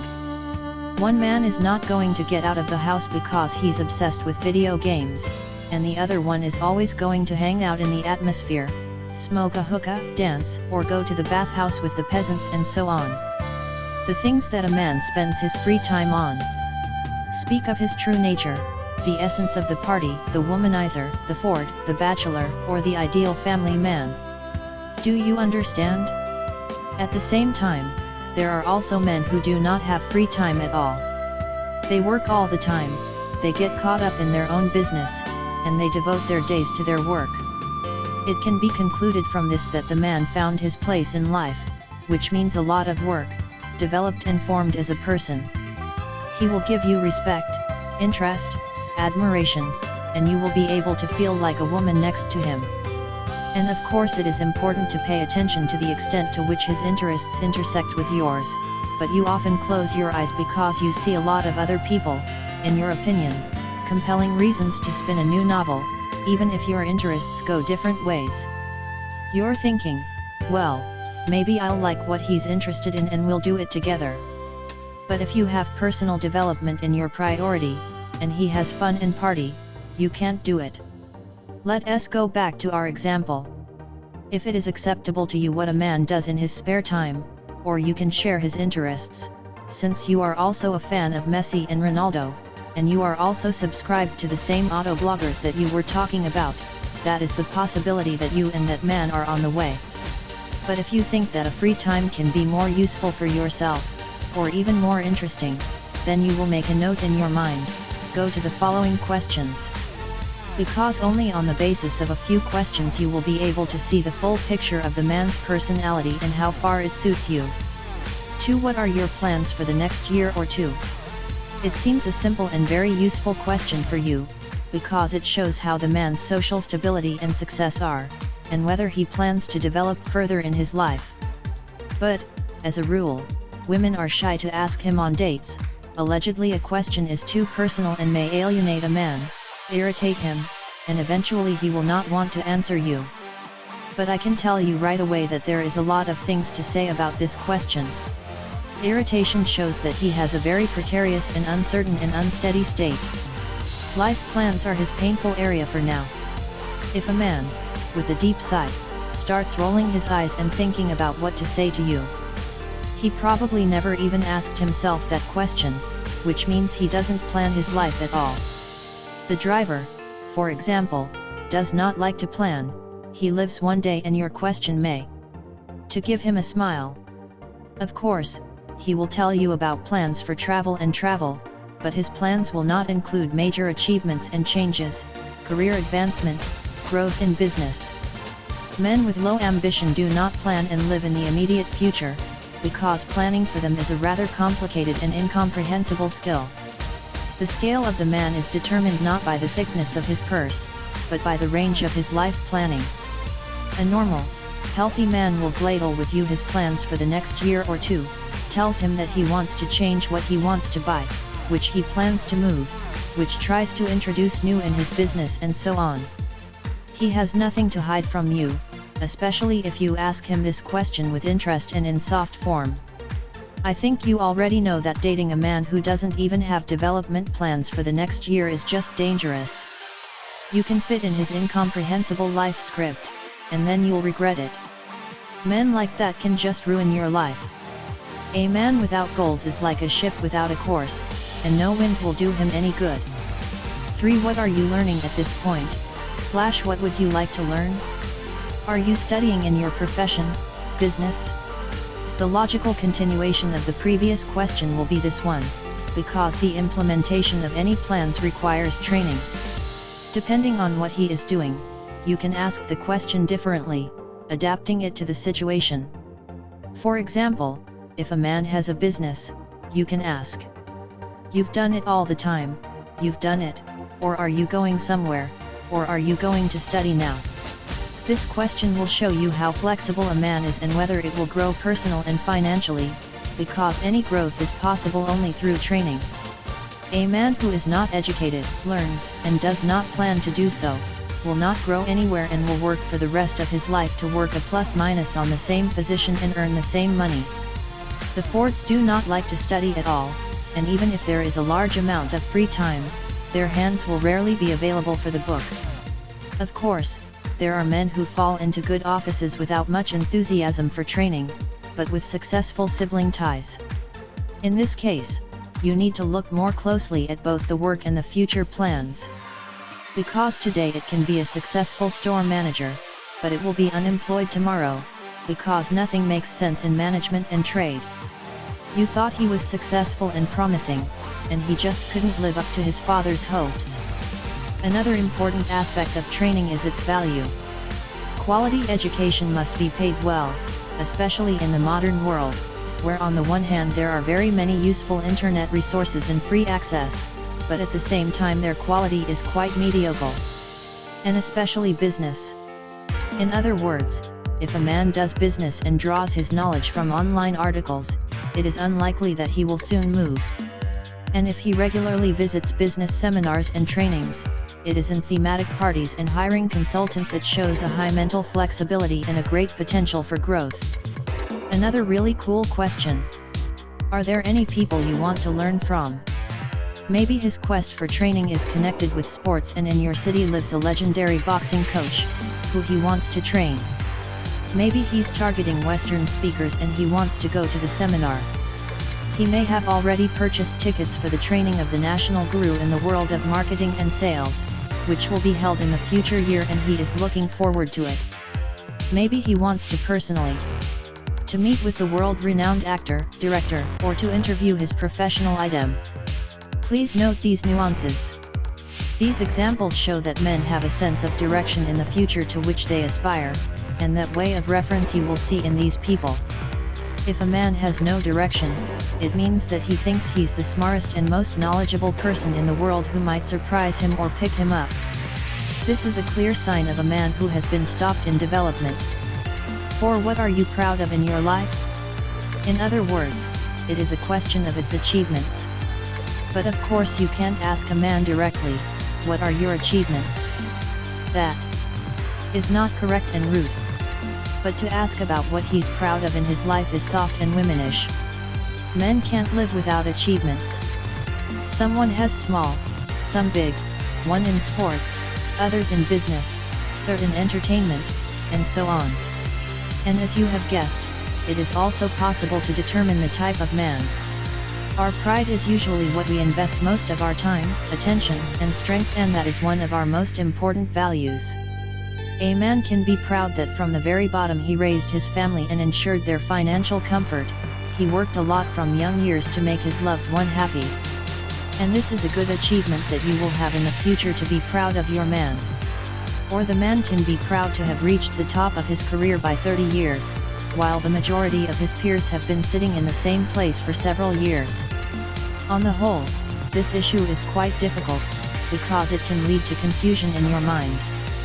For example, a man can be proud to have won a red diploma at the university, and he seems to be doing well. But the alpha woman immediately bewilderment, is that the greatest achievement that has happened in his life? What did he do after that? Nothing else to do but get a red diploma?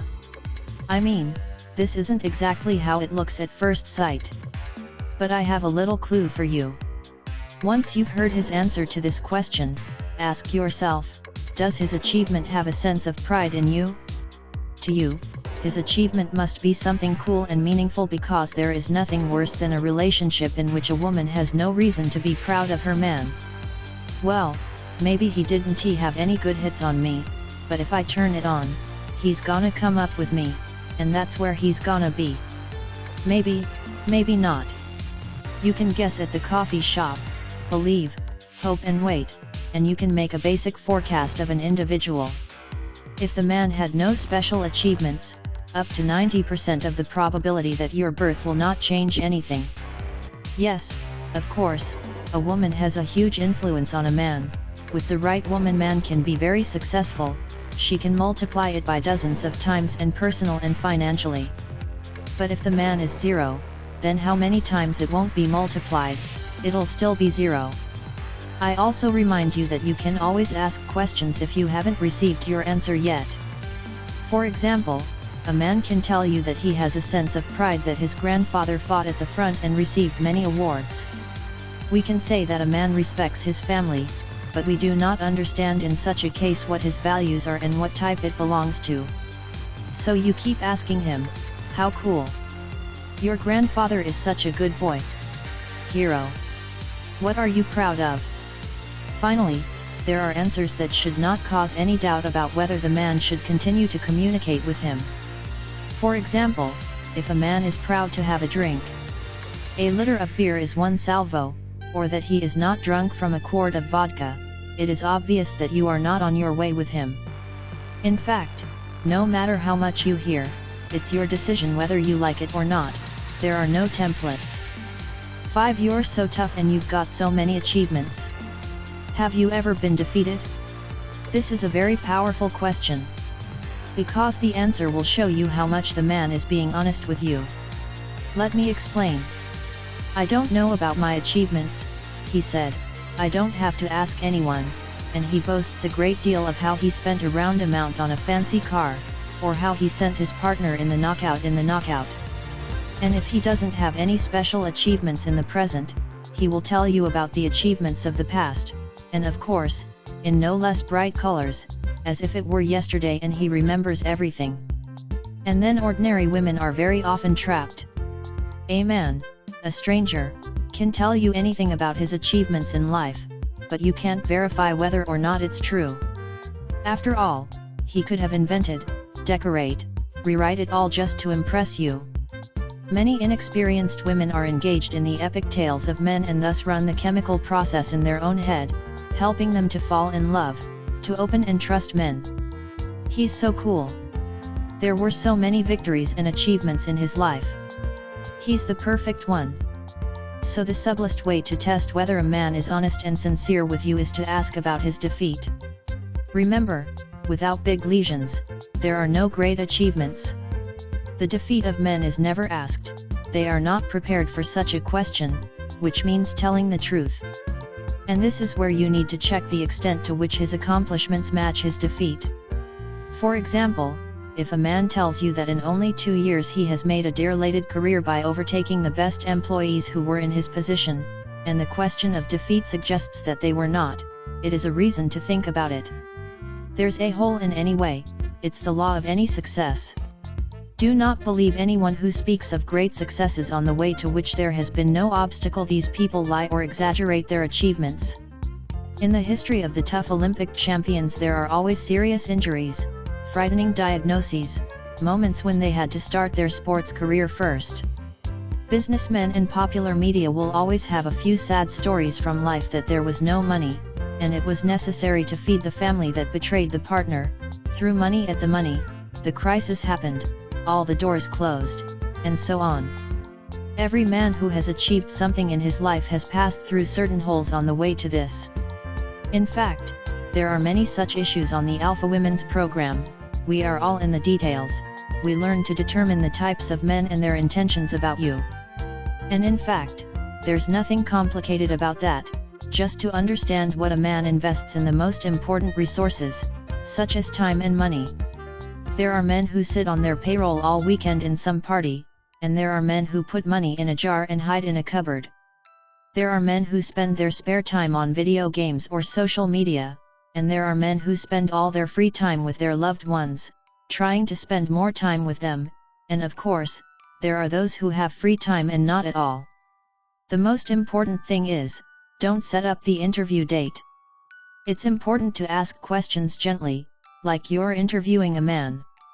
Then it will be interesting for him and for you. And on the basis of his answers, you can literally grasp what a man is in front of you in an hour and what you can expect from him in the near future. Is it possible to ask these questions in correspondence? We can.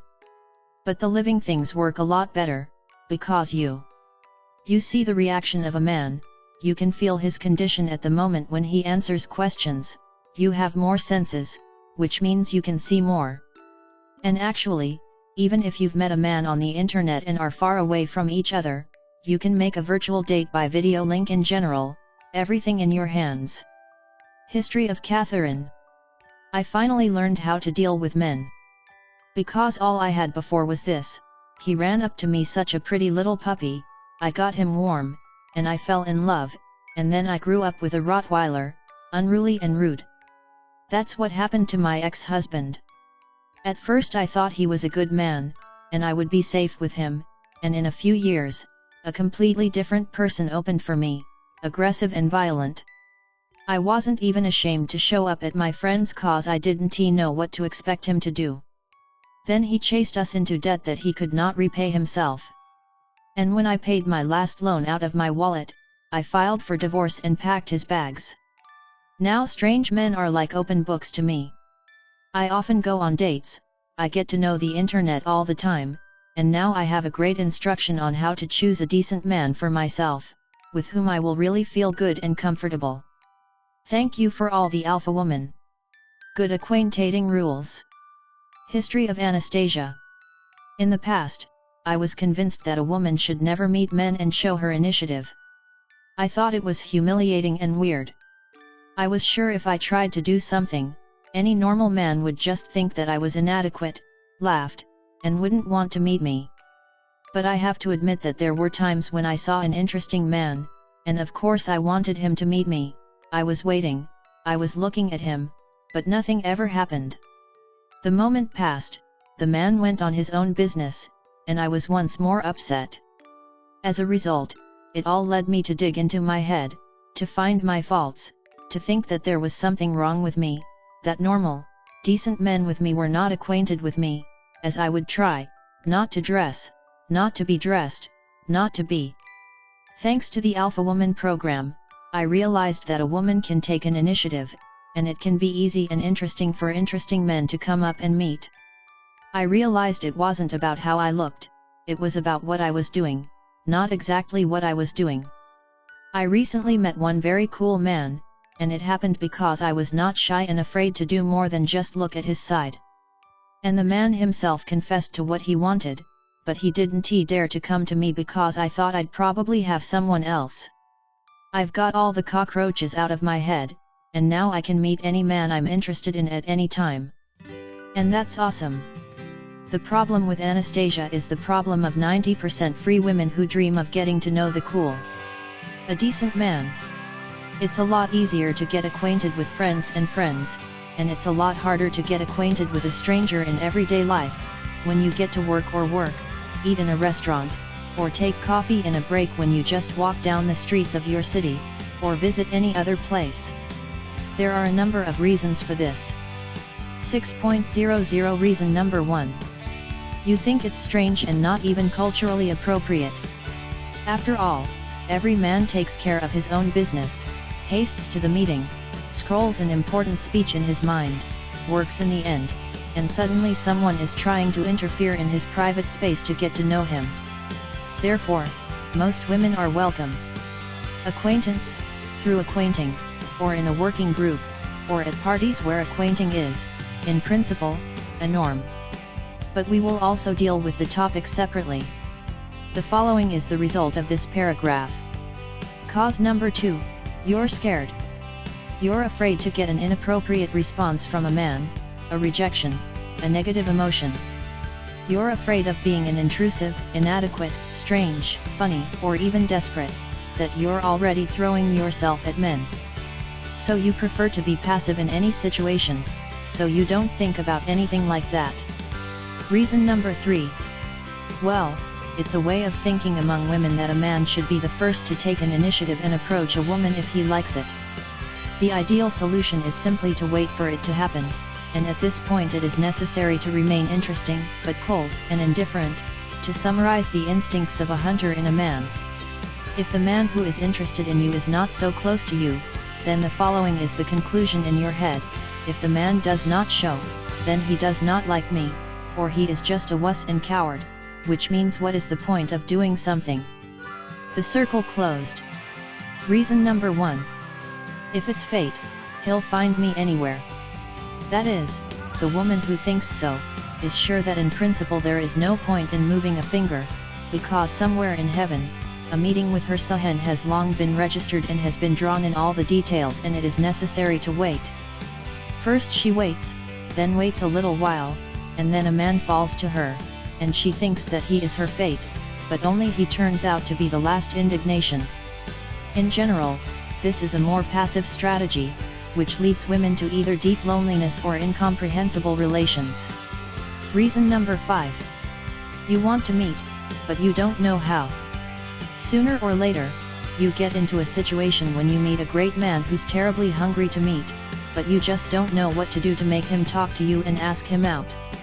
Even if you knew some chips from the recommendations of friends or popular magazines, it just flies out of your mind.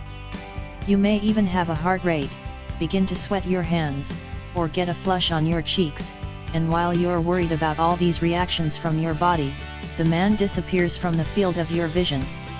Reason number 1. It just doesn't have time. First you have to go on a special way, second you have to prepare, make makeup and dress nicely, and in the third you need a good mood and a friend, because it's scary to get to know it without her. And I know that most women have a difficult personal time, because there are children, a job, a fitness, 2-3 hours a day goes on the road, and at the end of the day I want to be in a hot bath or a warm bed. Thus, the idea of getting to know a man is either postponed to the next weekend that you plan to spend with your friends or be delegated to the internet. The truth on the internet is not fast enough to gain positive experience. Often after the first week of online dating, you start to despair, as there are many lovers of free relationships, all who write to you want only sex, others look very suspicious. You're still waiting for a week because you remember numbers 3 and 4, and then you delete all your questionnaires and put a fat cross on the internet. So it's a dead end? For most ordinary women, it is indeed a dead end, but for the alpha there is no woman, because she knows how to get acquainted with men, to do it easily, comforting and unobtrusive in order to induce men to first meet her, and does not matter which day and where. No selection. Unfortunately, given all of the above, I am forced to touch a rather unpleasant topic for some women, and it is only possible now that you realize what really happened in your life before of this moment. I am so often written and asked to help solve problems with a man in a relationship, say that a man drinks or walks, that a man does not want to grow and is not influenced by any motivation, that they have stopped understanding each other over time, and many other problems. And most likely you realize that 90% of the problems are related to the fact that the woman initially chooses not the man with whom it is impossible to build happy relations, and therefore she suffers further. But now it's important for you to understand that the choice is often based on the idea that there is no choice. That's the ugly truth. I do not mean that this woman has no interest in men. It is, of course, rare. It is a question of the fact that there were not enough qualitative men who were interested in serious relations with her, so her choice fell on who was the best among those around her at that time. And since aqua intens and their ento are usually not seriously engaged and do not consider it necessary, not every woman can boast of a decent male environment. Choice without a choice is unpleasant, but it is true. If you don't understand the deep meaning of this phrase now, just answer one question. Think back to the man you had a relationship with, maybe even marriage, and that relationship ended with your initiative, because you weren't comfortable with anything. Ask yourself, would you go into this relationship when you all started, if you had a few worthy contenders other than that man? Most likely you would be wondering if you were going on a date and choosing someone who would be most suitable for you, with whom you will have better contact as a man, who you admire more, who is better looking after you, who is more promising and will be able to ensure a comfortable future for you and your children. Am I? Alpha woman always has to have a qualitative choice among men. That's why she's learning to learn. She wants to pick the best of the best and let it take a little more time now than she's going to lose the best years of her life because she made the wrong choice, or she just went to a relationship with someone who's floated, and you know what, you know. In this regard, I am not a supporter of early marriages, when young people who have only recently graduated from school are already starting to live together and legitimizing their relations. I am sincerely glad when I meet such couples, and I see that they have been happy together for more than 10 years and are really good for each other. But more often than not, I see the reverse of the situation, when, after 5 or 7 years of living together, people are running apart, even though they already have children. They differ for a variety of reasons. The feelings and the love that they had at a young age appear to be mistresses, because the young guy just didn't have time to go out when he was young, or people just become different and don't understand each other because they were trying to build relationships at a time when their identity was constantly evolving and changing. At the age of 19 to 20, they were alone, but 5 years later, they were different and the likelihood that they would be as good together as at the time of the first 50 by 50. This is a rather complex subject and you may not agree with me now, but I do not do this on the basis of my personal preferences, but based on the situations that women are addressing. Many of them are already worried about the personal life of their adult daughters. They do not want the uneducated to repeat the fate of their mother, so they come together with their daughters, who are 16 to 18 years old. And that makes me happy. Returning to the subject of early marriage, I would like to say that the lack of quality choices at the time is also a common cause. A failed marriage. It is not enough that a young girl does not know how to deal with men, but she also agrees with those who came to her and showed their interest. The same thing happens to you in any age you just meet a man and agree to this relationship. This can be compared to a hitch here. When you walk down the empty road and get in the first car next to you, you have to stop at last. This comparison may seem harsh, but some women have a similar story. The lack of quality choices leads us to mistakes and disappointments. We may be lucky, and the first option will turn out to be true, but the probability of this luck may be too low to easily entrust her fate. You should now be aware of the need to ensure that your environment has a good choice of candidates for the relationship. Only then will you be able to understand what you really want, what kind of man and what relationship you are, because you will communicate with different men. You will be able to compare yourself to who you feel more comfortable with, who you have more feelings and attractions with, whom you have more common interests, who you are more intimate and immediately and emotionally and spiritually. You will see how different men respond differently to you and how ready to invest in your relationship, who is more interested, and who is less, who you will be able to provide for a better future, and whose prospects are rather doubtful.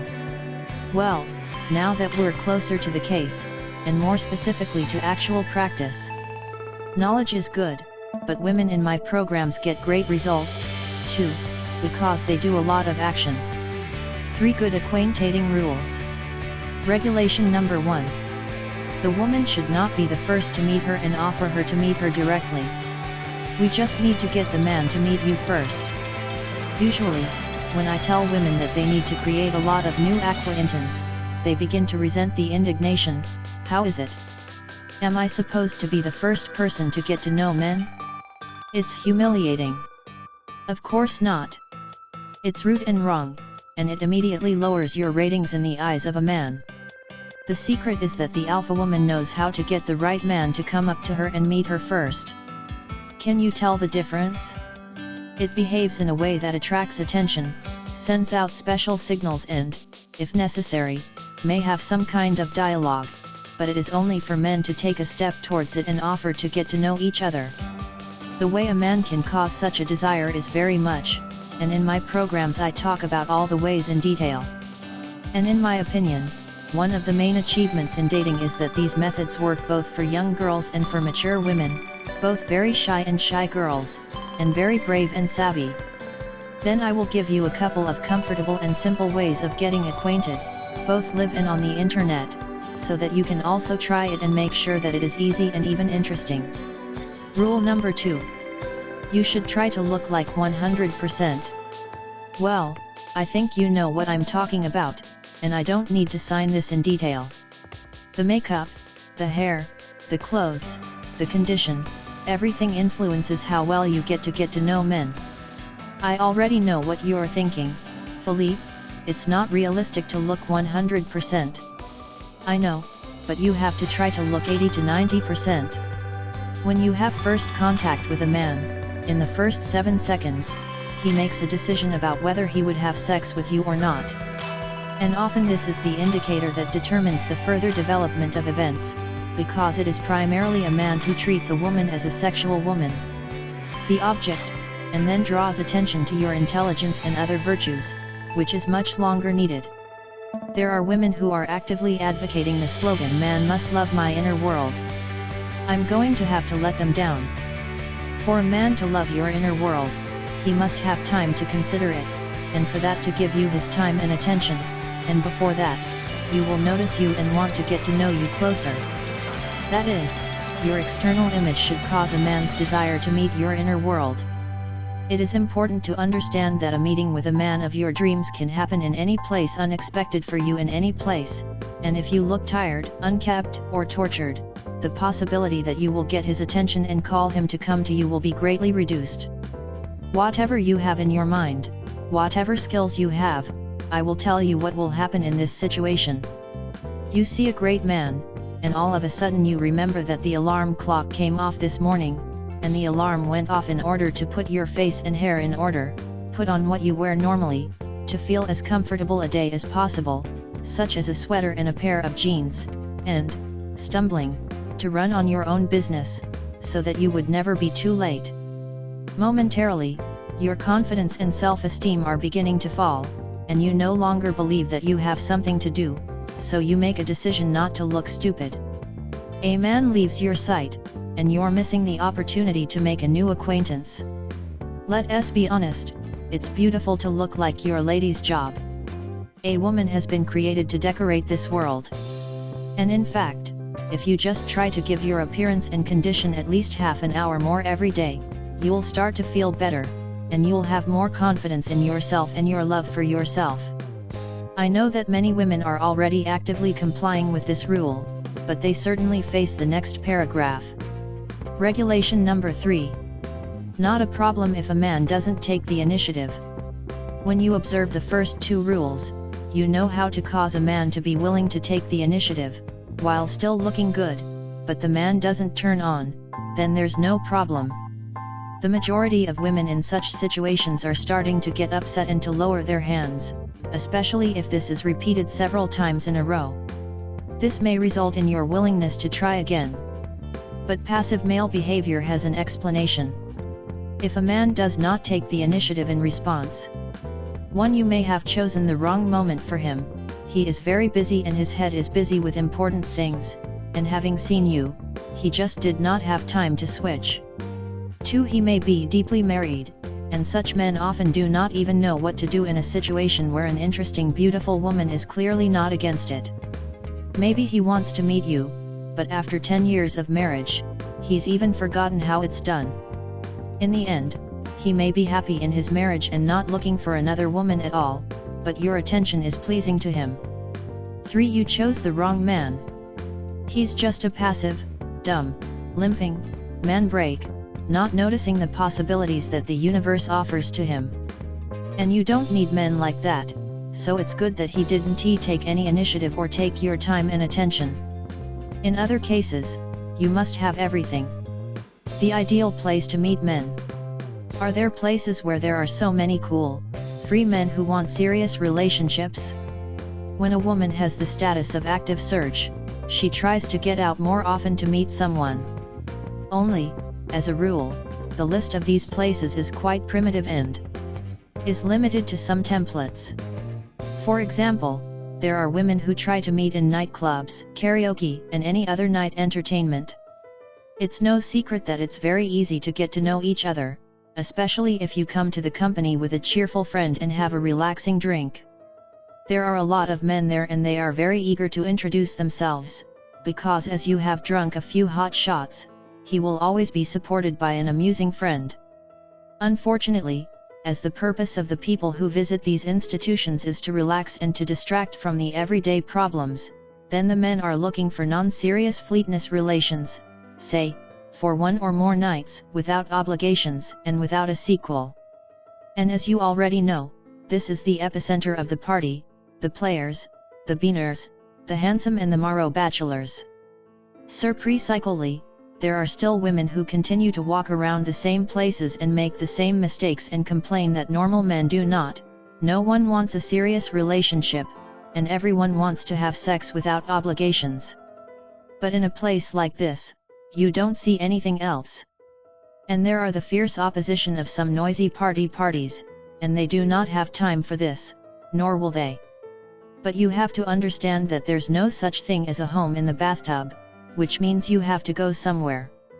Let us start with the fact that you are looking for an ambitious alpha man. What's different about men than anyone else? 1. High intelligence and desire to develop. 2. Active life. 3. Permanent search for new opportunities and useful links. The truth is that there are free cool men everywhere, and perhaps the only thing you need is to learn how to spot them.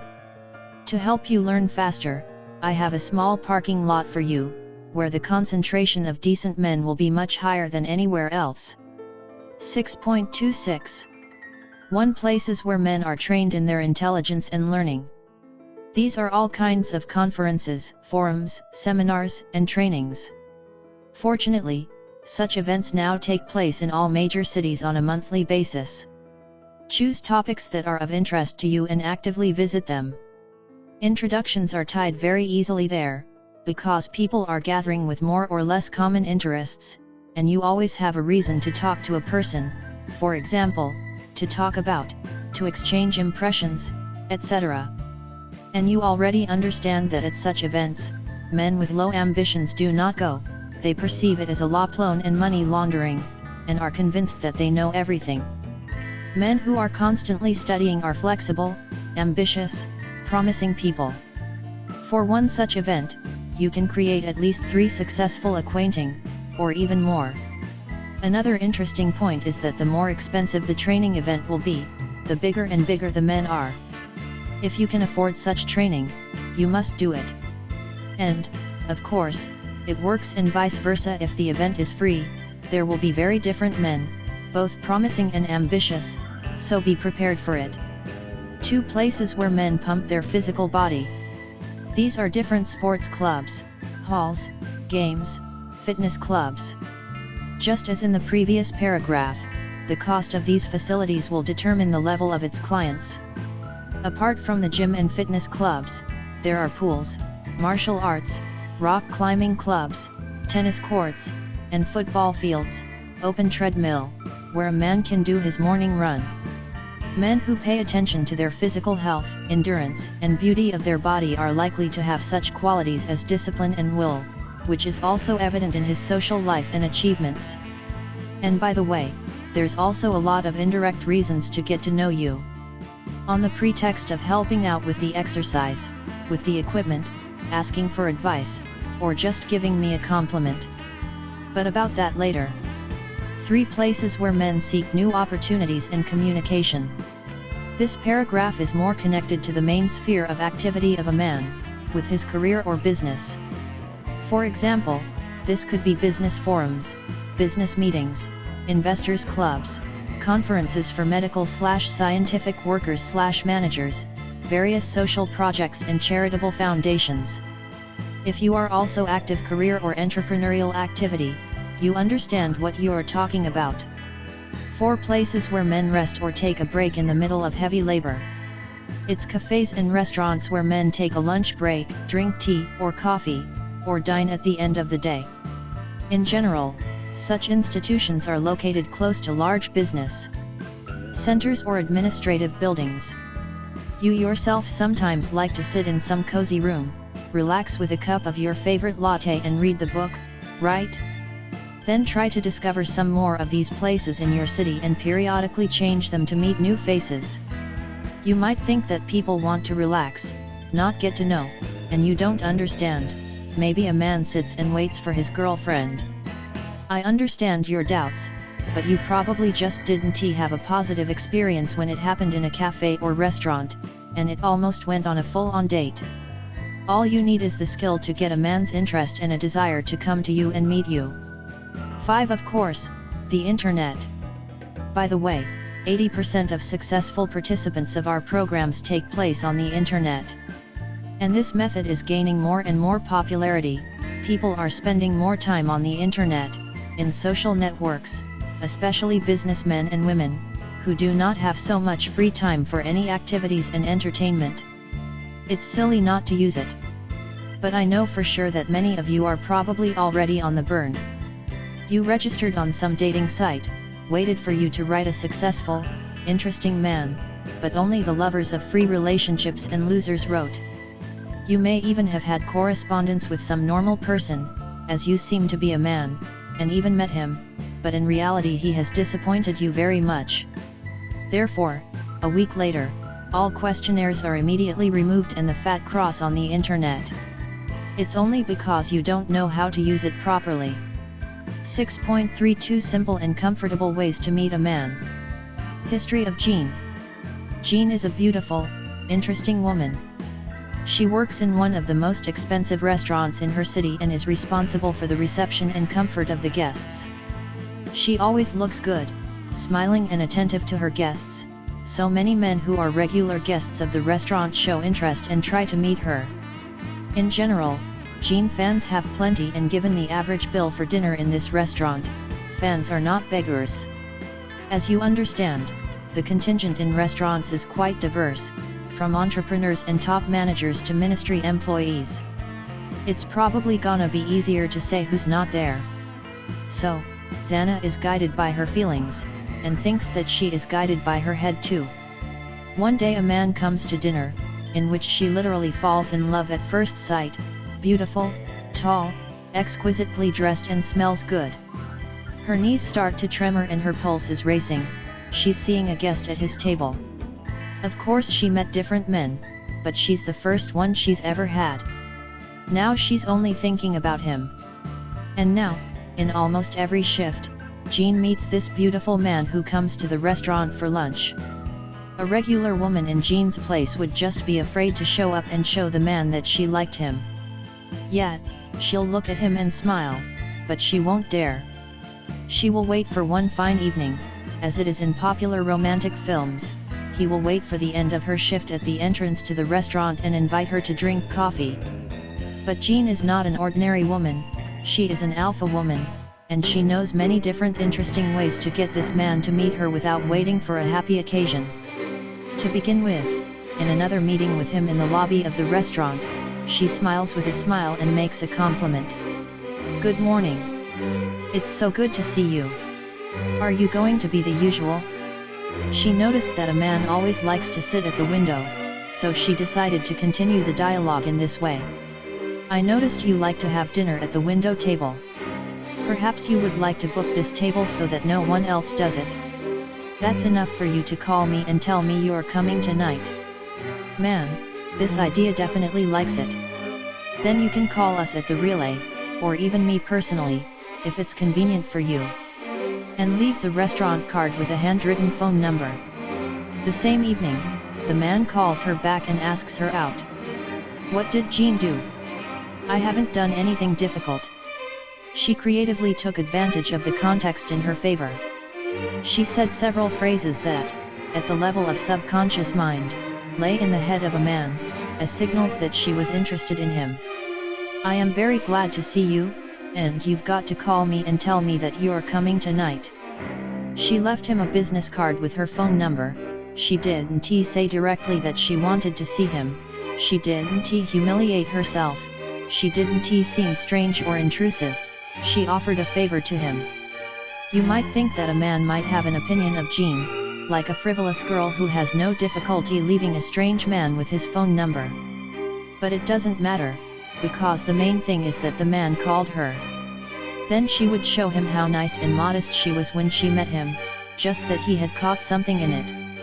She had thought about how to speak to him many times, and only this time had decided to do so. The man will be pleasantly surprised. On the other occasion, if Xana had just been waiting for a chance, the man could never speak to her. Because, first of all, how would he know that she liked him? Jean is smiling equally to all the guests, it's her job. How would he know she was free, not married, for example? Perhaps he would not have paid her attention at all, because he was very passionate about his business, even at lunchtime, and because Xana himself made him an interesting proposition, which was not done for him by other staff. He felt himself a special guest and turned his attention to that girl. Interesting story, right?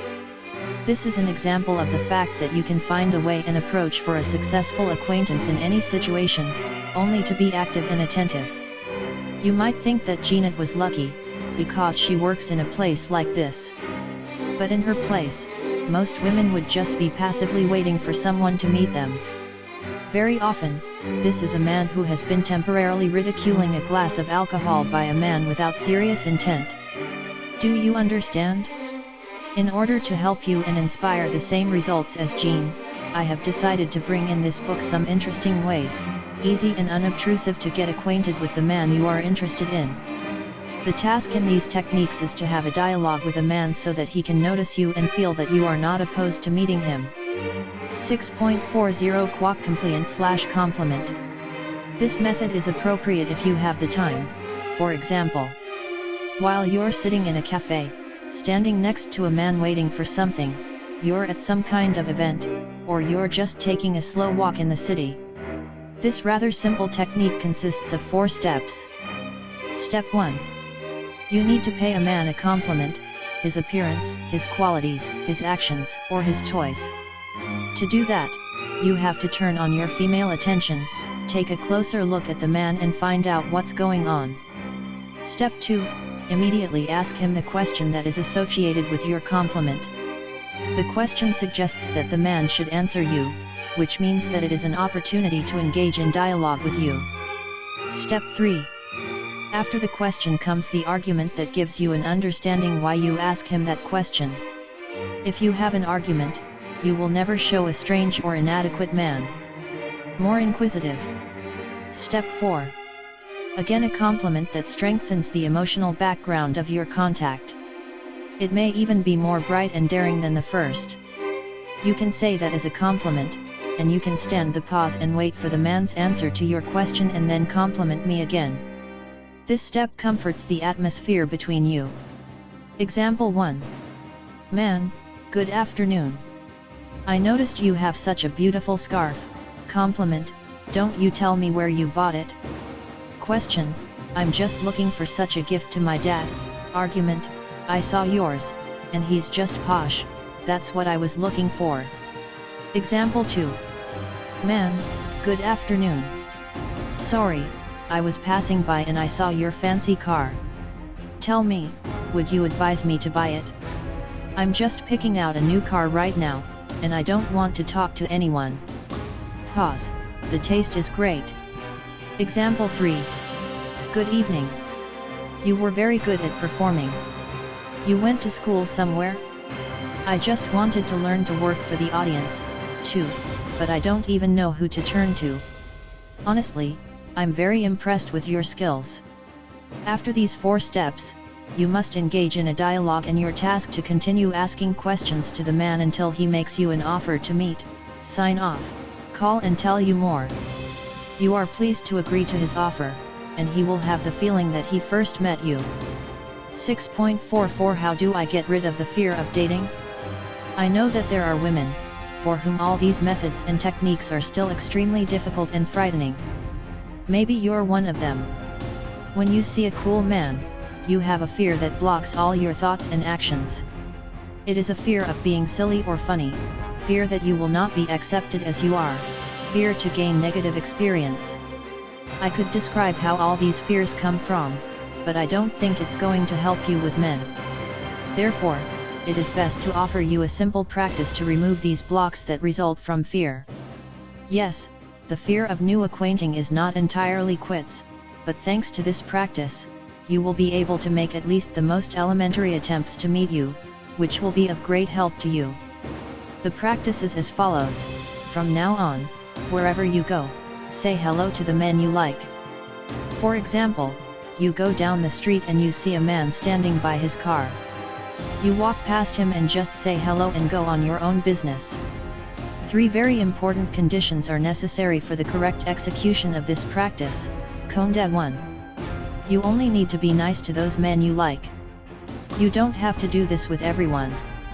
I know that there are those men who don't want to say hello to you. You don't have to do it with them, it won't have any effect. Do it only when you meet an interesting class man, where in a normal situation you would even be ashamed to look. Sometimes I say, Philip, what if I don't like people? I'm sorry, but then either you're out of the house, or you've got some serious problems to deal with, or you live in a scary, black neighborhood. In other cases, there are no such cases, at least 3 to 4 times a day, but you meet a handsome, decent man. Conda 2. You need to have a smile on your face. You don't have to do this with a serious or even more tired look. Condition 3. You don't have to do anything more than just smile and say hello. Remember, this is an exercise to reduce your fear of dating, not to meet a man. So in the first stages you have no task of talking to a man and getting acquainted, the only task is to say good day or good evening and go further in his affairs. To help you relax even more in this situation, imagine that you are already familiar with this man, who happened to have met him by accident and that's why you said hello. Do it as much as possible. Seems like nothing complicated, hey? Try to practice and make at least 7 such touch with men in the coming day. And if you continue to do this for at least a week, you'll see that you have no special discomfort in the form of a cool man, and you can even talk to him. It is of great probability that some men will try to engage you, for example, if they catch up with you at the time of this practice. Excuse me, do I know you? Not yet. But everything in your hands. Nice, you say. Such a response has a very positive impact on men, and they have a desire to correct this situation and to get to know each other. And I remind you of the good acquaintance rules. You look beautiful and you have a positive fortune. It will greatly enhance the chances of a successful acquaintance with a decent man. 6.49 Method of dating from social media. We spend a lot of time on online dating and online dating, both online dating and social media. It's a lot easier to do than live and don't have to go out on purpose. You can meet online at any time, even lying in bed. Of course, as in living acquaintance, there are certain rules that must be observed so that men would like to meet you. These rules are mainly related to what your questionnaire looks like. But this topic is too voluminous to deal with in the book. I only want you to know that the incorrectly formatted questionnaire on the websites is one of the main reasons why you write many inadequate men or nobody writes at all.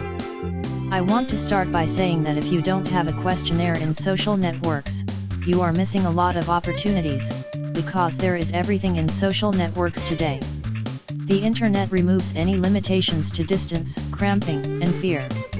Internet icons are easy, comfortable and dynamic. If you can do no more than 2 or 3 times a day on average, this number is unlimited on the internet, which means meeting with your man will happen much more quickly. Alpha Woman is as active on the internet as in real life. And this activity is not about how long it spends on the internet, but how much it conducts it. The alpha woman does not wait for her dream man to find her first questionnaire in the hundreds of thousands of other women's questionnaires. In other words, she's also picking up questionnaires from different men, choosing who she would like to write off in her personal messages.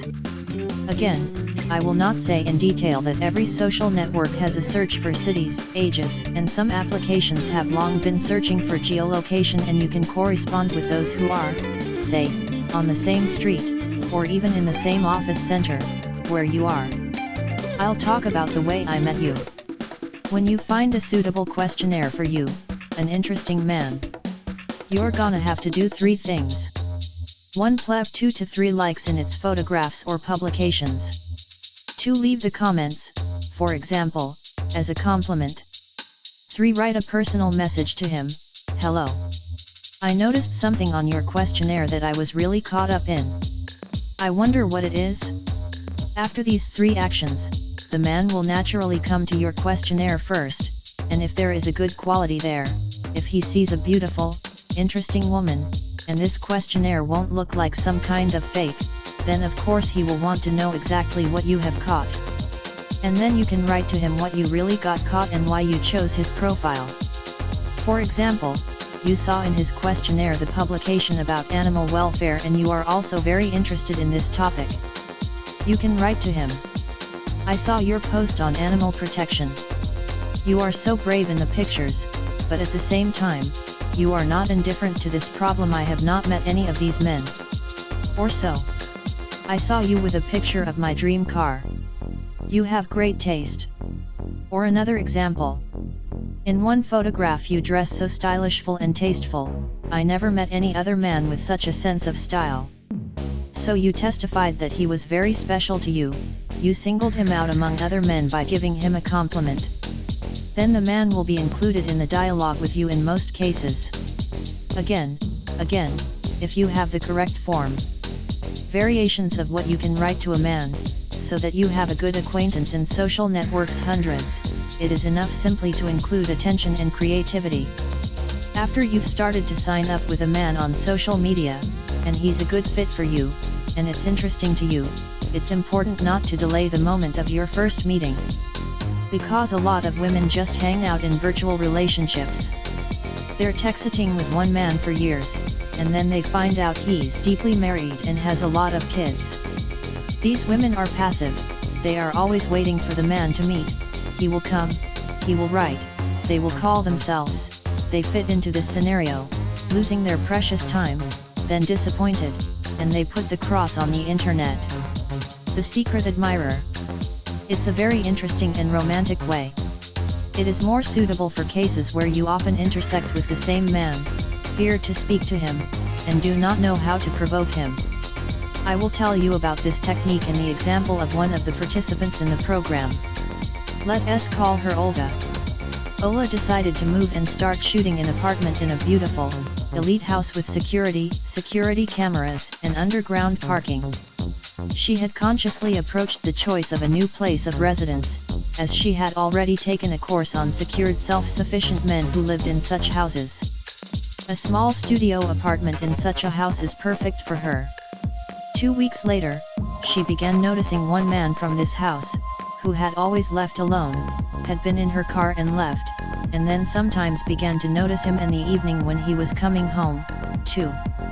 Yet, well, she practically always worked at home, so I started noticing this man. She decided to try the technique a secret admirer, even though she wasn't sure whether this man had a family or a favorite woman he might live with in this house. The technique was to buy a beautiful little card, write a message to a man and leave in a place to be seen. In the case of Olga it was a car of that man. She bought a card and wrote a message like, "Every time I see you, I have skin creases, I don't know why." And the signature, "Your secret admirer." The important point is that you don't leave any contact on this card to contact you for the first time. So you're warming up the man's interest, he'll see your card and then everything. Time will think about who might have left it. There are no contacts on the card to contact you, which is even more interesting and unusual. The next step is to repeat your message several days later, but by leaving your phone number. In his message, Ole wrote, I was scared and I couldn't make it for a long time, but the desire to communicate with you was stronger. And then she wrote her phone number. She also left the card on the windshield of that man's car. She didn't know whether he would call her or not, she would write or not. She was worried about what would happen if he contacted her, worried that she would think she was crazy or something sick. But her desire to meet this man was indeed stronger, and at the moment of the second postcard there was already a personal interest in this method. The next day she came to SMS, "Hello, secret admirer." She said, "Hello. I'm so glad you wrote to me. Why don't you call me?" And he called her, said that he was surprised and pleasantly surprised at her postcards, asked where she lived, they went to you, and he asked her out for coffee.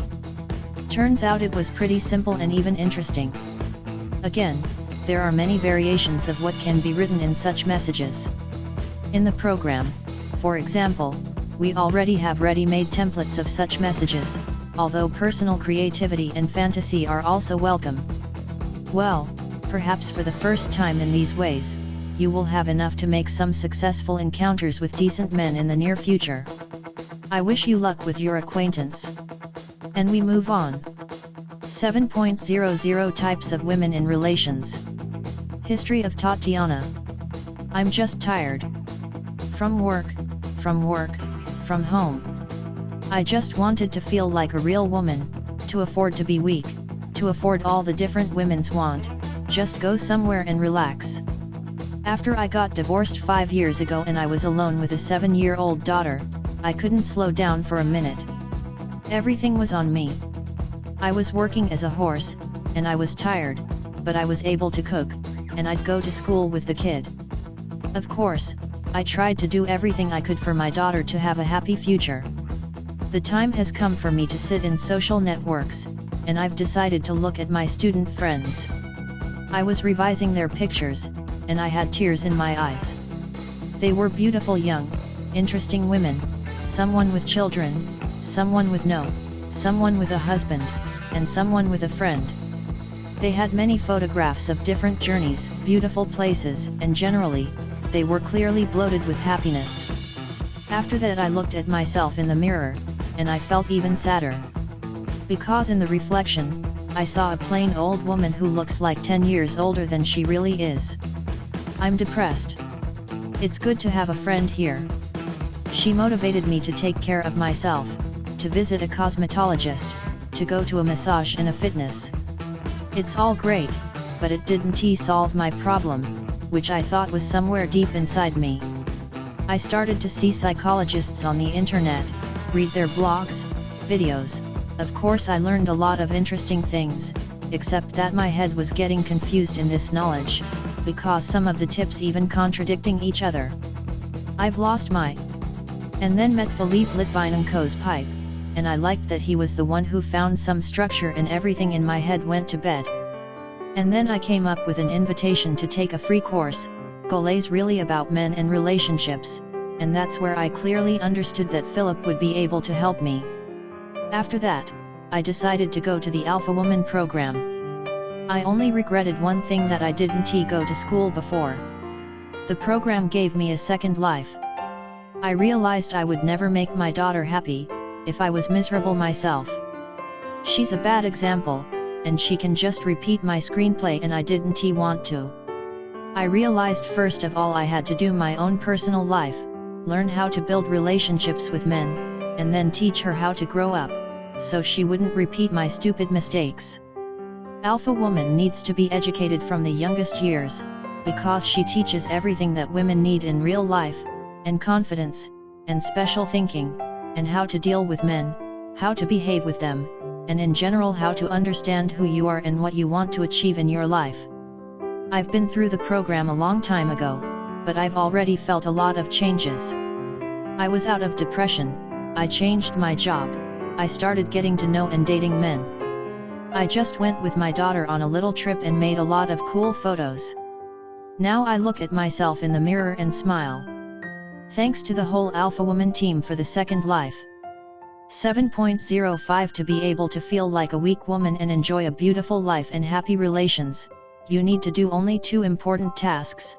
Task 1, choose the right man, who will be as suitable to you as you can protect, ensure, and which you will be able to admire.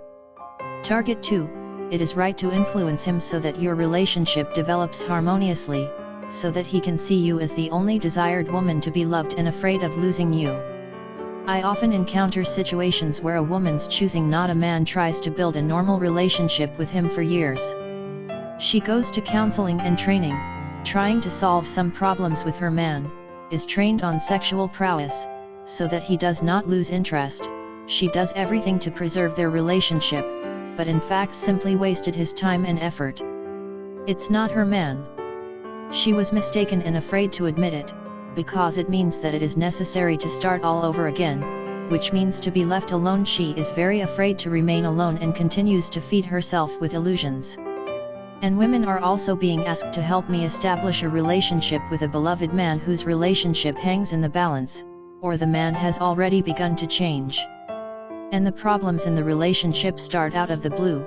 At first things were good, and then things got different. Why? Because, as a rule, the second task is to be put on the plant. I mean, you meet a great man and relax, thinking that everything will develop itself. Alas, but no. The practice shows that women who do not pay attention to their relations, sooner or later, face deception, betrayals and other interests of men. Their relationship is gradually wilting, as the beautiful flowering garden begins to instill and fade if they are not cared for, watering or fertilized. Just 2 tasks to be a happy woman: to live as an alpha woman who has a loving, and interesting life. Would you agree that it's best to invest in a few months to learn all this, how to solve the typical female problems later on?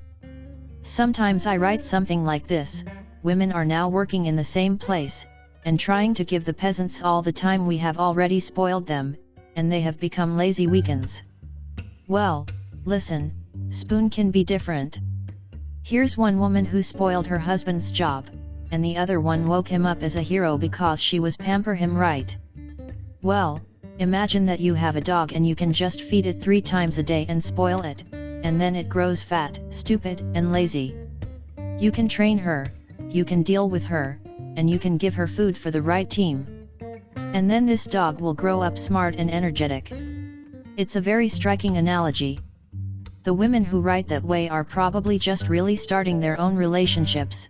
They don't know where to run and what to do, and the hopelessness decided just to put our hands down and accept what was going on. Writing such nonsense is easier than trying to do something. What is the second objective? If, after you've met a decent man, you relax and don't involve yourself in your relationship starts to run your usual unconscious scenarios. That is what we are going to talk about in more detail. In my practice of working with women, I have been able to provide 10 women's scenarios. These are uninformed patterns of behavior in relations with men and in society at large. In these scenarios, the majority of ordinary women who are not working and who have constant problems in their relations live. And as you can see, the future of these women can be almost exactly predicted in the scenarios that we've all been aware of. These kinds of things, you can also find many of their symptoms and in themselves. Do not forget to mention them in their notes. 7.11. 1. A strong woman. Every strong woman has a history of her becoming strong. After all, strong women are not born, strong women become. I will give you some examples of what may have happened in the family of such a woman. For example, it happened that from the earliest age, this young girl had to work hard and work. It could have been for a number of reasons. Perhaps the father left the family and the girl had to take responsibility, possibly a difficult financial situation in the family, maybe money was needed for training, on separate housing, and so on. And at a time when most of the girls went out with guys, went on dates and made their own lives, she tried to study and work at the same time. And on the one hand, she avoided the fatal mistakes that she usually makes when she gets pregnant and those guys who aren't ready to take over the role of their father. She has also acquired a lot of valuable qualities that greatly help her now in adult life. On the other hand, she missed the experience of youthful relationships, and it puts a certain imprint on her relationship already in adult life, because she doesn't have any basic skills to build a relationship. It is possible that some other situation has triggered the actualization of strong qualities in it. For example, her father could have been a weak and untenable man, he could have been an alcoholic, who does not earn enough to earn his whole salary. It follows that her mother had to feed her family practically on her own and to permanently remove her father from different regressments and alcoholics, in other words, to be strong. And my mother even warned her, "My daughter, you only have to rely on yourself in this life, and the peasants are the only problems they're having trouble with." In even more severe cases, this happens when the family could have been physically abused and the father allowed himself to beat his mother. A little girl, observing such injustice, begins to build a logical chain, that in order to protect herself and to stand up for herself, you must be strong and brave, you must be stronger than a man. For some other reason, from the very young age of the young age, this girl has a strong distrust of the male sex. It grows with the deep conviction that it is necessary to rely only on itself and solve all of its problems on its own. A strong woman also appears when she marries a weak man who is not capable of providing the family with full support. She has to carry everything on herself, raising and providing children, mortgages and other expenses. And, of course, the more popular situation where a woman gets pregnant by an irresponsible man who abandons her, so she has to raise her own child on her own. And now this woman is practically an adult. Fully dedicates itself to work to be financially independent and do not need any poka. The bitter truth is that a lot of work doesn't mean a lot of money. So many strong women are spending a lot of energy in their jobs, but they don't improve their standard of living, they only get older and get burned, which makes you feel unhappiness. At the same time, a strong woman is often successful in financial affairs. She can control, try where it is necessary, be persistent and patient. It is a very good set of qualities that will help and grow in a career, and even to do a small business. Except in my personal life, it doesn't fit. Despite the fact that she meets different men in her life, attention is paid mainly to those who cannot boast of more successful achievements in matters than she has. She has the impression that there are no strong men and there are only weak ones, who are very lazy and do not seek financial growth. She thinks of such things, and she continues to attract men with low ambition and meaty, who prefer a quiet life without tension, yes, though not rich, but calm. And with every year, her beliefs are getting stronger, and men's inquiries are becoming easier, because they don't want to be alone all their lives either. And since there is no decent man among her fans, then there is only one. The way out is to reduce the bar and agree to the relationship with who is. Then she ties her life to a man who might be good, but she didn't dream of it. And the coronation in these situations is, well, it's not perfect, but he's having sex with him, or he loves kids, or he's good, and he's never gonna hurt me, and so on. And the scenario in such a relationship is only one, it gradually happens over time, because she cannot admire him, can't respect him, and he does not excite her as a man. 7.18 Why does a strong woman not attract strong men? She seems to be soft and feminine because she looks good, wears dresses, makes makeup, watches her appearance, but the intense way of life leaves her invisible print on her condition. With men, she can be impatient and too blunt, can be hard to argue and misrepresent her point of view, be cold and keep away. She often likes to lay down her rules and conditions, and if a man does not adhere to it, it makes her angry and irritating. A strong man with her is just uncomfortable, and he won't stay long with her. They can have periodic passionate sex, but they don't develop anymore. And the truth is, a strong woman, a strong man, just doesn't need to, because she hasn't even left a place in her life, in a metaphorical sense, of course. A strong woman is a magnet for weak men and alphonsans who do not have their own goals and ambitions, and who just want to live at the expense of a woman. Only next to such a woman he can relax and feel comfortable because she controls, She earns her own money, she has an apartment, a car, and money. He can live in her territory and use her resources. He is prepared to tolerate her complicated character, to adjust to her schedule. He accepts her rules and conditions. He is not with her, and attentive, and in return he gets comfort and safety. Sometimes, in such scenarios, a woman is much older than a man, for example, the difference in age between them for more than 10 years. But it's a separate story. The pickuppers are also actively interested in it, because she has everything but a permanent sexual partner, which means such a woman is the perfect option for periodic sex without obligations. That would seem nice, too, because this man sometimes fills in the empty space in her bed. So, she can achieve results in her own business and work hard, but these good business qualities do not help with men. She dreams of a strong, dignified man, but attracts entirely different characters. A little retreat. Where these scripts come from. Before I go on and tell you about other scenarios, I want you to know about it. In most, 80 to 90% cases, the scripts are run from our unconscious, which in turn is recorded from our parents' relationship model. This record is recorded throughout our vulnerable children's age.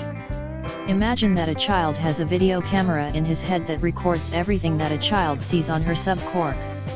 Only a normal camera writes only video and sound, and a child in the head has a more advanced model, which, in addition to the picture and sound, writes the emotional experiences that all event participants experience.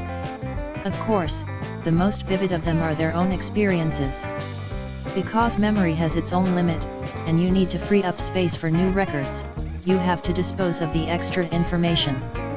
And what unconsciously means superfluous is something that does not carry any important word or emotional burden. For example, ordinary days without special events, we forget quickly, and the most important or emotional events in our head still remain. Unfortunately, the list of events that have been very sad for us, or even frightening, is also on the list.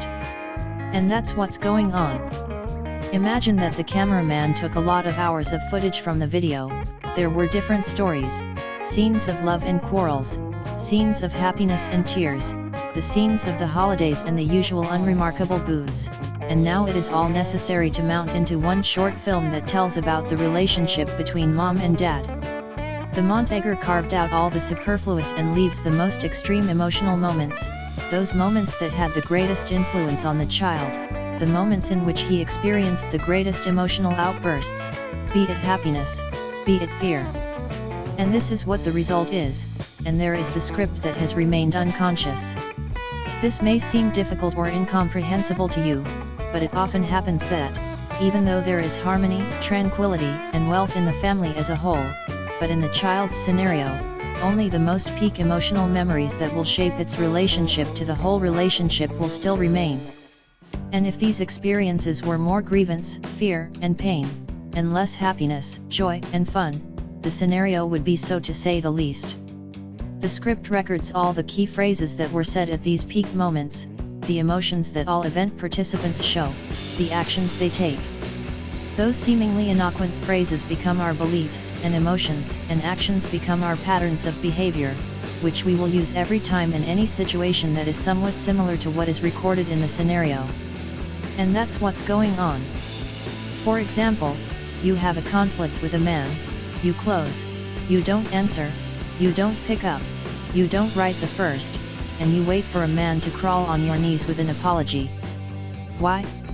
Because you had it in your family when your mom and dad had a fight. Mom was suspended, didn't talk to her dad for a week, went out with a moody face, and you were out there for no apparent reason. And I'm asking you now, why not do it differently? Why don't you go up to him first and tell him that you're sick when you fight and you don't want it anymore?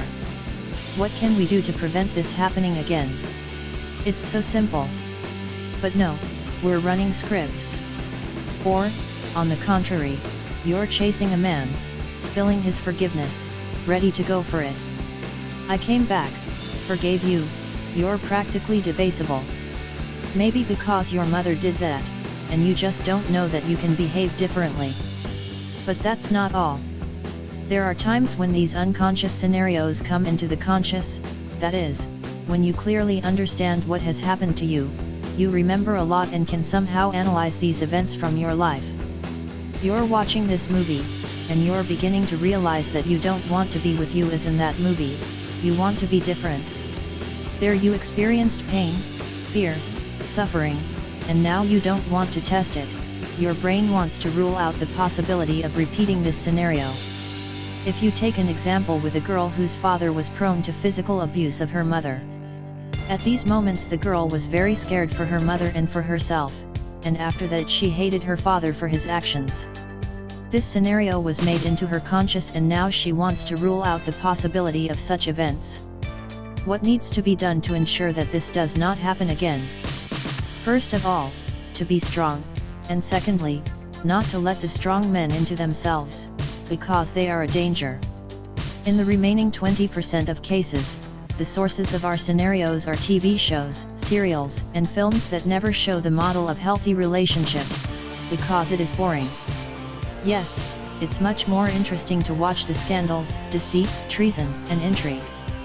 Even romantic films about ostensible and pure love do not go without a pinch of acute spice and all sorts of exaggeration to capture the attention of the audience. Of course, we will not forget the experience of friends who often become your regular psychologists and are ready to give you advice and recommendations on how to behave with a man day and night. Surprisingly, many women listen to such advice, even though they are not the most successful of friends. 7.29. Too Sexy Beauty. The girl's script is also launched as a child. Every mother wants her daughter to be the most beautiful, so she dresses her in beautiful dresses, flashes her braids, and decorates her bow. Everybody loves this little beautiful girl, praise her, tell her how beautiful she is, and visitors never come bearing gifts for a young lady. Special attention to yourself is that she has been beginning to notice from the youngest years. And then attention is paid to the opposite sex that does not receive so many other girls. And the older she becomes, the faster the others realize that her beauty is the most precious thing she has. She loves her because she's beautiful, so beauty is love and attention. And with this inner, unconscionable conviction, it grows and is increasingly convinced that it is true. Again, there is another way that a woman can come to such a scenario. The little girl, on the other hand, did not receive so much love and attention as she wanted, how much she wanted, but she saw someone else get it, someone very handsome. And then she decided that she needed to be the same to get love and attention. This is the typical story of a ugly duck, who was never seen or even bolder in childhood, who grew up and turned into a beautiful swan. Why is this motivation for change? It's from lack of love and attention. In adult life, this is a beautiful, sexy, and self-confident woman who knows how to show her external data, and even adores it. She has a lot of fans, they provide her with attention and gifts, want to spend time with her, invite her to travel, she writes in social networks every day to get to know her beauty. For her, this is the norm, and she feels so happy because she was taught to do so in childhood, or vice versa, she had a very large shortage of it, and now she's finally making up for it. Other women often envy her, wrong believing that a beautiful person is a happy man. But the hotties in a relationship with men aren't always successful.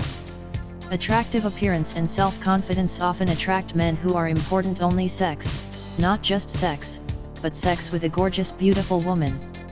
There are men who are willing to pay a good price, for example, to send gifts for a sweet night or send money on a map to a new dress in which he will escort him to an important meeting. And now this kind of relationship has even got its name content, and many young girls already think about this way of life, imaging it as a beautiful fairy tale. What's wrong with getting financial support from a wealthy man, and for that to give him attention and love? Probably better than living with a nickel. Up to 30 years, this scenario will be acceptable to you. But then there are younger and more interesting girls who are gradually shifting their attention. With age, your external rating is starting to fall, and no matter how you pedal the spin cycle in the fitness center, no matter how much chocolate obfuscation, it is after 30 to 35 years of real problems, when you don't get as much attention as it was before, and still haven't made their own personal life. The beauty is most affected by the lack of true feelings and love in relations. Everyone else thinks she's happy because she has so many suitors and attention, but deep down, this woman can be alone and miserable, because she still hasn't met the man of her dreams, and she hasn't experienced real feelings. Yes, she is much more likely than other women to hear different eloquent proposals in her side, but all this is more like a sweet thrup to just impress her and gain access to her body. In fact, the relationship does not develop beyond sex and periodic meetings. Another unpleasant scenario for such a woman is to get into a gold cage against a tyrant or an alpha male. Such men treat a woman as their own property, an element of status, as an expensive accessory that needs to be safely locked up so that they can admire it, but no one has been able to steal it. In such a relationship, the woman is severely restricted in her freedom, and more importantly, her every step is tightly controlled. In the beginning, such conditions are amusing and unusual, but then all this becomes intense and turns into a stupid play. You get hurt and cramped, you want freedom, because confinement, control, and baseless jealousy is not equal to love. It is obvious that a pretty woman can also go fishing on a peeper who won't pay for sex every time she sends her money for a card, and of course he can tie her life to a ma bachelorette who never gets married. As for the alpha men, of course he'll like it. After all, almost all men pay attention to the way she is. He may even try to build a relationship with her, only in rare cases can it work. The thing is, beauty has no basic skills to build and develop relationships. She's used to being loved just because she's beautiful, that she gets everything she wants, and she just needs to be just as hot and sexy. But it's too small. Their relationship is going to get away quickly, and the alpha man will simply lose interest in it, because he is looking for not just a bright accessory, but a person. Pretty is sure that a man should treat her with a special treat, give her gifts, and give her attention and love just for being so cool and beautiful to spend her time with. At the beginning of the relationship, everything is going on, but over time, it's getting smaller, and if it stops getting it all in a relationship, it can easily get out. Easy, 'cause she's got it. There is another admirer who can provide her with a new form of attention, love, and emotion. That is why this woman can often change men and easily go out of one relationship and enter into others in the search for those feelings. Because of the excess of attention from different men, she is sure that she will never be left alone. But if she doesn't have a personal life before the age of 35, it's going to be harder to do, because there are no necessary skills. Men will appear in her life and suddenly disappear, and the whole scenario will go round, keeping her under the illusion that she is still popular with men. 7.38. 3. Mentally. I confess, despite years of experience, I am still sometimes surprised by women who come to me for consultations. For example, I often hear stories about how they have been looking for solutions to their problems in a relationship for several years now, and are visited by psychologists and psychotherapists, gallant and chillers, years, you know. Psychologists at sessions taught them to accept themselves, their man, their parents, their inner child. The Gadalams are encouraging that things will soon change for the better, time is coming, and problems are not being solved. These women are constantly studying, looking for new information that can answer their questions. They pay off in various psychological topics, and even esoteric destinations are looking for women who are constantly hungry for new information. And over time, such smart is going to have such a huge amount of knowledge in the head that she is already beginning to consult with her friends and acquainting in their problems and issues. Was that good? Who knows? Often this knowledge is too fragmented and even contradictory, and it is difficult to understand what is true and what is not. She wants to know everything. But only results in life are not achieved by knowledge alone. Such a woman is certainly a good woman, because she is constantly in search of training, but her weak side is that she does little to introduce this knowledge. It confuses knowledge with real skills, because it doesn't mean knowing how to do it. And that's why it can't boast of great results in life and in relationships. Therefore, there are many problems in her life. There are no relations for a long time because there are no decent men in the environment, or relations are present, but some are troubled or dependent. And instead of finally getting out of trouble and getting to know men, getting into them and dating, she keeps studying, reading, watching, looking for something she hasn't heard yet, and what she doesn't know yet. This is a dead end, and I know what I'm talking about, because it is these women who often come to my open webinars and write in the comments I knew it. And so on. And they all go and go, I see the same names in the chats, and they have the same problems as a year and 2 years ago, and nothing changes. Knowledge is not the same. That's why the smart man got stuck in his own script. Of course, sometimes she makes some weak attempts to apply something in practice, but knowledge is a lot and all of them are from different systems, and the head is all confused, and in the end, it either fails or gets worse than it was before. In my personal work, I saw it very clearly in practice. We're dealing with a client's request, and I'm telling her what to do in this situation, very clearly and by step. Then she tells me the opposite of what she did, and I don't know what's going on, because half of what she did, I didn't tell her. I mean, her head's a real screw up, and she doesn't even differentiate it. Knowledge of a lot of results is not enough. Sometimes it seems to me that the more she finds out, the more problems are emerging. Another peculiarity is that knowledge gives the misguided sense of self-confidence. The more I know, the more confident I feel. But it's home with a book, but it's real when you're in the real world. Suddenly you meet a great man, all the things that have been carefully picked up in your head on the shelves, like it's starting to fall apart. You dry your mouth, you get lost, you're embarrassed, you don't know what to say and how to behave, and you miss the opportunity. Once again and again, the opportunity to get acquainted with a decent man, to tie up a relationship, or even to get some success at work and so on.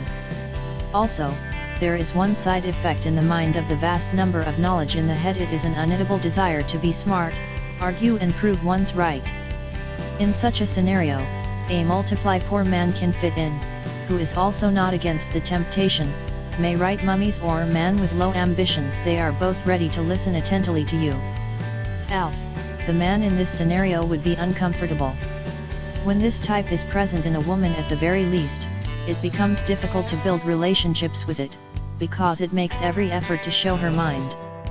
She's a very big critic. The scandals and the problems with it arise on a level ground, and instead of trying to solve the problem, she will try to prove to a man what he is wrong, to point to his weaknesses. It is perfect for a woman to be a man of prowess, a little deafness and something primitive, without special requests, against the background of which it is possible to appear very erudite and smart, which in turn, as I mentioned earlier, gives this woman a sense of self-confidence. It's easier for men to just feel better, maybe that's why it's so hard for her to change. 7.46. For the savior. Probably from all types of women, it is the caring one that has the right to be called the most perfect wife, because it is ready for any sacrifice, wait, believe, tolerate, work, even infringe on their needs. It is an open, kind, and sincere woman who knows how to give herself to a man without expecting anything in return.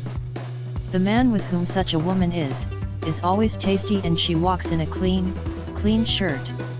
If he wants to make new vivid impressions in bed, she goes to learn it. If her husband is in a bad mood, she is looking for a way to lift him. If he needs help in his work, she readily offers him his help, and so on. The only downside in this beautiful scenario is that this woman is completely unfamiliar with men, and therefore all her life to take care of some losers or those who just can't appreciate her excellent qualities. Yes, she's too trusting and open, and sometimes even too naive, so any average man can easily spin her head. She often unconsciously enters a new relationship. It's like a little girl walking down the street finds a little homeless cat. She can't be indifferent to him, wants to save him and decides to take him home. Likewise, she is also in a relationship with a man. She constantly saves someone, lends money, helps get rid of alcohol, gives psychological support, accepts sex easily, arrives at the first call, and so on. It fits into every scenario of men with a sincere desire to care for and help. But as in kittens she does not know at all, it falls into sick or dependent relationships, where a man can use it, deceive her, insult, and even offend. Despite all this, caring Savior always forgives. Whatever man was a jerk, and no matter how much he did it, if she loved him, she always forgave him, maybe not at once, but he forgave him. So it's very difficult for her to get out of a relationship, even if she knows perfectly well that they're destroying her. She just doesn't find it. The courage to take and leave a man, to break off the relationship and get away from him. Again, it's like throwing a cat out on the street, she just can't do that. She can explain it as a pity. This man can't do without her, he's gonna be sick, he starts drinking, he stops going to work, but it's actually she's going to be sick without him, because she won't care about anyone else. Care is very hard to deny to men, to tell them no, she's afraid to offend or to hurt them. It is not rare for her to go against herself with pity, and again fits into the clueless situation, which takes a lot of attention and energy. And one more feature is the desire to change a man, to help him become better. That is also one of the reasons why she does not agree with the most worthy men. She truly believes that it is possible to help a man change, to become smarter, more successful, to start a healthy lifestyle, to engage in self-development, and so on. As a result, it takes the best years of her life. Botting with the extreme degree of this type actually seeks to find a man who needs her care or salvation. She has an internal need to make love to someone, and if she can't do it, she'll feel miserable. Very lucky, if the life of a caring woman suddenly crows an alpha male. He is the only one who can appreciate her excellent qualities and find them the right application. But alas, even if he were to pass by her, she would not notice him, because at that time she would be occupied by the salvation of some non-traveling man. Where does this scenario come from? It was a very thoughtful little girl who had never learned anything in her childhood, and she had never had a good example. That's why she's acting on instinct, going after her feelings, which she has as a ship, wantonly wandering around the waves without the captain at the helm. 5. Stir bitch. As in the case of a strong woman, the bitch doesn't come from a good life. She got a lot of negative experiences and frustrations in men who hurt her and hurt her. It may have begun at a young age. It happens that one of the girls are twittered because they fall in love and others are offended because they hate them. And the latter can even be aggressive and even violent. It's hard to say exactly what triggers the bitch's script, but one thing is obviously a deeply traumatized woman who in adult life turned on the attack mode on the opposite sex to protect herself from pain. All men are scum and scumbags, a bright slogan of bitches. Her experience in her relationship constantly confirms this. Men deceived her, betrayed, cheated, and hurt her. There are several ways to avoid this. The first one is to forget about serious relationships and find yourself simply a sexual partner for pleasure. The second is to learn how to manage men, to keep them on a short leash, to use them for their own purposes. She does not trust anyone, always doubts, checks, finds in any situation a trick or deceit. She is literally waiting for a man to once again show his true face. He's so good right now, and then you sleep with him, and he's gone away. You're gonna give him all your life right now, he's gonna come up with you, and then he's gonna dump you, and then he's gonna go to the one that's younger. He's the only one who's singing to you, that you're the only one who's got someone else. And so on. In her picture of the world, this betrayal is bound to happen, it's only a matter of time. Of course, she hung a huge lock on the door to her heart, and perhaps even forgot where she had hidden her keys. Bitch is very fond of various manipulations of men. For example, it would be a pleasure to try to spin a man for a gift or money, or for dinner in an expensive restaurant. At the same time, the man will receive nothing in return, no attention, no caress, no heat, no further evening. If she has a lover in her environment, she'll use it all the time. When she needs it, ask for help, take money from him or something. And the gullible meat would fulfill all of her requests, because sooner or later it hopes to get its attention. It's hard to impress the bitch. When a man on a date talks about her achievements, the bitch first with indifference listens, and then in one moment can all of the words of the man devalue. Well, it's good that you've given your career for 10 years, but I think it was time to become the director of this firm. It's cool that you work 12 hours a day, but you don't do any more. You don't have hobbies and hobbies. How do you even live? She makes a devaluing compliment. You're so tall, but you don't want to get a lot of weight. You're not bad at all, but often you don't get into notes. Thank you for the flowers. I'm very fond of roses, but the tulips are all right. You're good and interesting, but you're missing something. A lot of women do that unconsciously, don't even think about how it affects a man and his attitude toward you. The bitch likes to manipulate the distance. He lets a man get closer and allows himself to hug and touch, then he gets suspended from him and becomes cold and inaccessible. She manipulates emotions. She laughs at every one of his jokes and smiles, then goes away and ignores any attempt by a man to draw her attention. And, of course, she's very fond of manipulating her body and not giving sex to a man who has done so much in front of her, thereby punishing him. Yet, bitches like to punish disobedience and bad behavior. The wife in which the bitch lives will deprive her husband of sex, dinner, make him sleep on the sofa in the living room, stop talking to him for having systematically come home too late. Perhaps you will find that I am too trite to describe this type of woman, and such things can be found in comedy films. But believe me, the bitch lives inside many women. The only question is how much she manifests itself in them and in what situations. The saddest thing is that many popular pseudo-experts give the same advice to women to improve their relationship. It's just the opposite. Here, for example, to increase the interest of a man to you and to increase his importance for him, they advise to answer his calls and messages only from the 8th or 108 times, so that he feels that you are a busy girl and his call is not waiting at all. In this way, you will attract only not a man who simply has no other business than to call you the number of times you need, or you will attract a ball that will make every effort to step in front of you. By using these tips, you run the bitch's script yourself, which can only be a wuss and a thorp that you can never respect as a real man.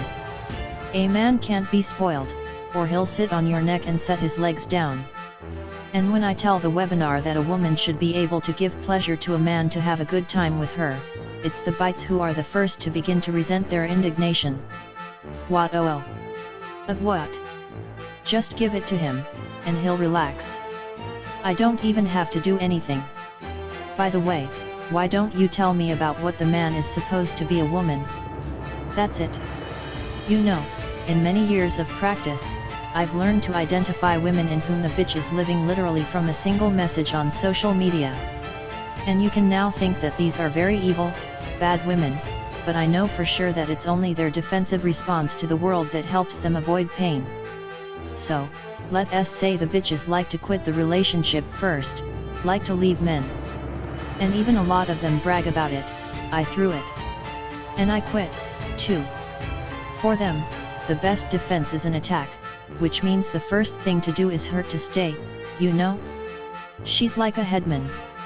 Nature created to protect yourself from the danger, but under the skin, a sweet little girl is hiding under the shellfish. Unfortunately, few of the men can see this face, and most of them only point to the blues. What's the bitch scenario?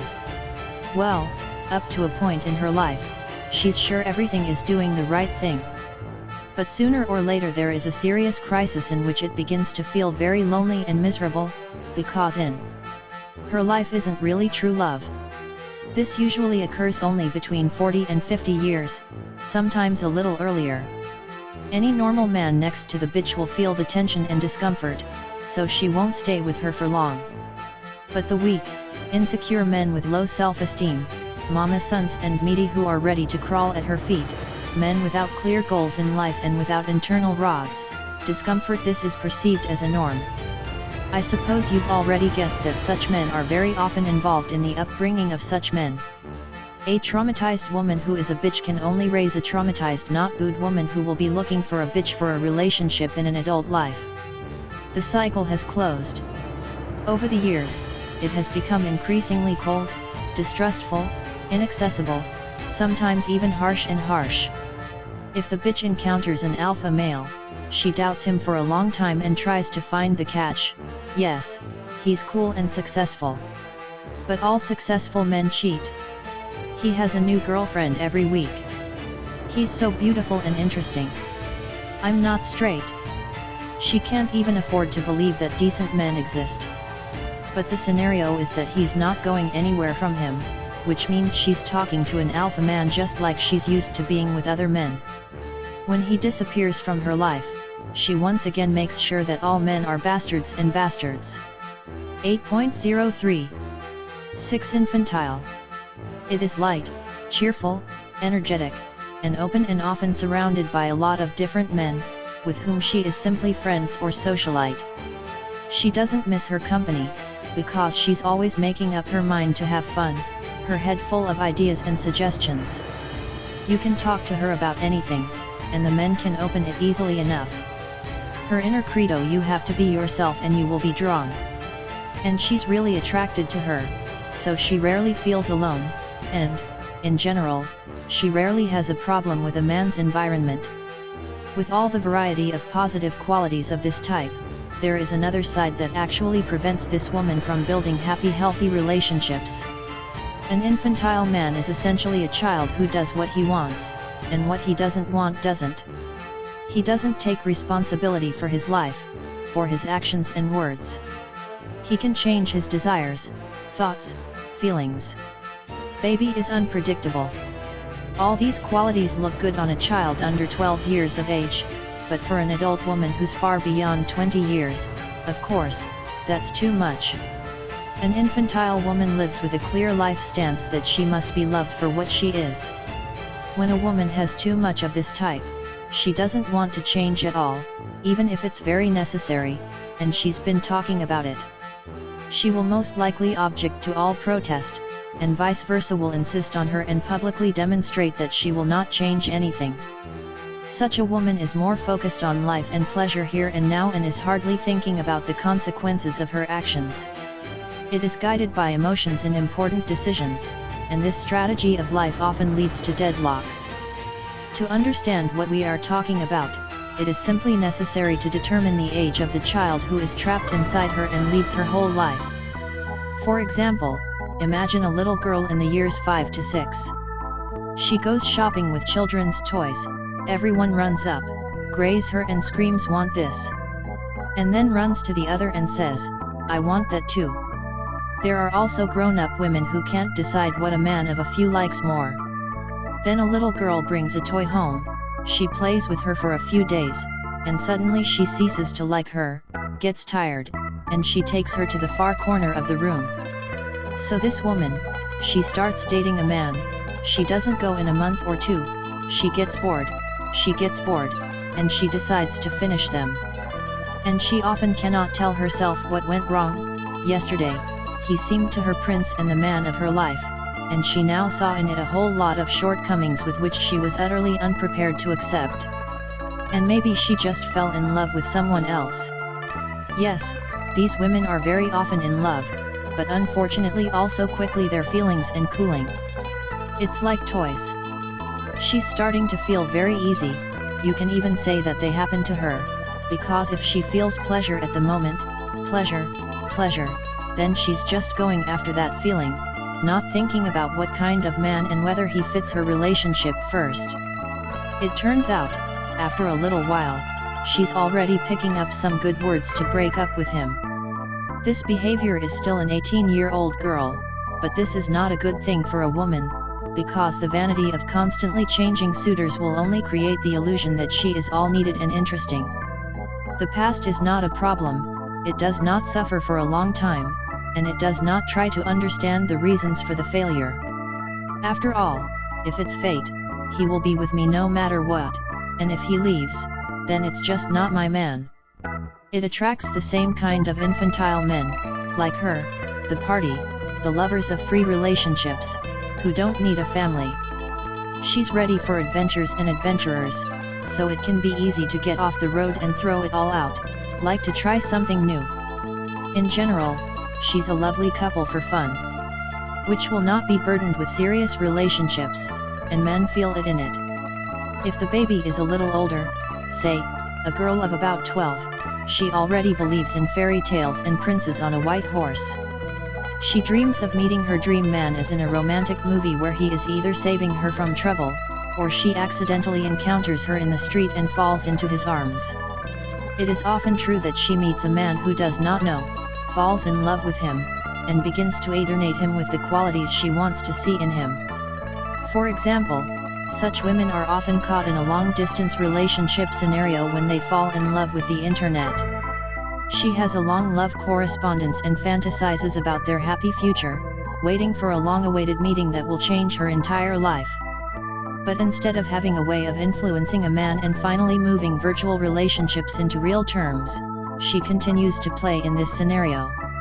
Probably because she likes it, because it's romantic, it gives her special emotions, it's like in a favorite movie, but it's not in the home, it's not so fabulous and interesting.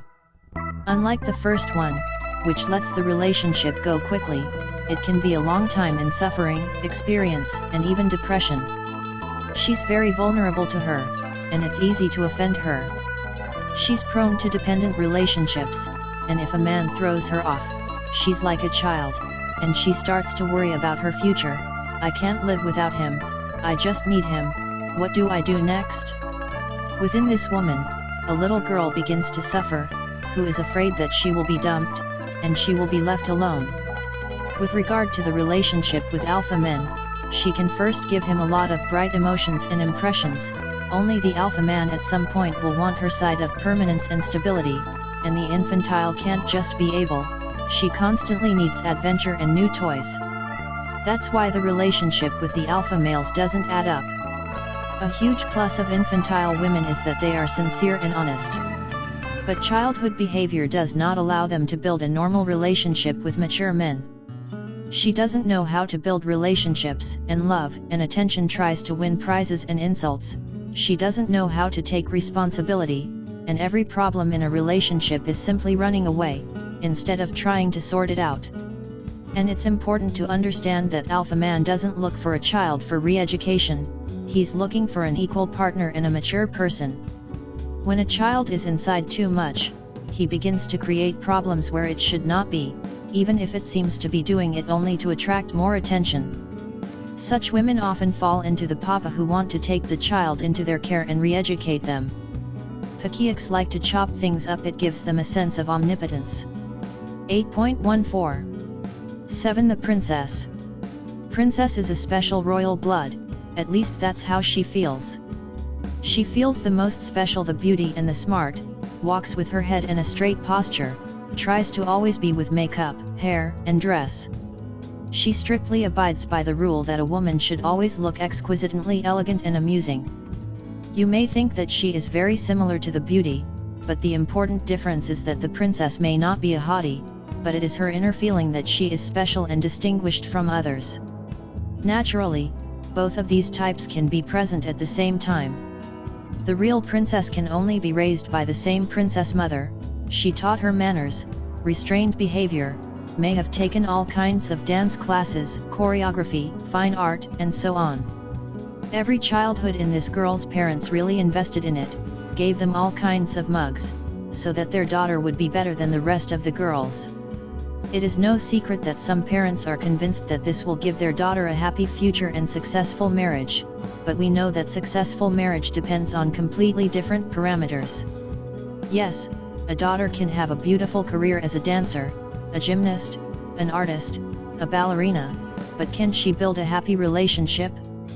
Of course, the great contribution of the girl child is growing with a very high self-esteem, unlike other women, who have to work very often for years to make a difference. She feels special, and so her attitude is special. Men should get her to do it, surprise her, give her presents, and she would give her heart to the chosen man, if, of course, he would pass all her tests. There will be a lot of tests.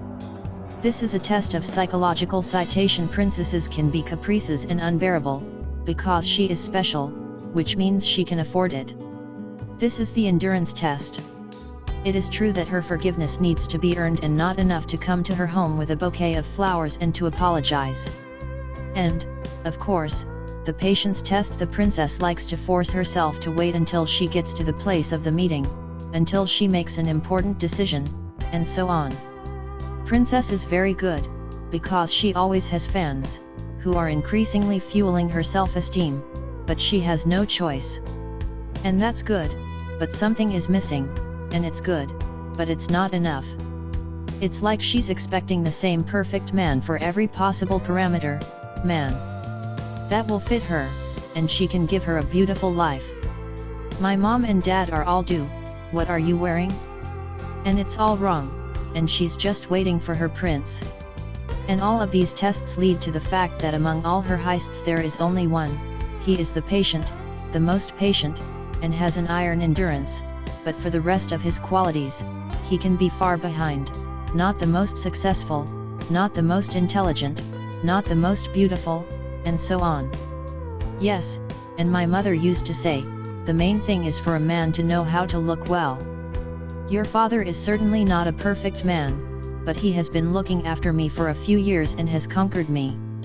And this is where it often falls into a trap that it has come up with. The man must be persistent, and the most persistent is not always the best contender for a relationship. The princesses of 35 to 40 years are deadlocked when it seems that it is time to get married, but only that man on the horizon has not yet appeared, but the one that has withstood all the tests is not like her. Of course he is in love with her, and will try to do everything to win her heart. He will be a fine husband, will blow her out of her dust and worship her, but will not be able to give her the beautiful life she has dreamed of. Either to remain alone or to marry without love and to accept it. She's rich and successful and persistent, but she doesn't have feelings for him. And since she likes a beautiful life and a luxury, she goes to this deal, which makes her a part of the golden cage. In such a relationship, she simply allows herself to love, but the love for a man does not feel. Everyone envies her, but she suffers without real feelings and love. She's like a princess in a tower that she put herself in there. At first, she likes a beautiful, rich life, but with years she begins to wive as a woman, and in her relationship she begins to change. The man changes from what she doesn't get from her, and the princess changes because she wants to feel someone real love. Princess loves a beautiful life, she means rich, probably the only one of all types of women, for whom the status of her man and security is so important. Because relationships are beautiful: courtship, bright life, gifts, and travel, procedures for the maintenance of beauty, social events, and all that needs money. If a man does not know how to make a bright, beautiful life, it means he is not capable of true love, which means he is not worthy of being her king. It is not surprising that, in a relationship, it often gives precedence to marriage rather than love. And if there was a master in her life who promised her a castle and full collateral for her love, she could agree to that.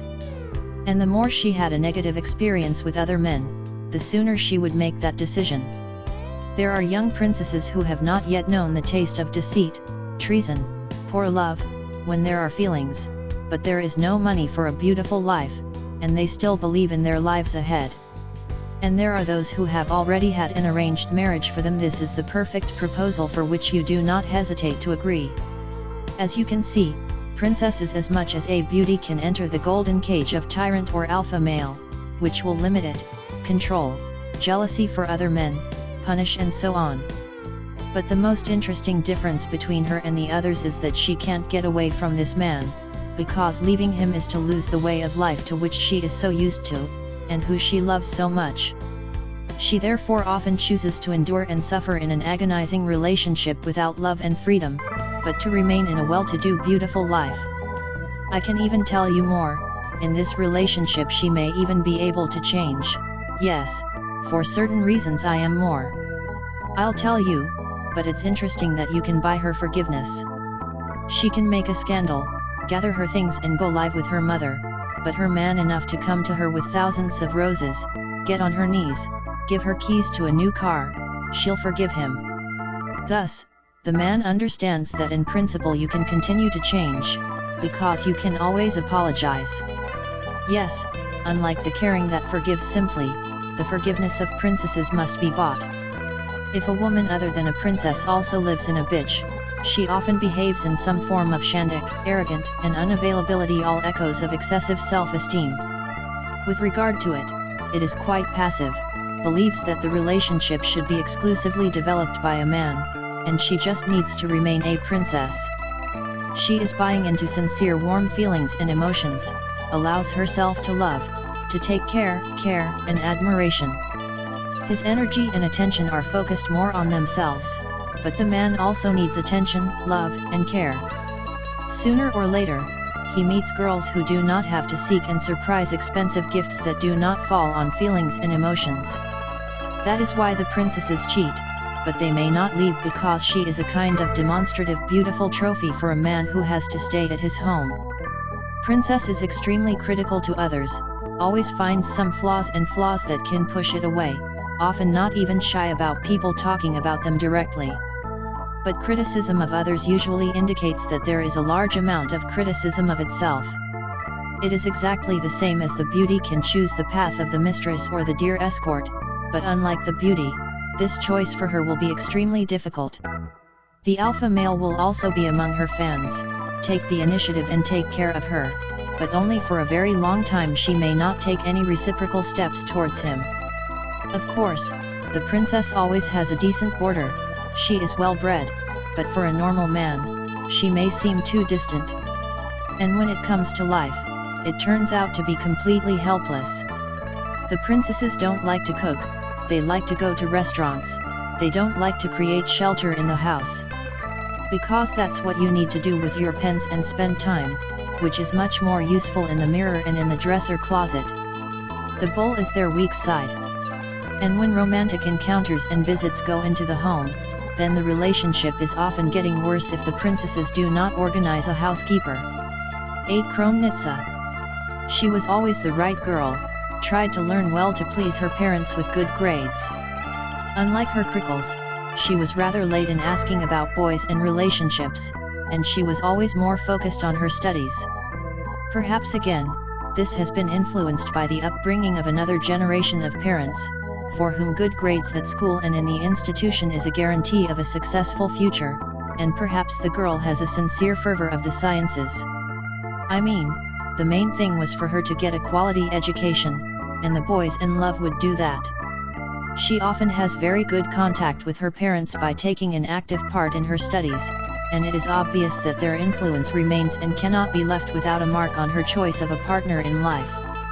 For example, it often happens that they find her fiancé.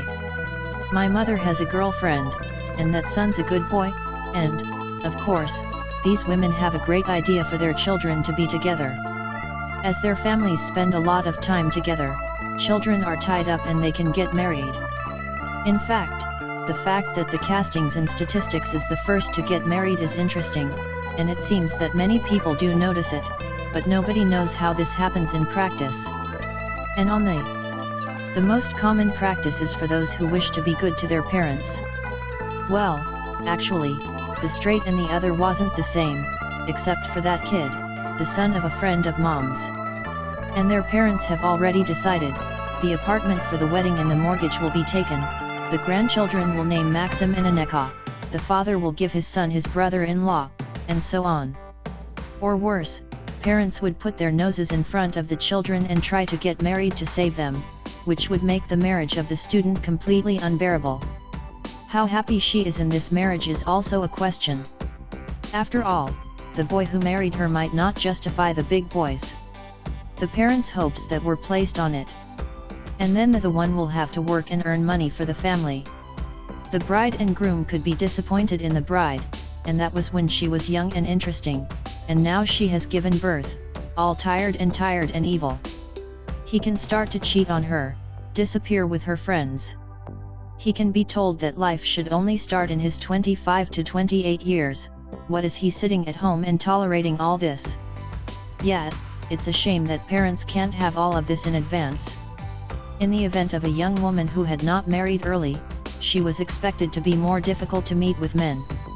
She had a lot of internal limitations, which she had been set up as a child, that it was necessary to be modest, to study well, not to stand out, to be bright and to wear vulgar clothes, in general, to be good, to listen to parents, and then in life everything would be fine. They were sure that these girls were getting married quickly. She is often baptized in her conduct, behaved with moderation, because she is afraid of mistakes, criticism, and censure. She is used to being right, and that she shackle it. As an adult woman, she could try to show her desire to be bright and conspicuous to attract men, but she lacked internal freedom and skills. In order to try to meet a decent man, she is likely to have a long chat with different men, but everyone can go to a dead end at the level of list. Because she has little experience with men, she hardly knows what to do with them. She often doubts and for a long time cannot make a decision, afraid to make every move towards a man, is afraid to be obsessive, so he will not call first, show any initiative, etc. The interesting point is that the student can fall in love with a womanizer, for whom such a woman is the ideal choice. She will tolerate and forgive his interest in other women, will wait for him at home as a domestic cat, will be a spare airfield for him, where he can always return. Why is that? Because again, there's not enough self-esteem and fear of loneliness. Very often, the student finds itself in a dead-end scenario where the right family is tolerated, and the opinion of others is tolerated. Care is difficult to get out of the sick relationship, because she does not allow feelings, but different does not allow upbringing. An alpha male at the beginning of her acquaintance, she may like that she is modest and unspoiled compared to other women or girls. He's going to ask her out for a couple of dates to get to know him, and then he'll feel a little bored with her. Yes, she was right and well bred, she went to school, she did not go out in bad companies, and for many things she did well, but she did not excite or inspire him. There is no fire, passions, emotions, nothing special, which would make his heart trembling, so he quickly loses interest and switches to another woman. 8.35. 9. Desperating. If the previous 8 types of women are still waiting for their prince and believe in love, then this woman is no longer waiting for her. Trusts. The desperate is perhaps not so much a type as a certain stage to which each of their previous 8 may arrive at the extreme end of their frustration.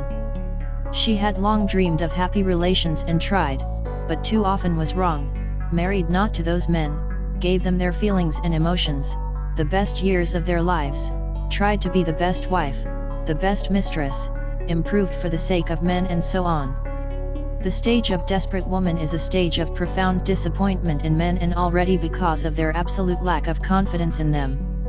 In an attempt to solve its problems, she desperately turned to psychologists, astrologers, Gita lambs, read books, and went to seminars, and yes, perhaps in many ways, she helped to relieve stress, get out of depression, deal with internal psychological clamps, but all this didn't help her meet the man of her dreams and create a relationship.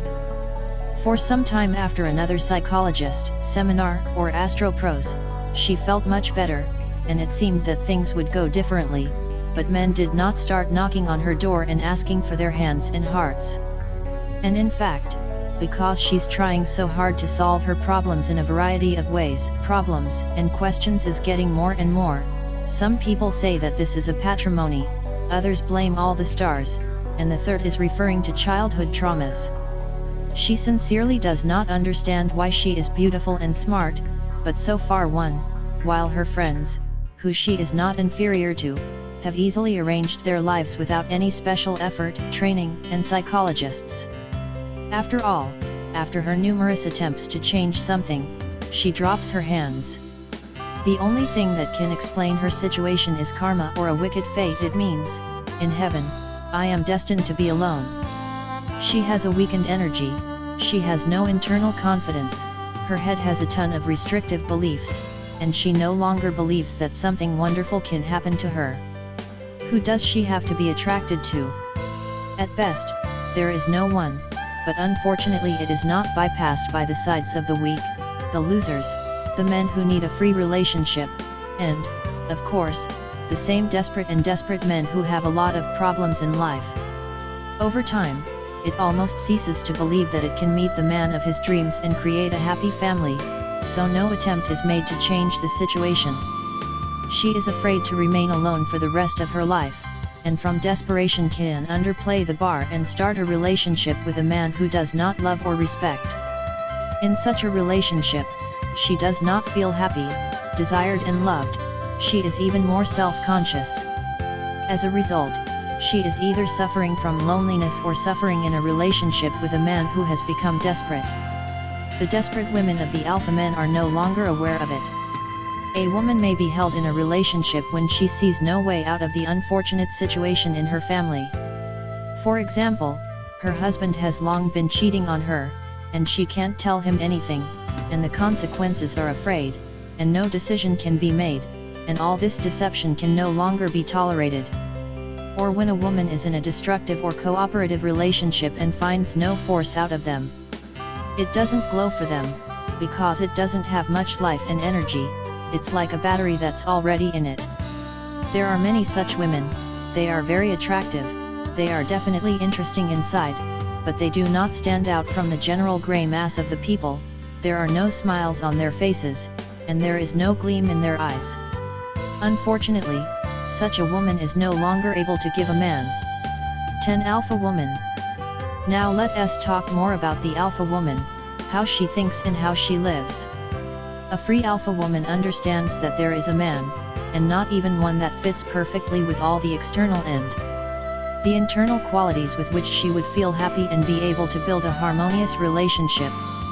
And if she's just sitting around waiting for him to knock on her door and make her offer, she'll probably grow old alone.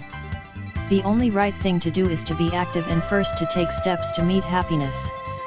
The alpha woman understands that the more often she gets a new relationship with men, the more she will be getting closer to meeting the man of her dreams. She can easily get to know any man she likes, because she knows simple ways to get her to come first and talk to her. The new acquaintance for her is not an idle event, just like most ordinary women, with whom normal men rarely get acquainted. It's a normal day for her. She has no fears or embarrassments in this regard. She is not lost in a situation where a man approaches her, does not blush, and does not start. She is always ready. She knows what to say and how to behave to impress him. By the way, an interesting feature of the alpha woman is that she doesn't need a friend's company to meet someone. I know you have a conviction that your friend's company increases your chances of getting acquainted with her. You feel more bolder and more insidious, making it more attractive to men, but this is a huge misconception. The whole secret is not in girlfriends and their numbers, but in your condition and the right exact actions. You can spend time with your friend in different places every day, but this doesn't guarantee you a lot of successful encounters with normal men.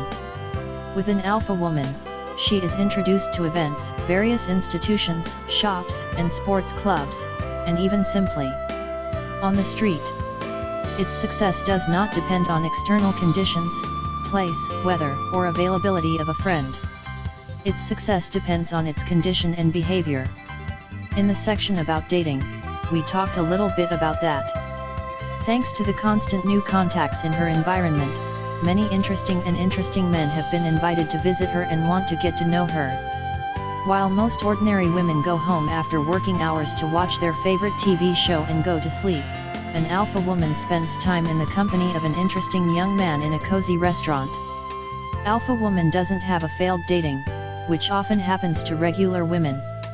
Perhaps in your life, this happened when you come to the meeting, and the man turns out to be completely inappropriate, or very boring, and you wait all night when this is all over. Sometimes you have to pay for yourself at the restaurant, not because you chose to do so yourself, but because it was suddenly suggested by your interlocutor. Unfortunately, on a first date with unfamiliar men, there may be different unpleasant stories. You look forward to this meeting, hoping for a pleasant evening, but you're disappointed. First it happens once, then the second one, and the third time you are waiting for another failure. Well, alpha woman doesn't have any failures, because she doesn't go on a date with a man who knows too much, and who has never spoken to her yet. She understands that this is a huge risk. You can spoil your mood and lose precious time, which she appreciates very much. Alpha woman is a very good judge of men, understands their intentions, feels their needs. After the first date she can say with confidence that she should continue to communicate with him or not. Not every man she meets with her, and even the one who is successful, rich, is set for serious long-term relationships, and she can quickly determine that. Because she has a lot of dating, she gets a lot. The opportunity to choose the best man for the relationship among his fans. She will never be in a relationship with the first and even the fifth counter man, because she knows that there is someone with whom she will have very high compatibility and that it will be a huge mistake to agree to a smaller one. She never suffers from a lack of male attention, because she is often given gifts and surprises. And the most important thing is that she doesn't have to do anything to anyone, and you don't have to sleep with anyone, to promise me something, or pay the price, again, because it's okay when a man just makes a woman feel good about it. When she meets the man of her dreams, she takes responsibility for the development of their relation's too important and valuable event in her life to let things go, as most ordinary women do. It's not every day that you meet a man of your dreams, don't you? Most ordinary women are missing this chance at dating, and those who will still be lucky to catch up with a decent man and begin to communicate with them miss their happiness later, because they are used to relying on the fate and the things that will happen. The alpha woman knows that there's no water under the lees. And the most important thing you remember is that the responsibility for the relationship lies with the woman, not the man. The man sees that she is proactive, active, interesting, he has no doubts about her, so their relationship is rapidly developing. Besides, she never gets into the bad scenarios we talked about in every 9 types of women, because she's a good judge of man, and she always has a good choice. Her beloved man sees her as a great value. He is pleased to invest in her and in relations because she gives his life every day with pleasure, inspiration, joy, and positive emotions. No other woman in his life is capable of that. He's trying to make her happy, because he knows how happy his woman is, the happier he'll be. He tries to invest in and provide for her maximum comfort, because he knows that the better he gives her a high quality of life, the more she will create for him the inspiration and the pleasures. Between the two of them, from the beginning, it's a real trusting relationship, not words, but actions, so they're good and quiet together. The relationship of most ordinary people is tainting with deceit, suspicion, jealousy, and grievance, and there is absolutely no room for true love. Alpha woman just doesn't allow this situation. Perhaps you think that without these intrigues and emotions in a relationship, passion and fire, partners get bored and start problems more serious than these. But this is also a huge misconception. This is a very important subject, and I have singled out a separate page for her in this book, and for the time being, there are other ways to support passion and fire, and they are much cooler, because they develop and become stronger, while intrigues, jealousy and resentations are shaving relations and provoking people to foolish rash acts. An alpha woman knows all these cool ways, uses them, and becomes even more valuable in the eyes of his beloved man. Because she is confident and calm for her relationship, she has the opportunity to realize herself as a person and to do what she likes, without thinking about whether or not it is good money. It is a priority for her own development and pleasure. She finds herself at work. She can feel tired after a busy day, but not exhausted, but rather filled with, because today she has done something very important to herself or other people. Few people can say that. If your work doesn't occupy an important place in yours of life and does not make you happy, it works against you, takes away your youth, energy, ex-house's emotional resources. There are women who think that the main vocation of a woman is to give birth to children and educate them. It has been so up to time, but this is not enough in our developing world. The need for development and self-realization as a professional is for all people without exception. If you don't pay attention to that, by the time you're 40 years old, you'd probably turn into a gray, boring, stupid woman who doesn't cause any kind of attraction for a man you love. And if before people could live and endure each other for a long time, since it was not customary to divorce, then today a man will just pack up his things and move to live with another woman who is much more interesting and attractive to him. Not enough for an alpha woman to just be a mother and a guardian of a home, she wants more, and that's fine. Besides, she doesn't have to sacrifice anything, she can do everything she can, and bring up the child, and do what she loves, and inspire her man. If you think it's unreal right now, then you just didn't have that experience in your life, or until you had some good examples of women who could do it. But I personally know a lot of women who do. The alpha woman always tries to look 100% in both the appearance and the internal state. You will think that I am exaggerating, and it is absolutely impossible always to look perfect, but in reality it is always striving for it. Let us be frank, for most women this seems unreal, because they simply can't afford it. Most of their time is spent on unloved work, the stress of which only accelerates the process of aging. Most of the money goes to basic needs, and beauty requires constant investment. Most attention and energy does not care for themselves, but on incomprehensible relations or suffering because of their absence. So it is not surprising that it is not realistic for them to always look good. And for the alpha woman, it's just because she has everything for it: time and money, and desire. In fact, she's a keifu, she's full of happiness and love, she's glowing in the background of other women.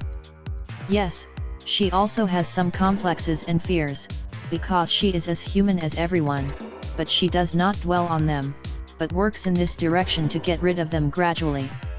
There are both ups and downs in her life, but she knows how to behave in the right way at times of failure, so as not to depress herself to depression. All this work gives her more self-confidence every time. Alpha woman lives a bright, interesting, rich life. Her dreams are fulfilled, and she gets everything she wants from her life. Ordinary women think she's lucky she does nothing, and happiness just falls on her head. But all of its success is the result of its active life, its precise and systemic actions. For example, in the modern world there is such a stereotype that a beautiful woman on a dear car has always earned it not the most decent way. But you do realize how stupid these thoughts are? Even if that car was given to her by a man that is also the result of her skills, she somehow got into her life and built a relationship with him, in which he makes such gifts easily for her. I will remind you that I wrote in the beginning of this book, luck is the result of constant systemic actions, the chain of which is not always obvious. Alpha woman is always surrounded by strong, reliable, ambitious men who have goals and achievements in life. She's with them on the same wavy. She has a flexible mindset, she sees the world of opportunities around her, builds plans, sets goals, and moving towards them. And on the way to these goals, it encounters a great number of interesting people, women and men, finds new friends and creates useful professional ties. The men she meets see her as a woman, soft, tender, fragile, who she wants to take care of, with whom she wants to spend time, and at the same time an individual, integral, multifaceted, deep, with which she is interested, so they are always very happy. In other words, they want her as a woman and respect her as a person. She has no contestants. But not because she is very beautiful, she has large breasts or long legs, but because it has all the necessary skills, qualities, and statuses, and there is something special, individual, which allocates it among the other women and falls in love with men in the first few seconds. 8.57 How to Wake Up Alpha Woman. As you can see, there are several types of women who can live within you. I think you've already discovered their signs and symptoms. And perhaps now you are beginning to understand why some situations have taken place in your life, or why you've been caught in some scenarios, why you've drawn certain types of men into your life. Inside you can live at the same time a few different women. One of them will necessarily dominate and control much of your life, and someone will suddenly break into the most important decisions and ruin everything. As an example, I will tell you how one of the members of the Alpha Woman program was involved. She learned that she had always been in the scenario of a strong woman, especially when it was about her work, and that she had an absolute infantile in her relationship. She had always looked like a severe businesswoman, to whom almost no one had shown sexual attraction and interest. But when she had the opportunity to rest and relax in the company of her old acquaintances, she was completely uneasy. And the result of this style of life was 2 failed and short-term marriages. By the way, she was a strong woman in the marriage. Because both of her elected words alone were promising, but in fact they turned out to be ordinary party owners, whose genius plans were broken about laxative, lazily, fear and doubt. To understand this, it took her 3 years in the first marriage and another 2 years in the second, and in the sum of 5 years. Here's another example. One of the contestations found a cocktail of beautiful princesses, smarts and bitches. Many men liked her, but they didn't let them near. She simply liked to see that different men would try her and want her attention, but her princess saw no worthy candidate for her heart. By the age of 35 she had 2 higher studies, a lot of certificates from various educational programs, she visited some training every month, all gathered and collected knowledge from various psychological and esoteric directions, and it would appear that she could become a coach with such knowledge. But no one would have come to see her, because she had a life of bitch, calling the world of men.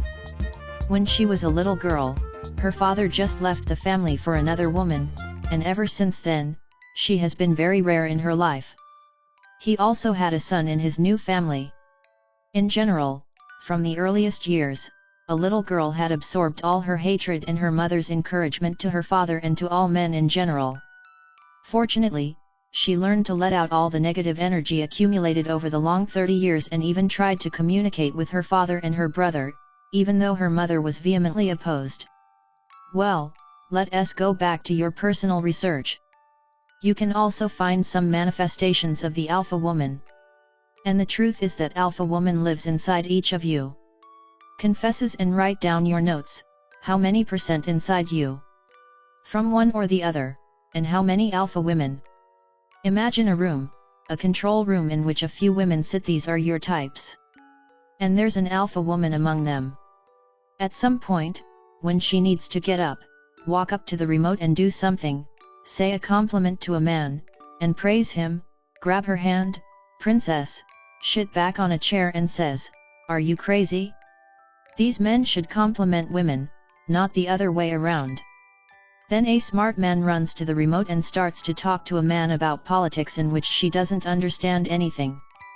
There is a tense atmosphere in the dialogue, as in the subject of politics the interlocutors did not find a common language, and here the Alpha Woman tries to run to the remote, to correct the situation, to admit that she really does not understand anything in politics and has been engaged in this conversation, but she has a strong woman and says, "Do not humiliate yourself in front of him.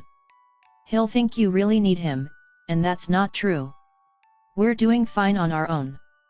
And the bitch, standing in the corner of the room, will add yes, and she'll take advantage of being a naive stupid little fool. Do you have any idea how hard it is for her, your Alpha Woman? She only sometimes has the opportunity to do what she decides. This is extremely rare, only in cases where none of the other types of women simply have options, how to deal with a particular situation. That's when Alpha Woman is included. And your task is to help her become stronger than any other type who has had a negative experience that leads to injury, which can only affect the course of events of your future, your relationship, and your happiness. Help her become stronger.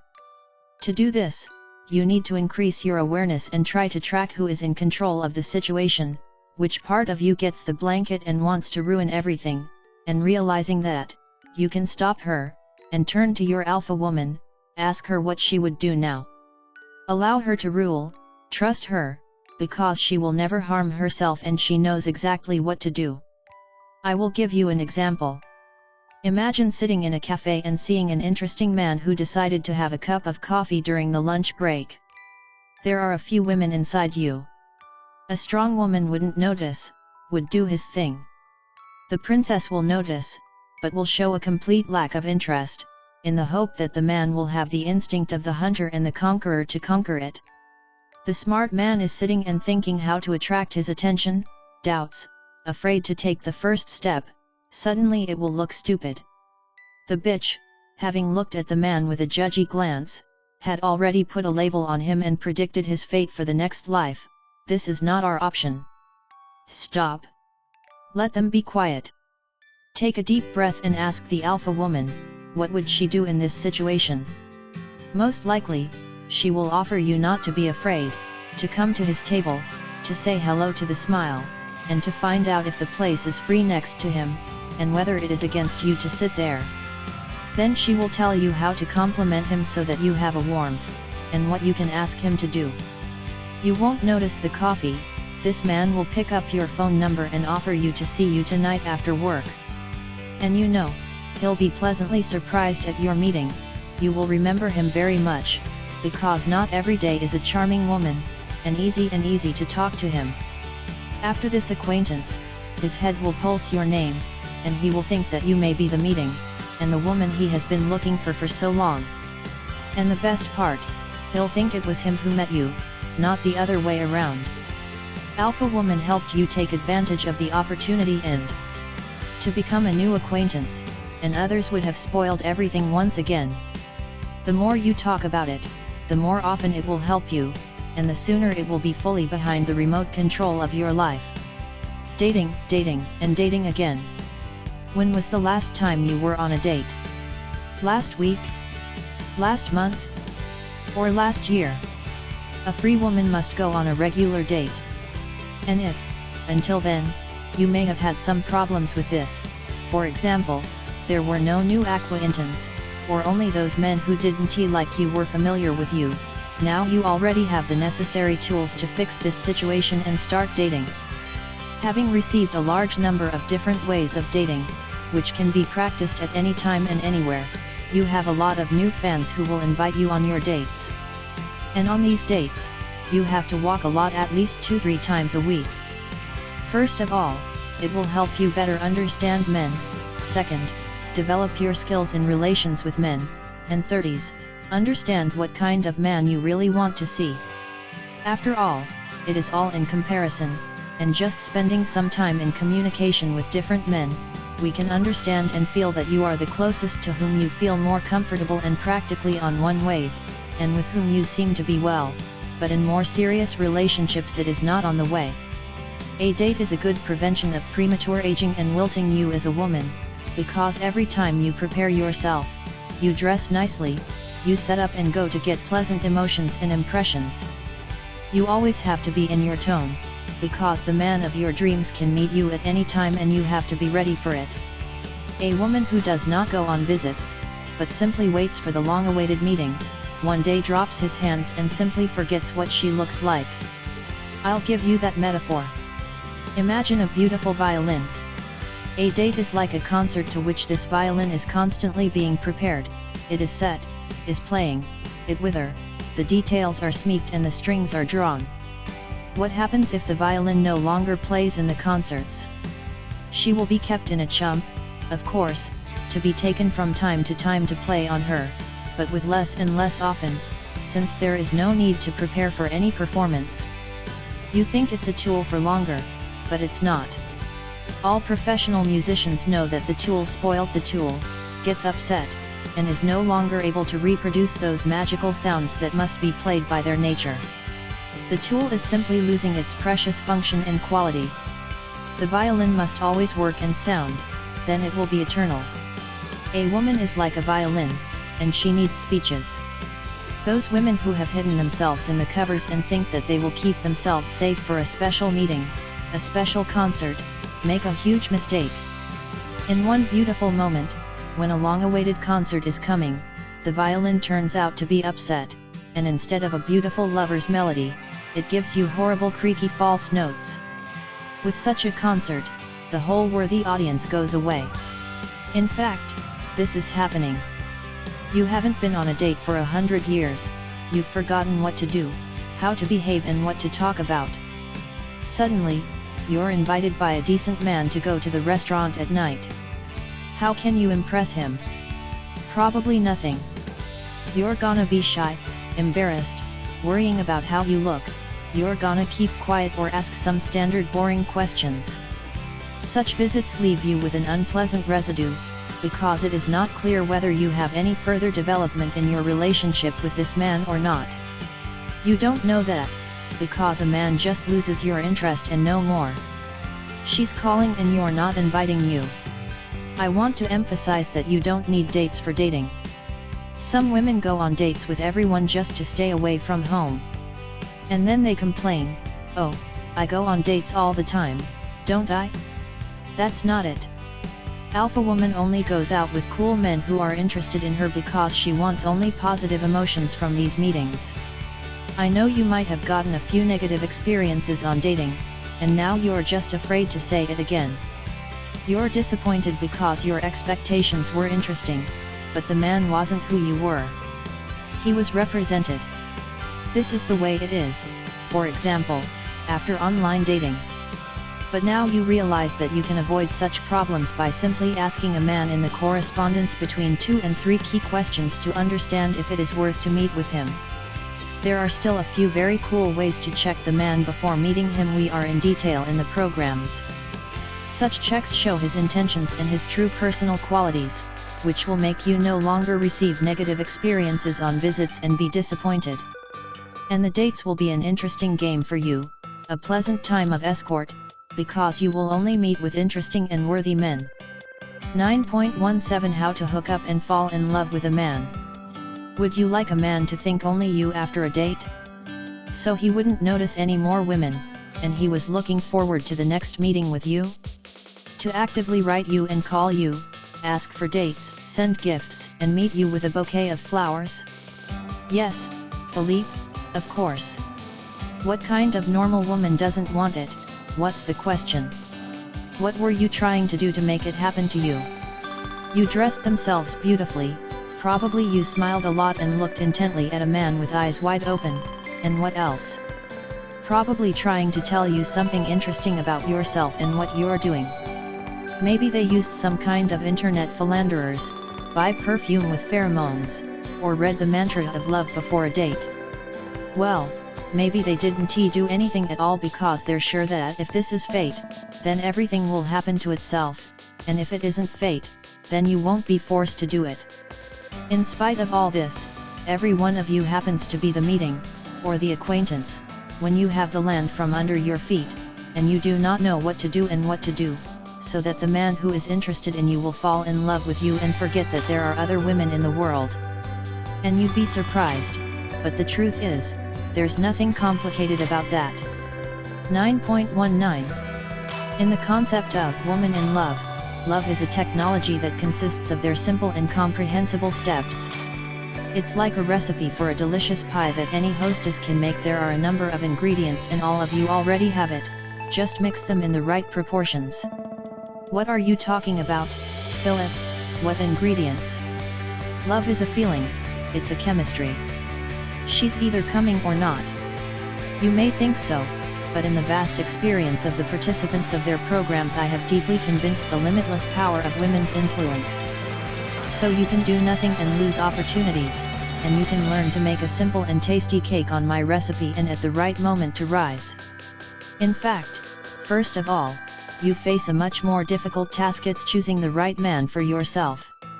I mean, it's a lot of you trying to make a knockout impression on those men who just don't think you're right, who don't even want a serious relationship.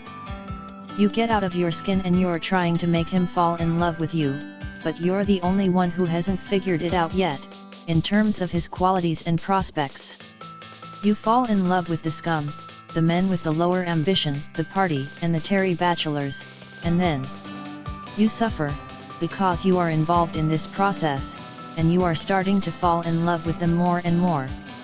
To make delicious cake, you need not only the right recipe, but also the quality ingredients. That is why we pay so much attention to this.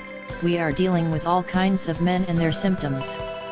We talk so much about how to determine your compatibility with a man so as not to start a relationship with someone you are going to run away from with suitcases a year of living together. This is the most important and most complex of all. And fall in love is a technology of influence on a man, on his mind and unconscious.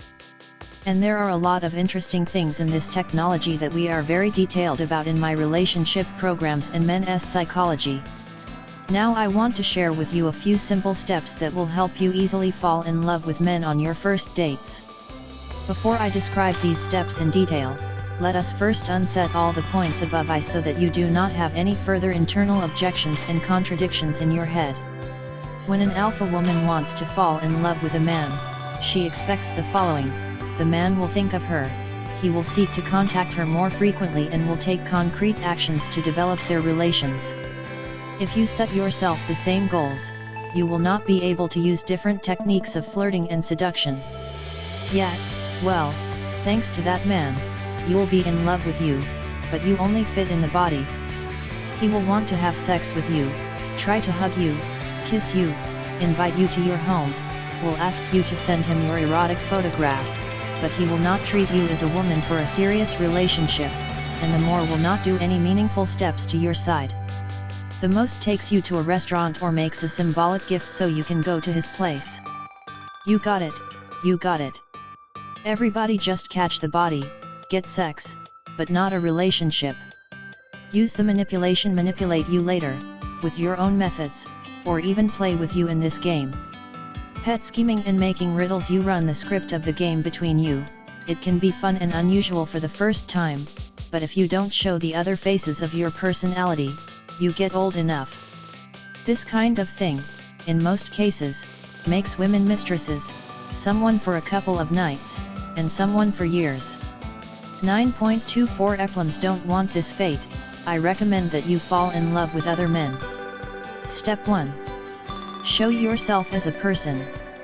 Sounds boring. But let us not forget which men you want to influence. Show that you are a worthy woman, you have an education, you are a professional in your business, you have some achievements in your life. Show you that you have cool personality qualities, for example, you are active, purposeful, you like to learn, and so on. Of course, men who need only sex or free relationships, your personality will be completely uninteresting. But alpha the man can really appreciate it. In addition, against the background of other women who are not able to show their identity, and who are able to show only their physical data, lips, legs, breasts and pop, you will be strongly singled out. Because you show yourself as a person, men will respect you.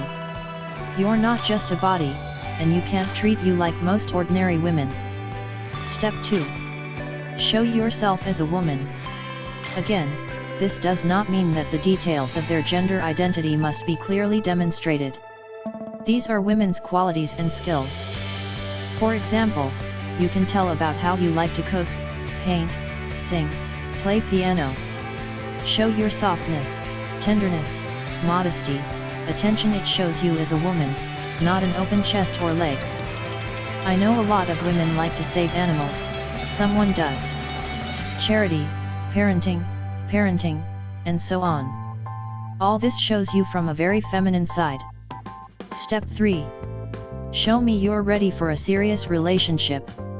Women are often prone to extremes. Some are afraid to talk about serious relationships, thinking that it will repel men. Others, on the contrary, have a clear focus on this at every opportunity. How do you do it gently and appropriately? Tell the man that you're interested in different men, but there's just no one that you'd be willing to do with something more than just a conversation. Step 4. Demonstrate your uniqueness.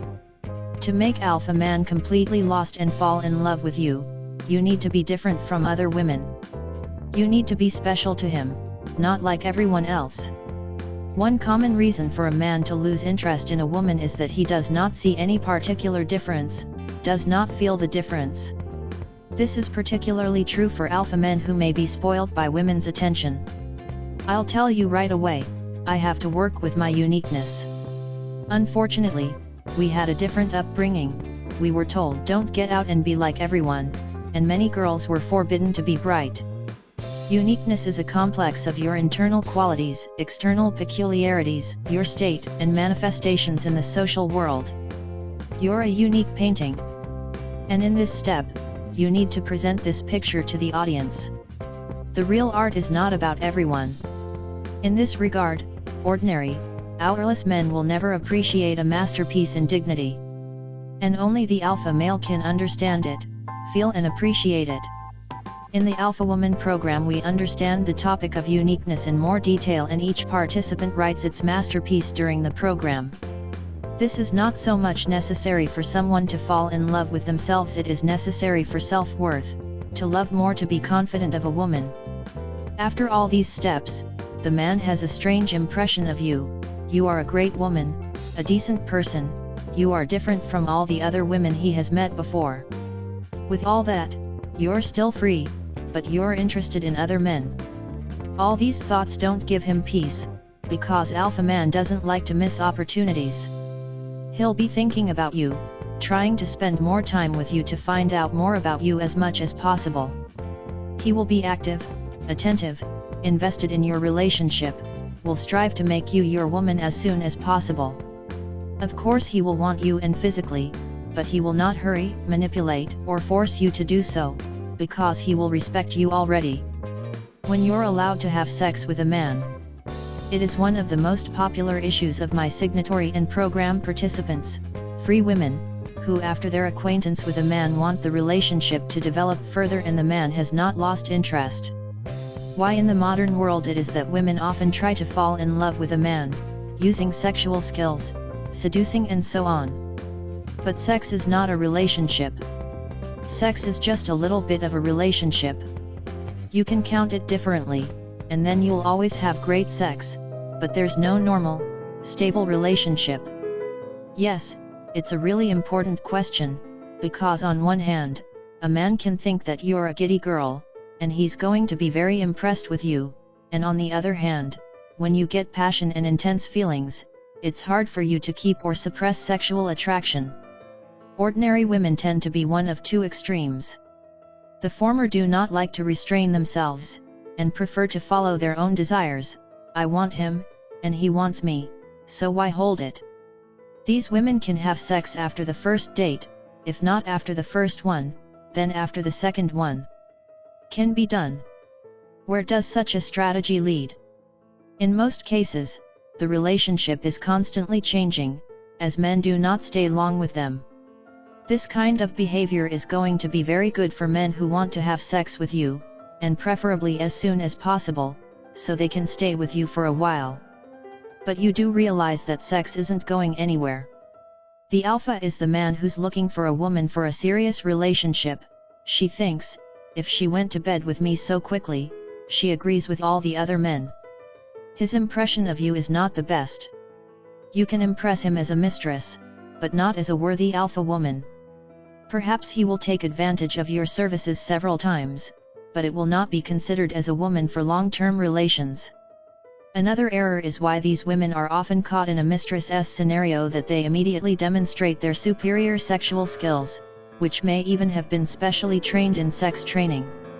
If a man initially wants only free sexual relations with you, your skills will be greatly locked up and he will try to repeat that night with you again and again.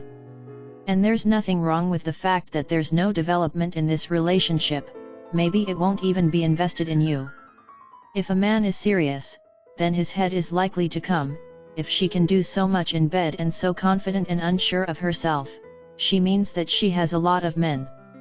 Whether he is looking for a woman with that quality is unlikely. The second extreme is too late for the first sex.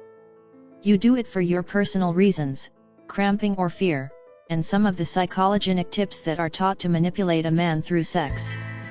Like going out with him, getting presents from him, but having sex as long as you can, so he doesn't have interest in you. Friends, too, could have taught you how men only need sex, and as long as you don't give him, he'll run after you and fulfill all your wishes. And as soon as he gets it, from now on, his interest starts to decline. I'm not accusing your friends of anything, they're not to blame for not having the right education in a relationship. But you must understand that only a man who is a meatball or a womanizer can agree to such a scenario. Alpha man is not going to play long games. He can just burn because he's getting a cortisol, a stress hormone. He gets excited, it turns out, but this energy isn't coming out properly, sex doesn't happen, and the stress increases. After the meeting with you, he returns home evil and exasonate. Suffice it to test it 2 to 3 times, and it just goes missing, because he is connected to these 2 states that he doesn't like to experience every time. And let us be honest, unless you've been able to call anything else except stress, he's got nothing to do with you. Don't forget that there are many other women who will not be able to bring him to this condition, and he will simply switch to them. I also understand that many of you are very decent girls and are not prepared to walk into intimacy with a little acquaintance with the first name of butterflies in the stomach. You've had good parenting, and you'd rather not be in a hurry. But it often happens that you meet a man who's very fond of you and that you are mutual, and he is actively showing you his sexual interest. And on the one hand, you're being held back by good parenting, and on the other hand, you still want to go with your feelings. And what should we do in such a situation? Where is this golden center? To avoid being a frivolous, irrevocable woman, and not to reach the second extreme. In order to keep a man's interest in you, at the same time, he was not overrun in anticipation of the rest of the evening. How do you know that a green light has already caught fire and that you can go? There are 2 main triggers in this question. First, you need a man to respect you. To do this, it is necessary to show yourself that you are not only a sexy, beautiful woman, but also a multifaceted personality, worthy of a woman, with her goals and principles. The second is a little more complicated than that. We need to determine if your man is capable of respecting a woman at all. Because you can be great in all settings, show yourself and as a woman and as an individual, but this man is just not capable of respect. As you would not show, he will only see you as a sex object, a woman for entertainment, just a body to satisfy your instincts. In that case, you risk a lot of experience and bad experience, getting into a relationship with a man who will use your body and feelings, but will not respect you. Incidentally, this is often the type of tyrant, the alpha male, and the picker. And it's stupid to talk about what kind of date you can go to sex, because this moment when a man starts to respect you, it can happen on the 1st and on the 10th date. Everything depends on you, the man, and the way your relationship develops. What happens if a man doesn't respect me, and the sex has already happened? And how do you know he already respects me? If a man has not yet respected you, and you have already agreed to sex with him, he has a label that you are a woman for sex. You don't say no to him, it's easy to go to contact, and you don't break down for a long time. The man's label appears unconsciously. And since instincts are often stronger, reformat this label from a woman to have sex with a woman is more difficult. Very often, it is after that women are having problems with the fact that the relationship does not develop further than sex. As to how to understand that this moment has already come, it is necessary to understand what respect for any person is built on. First of all, to be careful to personal borders. This also applies to your physical contact. For example, as long as a man has no respect for you, he will encourage you to have sex in every possible way, to hint at the rest of the evening, to try to shorten the physical distance, maybe start harassing, touch you, and embrace you. Some men even resort to tough violations of your borders because someone told them that a woman needs to be taken by force. They like it. And after a few unsuccessful attempts to put you into bed, a man whose original intent was the most likely to begin to disappear from your life, stop calling and write, and find reasons why he can't meet you. Your time is a personal boundary. If a man is often late for your meetings, he does not do it at all and does not do it in advance, and the day before, when you have already planned your evening, and he has no good reason, it is disrespectful to your space. You're a busy businesswoman, too, and you have your own plans, right? You could have spent this evening in an interesting company of close friends, if they hadn't scheduled a meeting with this man, or would have done it. Important work, or dedicated time to your favorite hobby. And now night is ruined and the mood is ruined too. Your personal beliefs, your thoughts, belong to personal boundaries. There are times when a man literally attacks your opinion, and begins to and you're hurting and uncomfortable, you feel stupid and awkward. At times like this, you may even forget all the persuasive arguments in defense of your own view.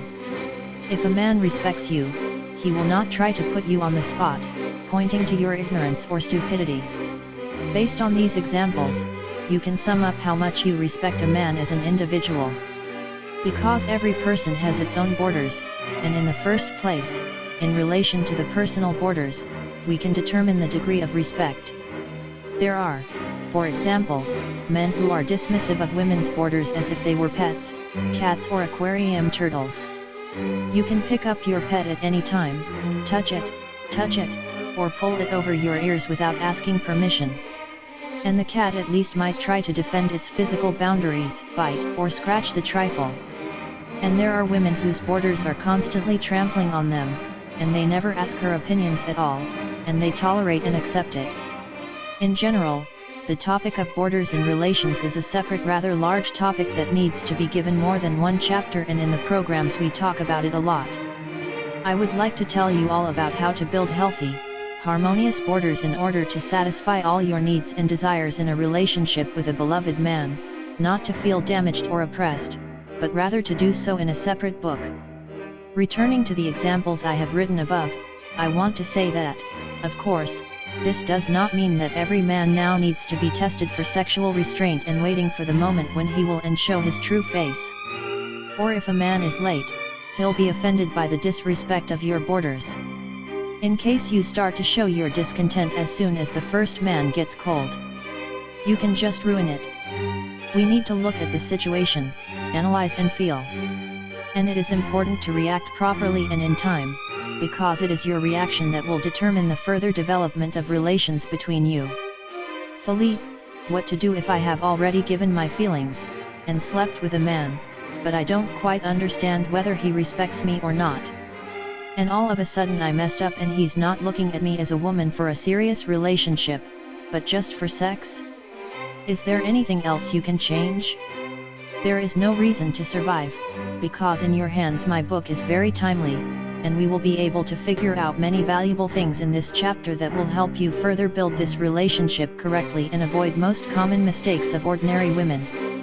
I always say that everything works in the complex, and even if you have stumpage, any situation can be fixed. The main thing is to do it on time. 9.47 Art to be active in relationships.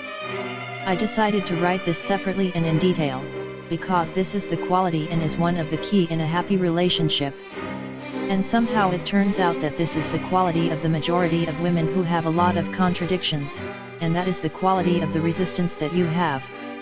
It will be very difficult for you to accept this because of some negative experience, but I will try to tell you how important it is. Alpha woman has an excellent knowledge of this art to be active in a relationship. She is not afraid to take the first step towards the man and is ready to do both the second and even the third, if it is worth it. While ordinary women are waiting for years to find out about her wishes and needs, Alpha woman speaks of them and they are being implemented. An ordinary woman is waiting for a man to call her first or write, make some proposal. An alpha woman has a soft influence on the actions of a man. An ordinary woman is waiting for something to change in her relationship, thanks to some external circumstances, and the alpha woman always acts. Philip, but if I'm supposed to be active all the time? The man will relax, get used to the fact that a woman does everything herself and become passive, sit on my head. I understand your doubts. But the whole secret is that you can be active in different things. You can be active in men, it is rude and not sexy, but you can be active in women, it is beautiful and feminine. You can make an important decision on your own. It's manly, and you can ask your man for advice, that's sex-like. You can move the heavy sofa with your own shadow and side, and you can ask the man to do it with the words that there's no such thing as a hero without a hero. Can you tell the difference? A more perverted version of female activity is male when you do a manly thing specifically to induce a man to join and help you, in other words provoke him. Pray, look how I work with this heavy couch. Don't you want to help me? Some women reach the absurdity, and they do very well to demonstrate that they can earn more money than their male. All these ways aren't what they kill, they vary the chance that a man will start to change, seeing it. Whatever you think of in your head, I know that most of the women still stick to the passive strategy in their relationship. A passive policy is a wait strategy. Expectations that the man will understand and begin to act. The expectation that he will read your thoughts and will do as you want. The expectation that there will be some circumstances that will completely change the course of events in the relations between you. Thus, for example, there are women who are waiting for the birth of a child and believe that it will affect a man. He will become more attentive, stop missing with friends and start earning more. But a child is born and a man begins to disappear even more, and even turns his mistress into a mistress, and he never even thought about his income. When the question concerns a new acquaintance with a man, you expect him to do some serious things and proposals, and if that does not, then he is not so interested. When you fight a man, you expect his first steps of reconciliation. He must definitely come with a bouquet of flowers and ask for forgiveness. And that's all right. But there's a little but a little. In most cases, you should take a small first step, to put it mildly, and to provoke a man to take a step in your direction. Why do many women suffer from the fact that their relationship does not develop or come to a dead end? Because nobody wants to take the first step. Because everyone has pride and every grudge against him. Because everyone thinks someone else, but not me. Alpha woman is always active, and she is not afraid that the man will relax because she initially chooses the right man who can assess her activity. For example, I will tell you a story. 9.53 Katya's story. The heroine of this story is named Katya. She is beautiful, she is a good girl, she keeps herself in excellent shape, sport, nutrition, care, and so on. One day Katya is introduced to the internet with a very interesting man. His name is Sergey. He's a businessman, he has his own elite furniture cabin. They corresponded for a few days, then Sergey offered to meet live and they had their first date. According to Katie, the interview was wonderful and she was happy to have met a man like that. Naturally, she was waiting for the next meeting. And she was sure that the next meeting would take place well. Perhaps Sergey would resist such a wonderful girl. And since it is not customary to write first, so as not to show their excessive interest to a man, she has entered the standby regime for 24 hours. But he didn't write to her for that. The day after the date, Katya wrote to Sergey and asked him how it was. He did not immediately, but answered. They were blanky with messages and the correspondence was at a standstill. He must be some break, thought Katya. To other men who are actively writing to her every day. And there's a lot of people who write Katya, there are not enough to send her messages, and foreigners write, and ordinary, unremarkable men write too. She's got enough attention. But the only thing that's really interesting for a man of good quality is that they don't get caught so often, and they don't get to live on a living date.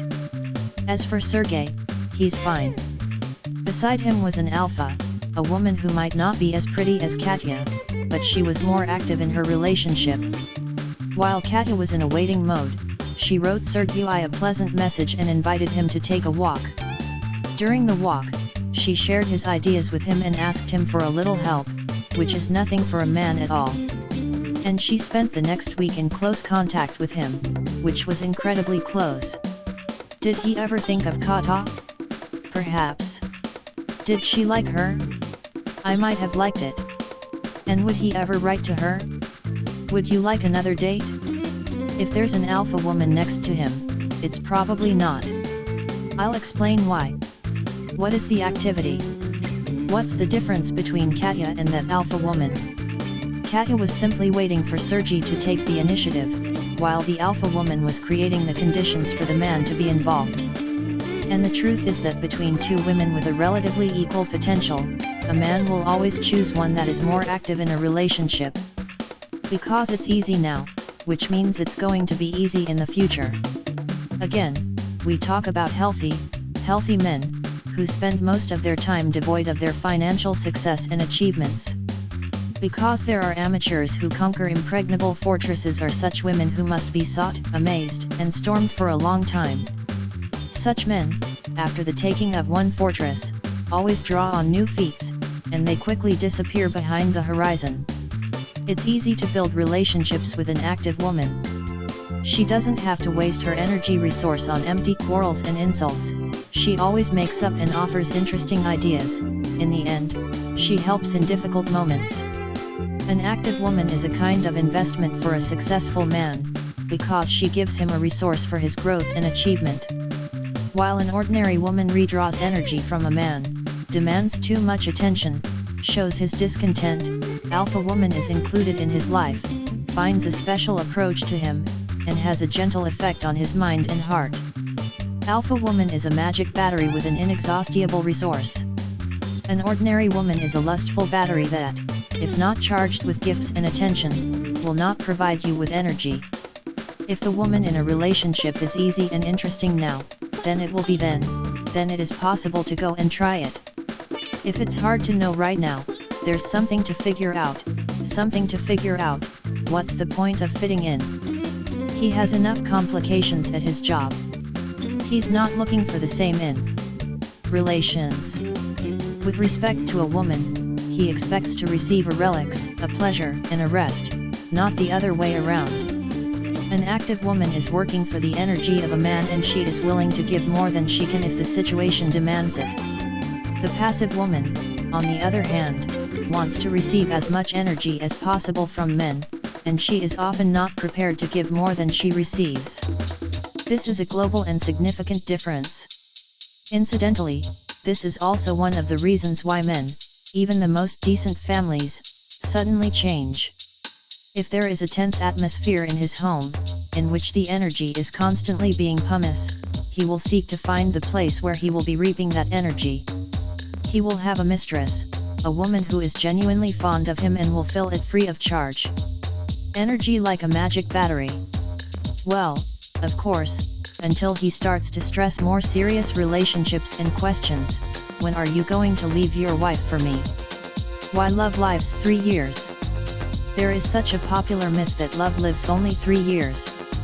And then there's affection, habit, maybe friendship.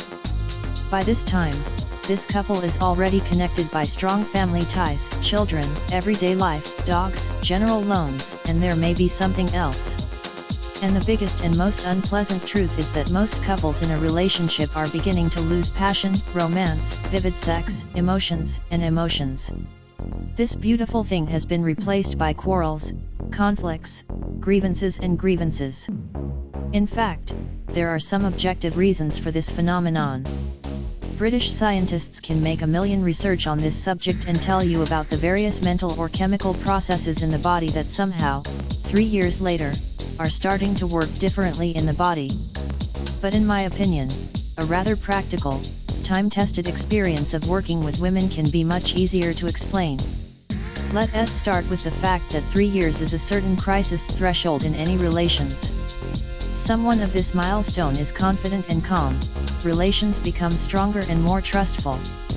And at this time, everyone is beginning to recede, and suddenly the brightest and most pleasant impressions of each other were when the relationship was just beginning. The first thing to say is that if you initially chose the wrong man, then your love of love is much faster than in 3 years. What's going on? You start to see a man on the new side, see his flaws, his weaknesses, his dark sides, and all this is starting to cause your internal tension. When the amount of what you're going through is more than you like, you start to doubt that it's the man you want to live with for the rest of your life. At first he represented one image for you, and now this picture is as if it is dormable, and new details appear in it. It seemed so brave, confident, promising. You felt that you could lean on him and trust him with his future. And now you see that he doesn't want to make the best living conditions for you, more comfort. Or he is not so romantic, caring and attentive to you, as it was at the beginning when he took care of you. Now, if you want something, you buy yourself, you make money. It turns out he's pretty lazy. Then he was charismatic to you, and he gave you deep feelings and respect, and now you see him full height and he doesn't excite you like a man. Of course, you'll be doubting and trying to save the relationship for a while. On the advice of the psychologists, you will motivate him, try to reinvent yourself, or try to solve the problem through sex. But all of this will produce little or no short-term effect, or lead to quarrels and conflicts. Perhaps you will be walking away and resuming the relationship again, so to speak, give them a second chance. And soon it's the certainty that you are definitely not on the way. Incidentally, there are even women who have the same scenario. Every new attempt does not pass the duration of a period of 1 to 3 years of relations with a man. As a rule, this problem is linked to this particular point: a woman simply cannot choose a man for herself. It is guided by chemistry, feelings, sexual attraction, can be judged by status, or simply fanatics by the men of a certain kind of activity, for example, sportsmen, military, or bankers. That is, she has some of her criteria for choosing a man, but they do not lead her to happy relations year after year. This strategy is obviously not working, but it is. I just don't want to admit it. The second reason is the unsettled life. It happens that you choose the right man, you have high compatibility, you're even a perfect match. And, as a rule, any ideal pair is rapidly and harmoniously developed. You almost immediately begin to live together, long without thinking, legitimizing your relationship. You have a child. And it seems that everything should be fine, but whether due to financial difficulties, the conditions in which relations are developing are not quite favorable. For example, a young family has to live with parents who are also involved in their relationship. Or the living conditions don't suit you. At first you think nothing, a nice little paradise in the shelter, but if time goes, and the shelter doesn't change, then patience may burst.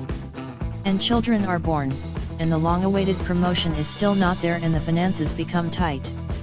A man at work is tired, comes home, and there are weeping children, a mess, and not enough that the woman's favorite woman looks, to put it mildly, not very, weary, worn out, in stretched clothes, so that her hormones do surprise him every day. What's the romance in love? This is a real test if you haven't prepared for this beforehand, neither matter nor psychologically. Let us be clear, most families have a period of first child being associated not only with great joy, but also with a lot of stress. And if there are weaknesses in the relationship at this point, they start to get out of the way as much as possible. After such crises, relations are beginning to change. The man, in search of possibilities to relieve stress, can begin to disappear and spend less time at home. He can stop being attentive and caring the way he used to be. Yeah, he's still in love with you, but he lacks emotion, pleasant impressions, calm. He wants to relax, and it doesn't work at home. You don't have much time and attention. What you're saying, you don't have time and attention, because all 24 hours are dedicated to a little baby. A woman is under stress, a man is under stress. And it will be the next 2 to 3 years exactly. And in these years, the relationship between us is changing imperceptibly and irreversibly. Unfortunately, the unsettled life, as an invisible iceberg, may break into the pinches, even the most powerful and reliable ship, if, of course, his team does not know how to steer the ship in order to avoid this tragedy. And often after meeting the iceberg of the unsettled life, the ship of the relationship becomes a little worn out, with any fractures, broken mast. It's like he's going to go on, maybe a function of his own, but it's kind of unenthusiastic. In other words, the emotions, the impressions, the admiration of each other disappear from the relationship. Kind of together, but I'm kind of out of enthusiasm. And for the third reason, that's what we've been talking about earlier, it's passivity in relationships. Love lives 3 years, because a woman in a relationship ceases to be active. The highest peak of activity of ordinary women is the first year in a relationship, because it is necessary to be surprised, arousing, seducing a man, that is to do everything to make it yours forever. Remember yourself when your relationship only starts. You do hair, makeup, go in heels, smile, surprise, laugh at his jokes, make him erotic surprises and so on. To some extent, this is an active position. And just normal healthy men who want serious relationships fall in love with women who are active, of course. And now, the man is already yours, you start living together, he made you an offer, you plan a family budget, a joint holiday, maybe even children, that is, you already feel that mission has been fulfilled. And from now on, your gradual decline begins. Activity. You don't know what your man is anymore. Gifts and surprises you do less often expected from your favorite. He has already seen me as usual without all this, or he must love me the way I am, I want to relax and be myself, you think. And here is the bitter truth, you expect a man to be active to you for the rest of your life, given the fact that you are active in relation to a man only the first year of your relationship. The unfair arithmetic is coming out. That's the kind of belief that makes you miserable, making you unhappy. Men stop investing in you over time, making gifts, paying attention, precisely because you become passive in a relationship. It's very simple. I have now given the standard examples of what is female activity. But, in fact, female activity is a much more extensive concept that cannot be described even in a separate chapter. It's her skills, her way of thinking, behavior, condition. With all these qualities, we work deeply in Alpha Woman. And that's why in the Alpha Woman relationship, love lives forever, just like the most romantic movies. The passion, the emotions, the care, the heat, all this has no expiration date. And even after 15 to 20 years, she is as interesting to her man as she has always taken care of her, as it was at the beginning of their relationship. All of this is confirmed by numerous videos of interviews with women after passing the program, where women after 10 to 15 years of marriage were able to resuscitate their relations, to save the marriage and to make their relations as they were at the beginning and even better. And here's some more arithmetic. You must be clear, and it is clear that this is not a fairy tale or fiction, it is simply the result of its right choice, multiplied by its activity in relations. You can choose a cool man, but if your activity is zero, the result will be zero. What is love in the modern world? Everything we do for love or because of her absence. For a long time, I could not answer that question, what is love? And what helps keep people in relationships with each other for many years? It was always a mystery to me. I had a relationship with different girls, and every one of them was very good, had valuable qualities, and definitely deserved to be a decent man beside her. But none of them lasted for more than a few months. Yet, we were in love, chemistry, passion, but all of this I can feel both second and third. And every time I realized that I had absolutely nothing to do with this woman. The very first discoveries made for themselves after the meeting with his future wife. At first I didn't understand why I wanted to be with her. At first glance, she was little different from other women, but I wanted to be with her, to protect her and make her happy. I was no longer of interest to other women, of course, I noticed them, but I wasn't physically or emotionally involved. And that wasn't me, either, because I was able to date a girl earlier, while I was wondering at the same time about the other one. Months passed, then years, and nothing changed. I still wanted to make her happy, to surprise her and to protect her. And already in profound psychological practice in the subject of relations, based on their experience and experience of their clients, I understood what love is in the relationship between a man and a woman, and that makes them happy for many years. From the very first days of our acquaintance, my wife has always supported me, in all my ideas, no matter how brilliant or absurd, in all my plans for life, which even seemed fantastic and impossible. She believed in me and was enthusiastic in all my affairs. At that moment, I felt that I found not only a woman with a set of great female qualities, I found a partner who understands me and feels me. And it gave me incredible energy. I wanted to work more, to create, to implement my ideas. I wanted to risk it, because I was sure that I would not be criticized, but on the contrary, I would be supported, and even if nothing works, she would tell me, "Nothing, let us try it again and you can do it." Love is a desire to create a favorable space for a loved one to develop. A man creates this space for a woman, and a woman for a man. That's where real love manifests itself. And love will live as long as you create one another. I have created a space in which I could implement my plans. And in my plans, it's already made one more person happy and created a space for her to open up as a person and as a woman. It's synergy, you know? I wanted to make a happy woman who wanted to make me happy. And more than that, she somehow managed to understand what could make me happy. In other words, she found an individual approach to my heart. And that's why I want to make her happy every day. Do you remember how I started this book? In today's world, a harmonious relationship between a man and a woman is first of all spiritual closeness when people are close. Today we need a partner, in the native soul, in a person who will be able to grow and develop. We need a spiritual partner. Unfortunately, the majority of women and men now choose some old criteria, either without them, and therefore their relationship lasts for a short period of time, and the marriage is divided in 3 to 5 years.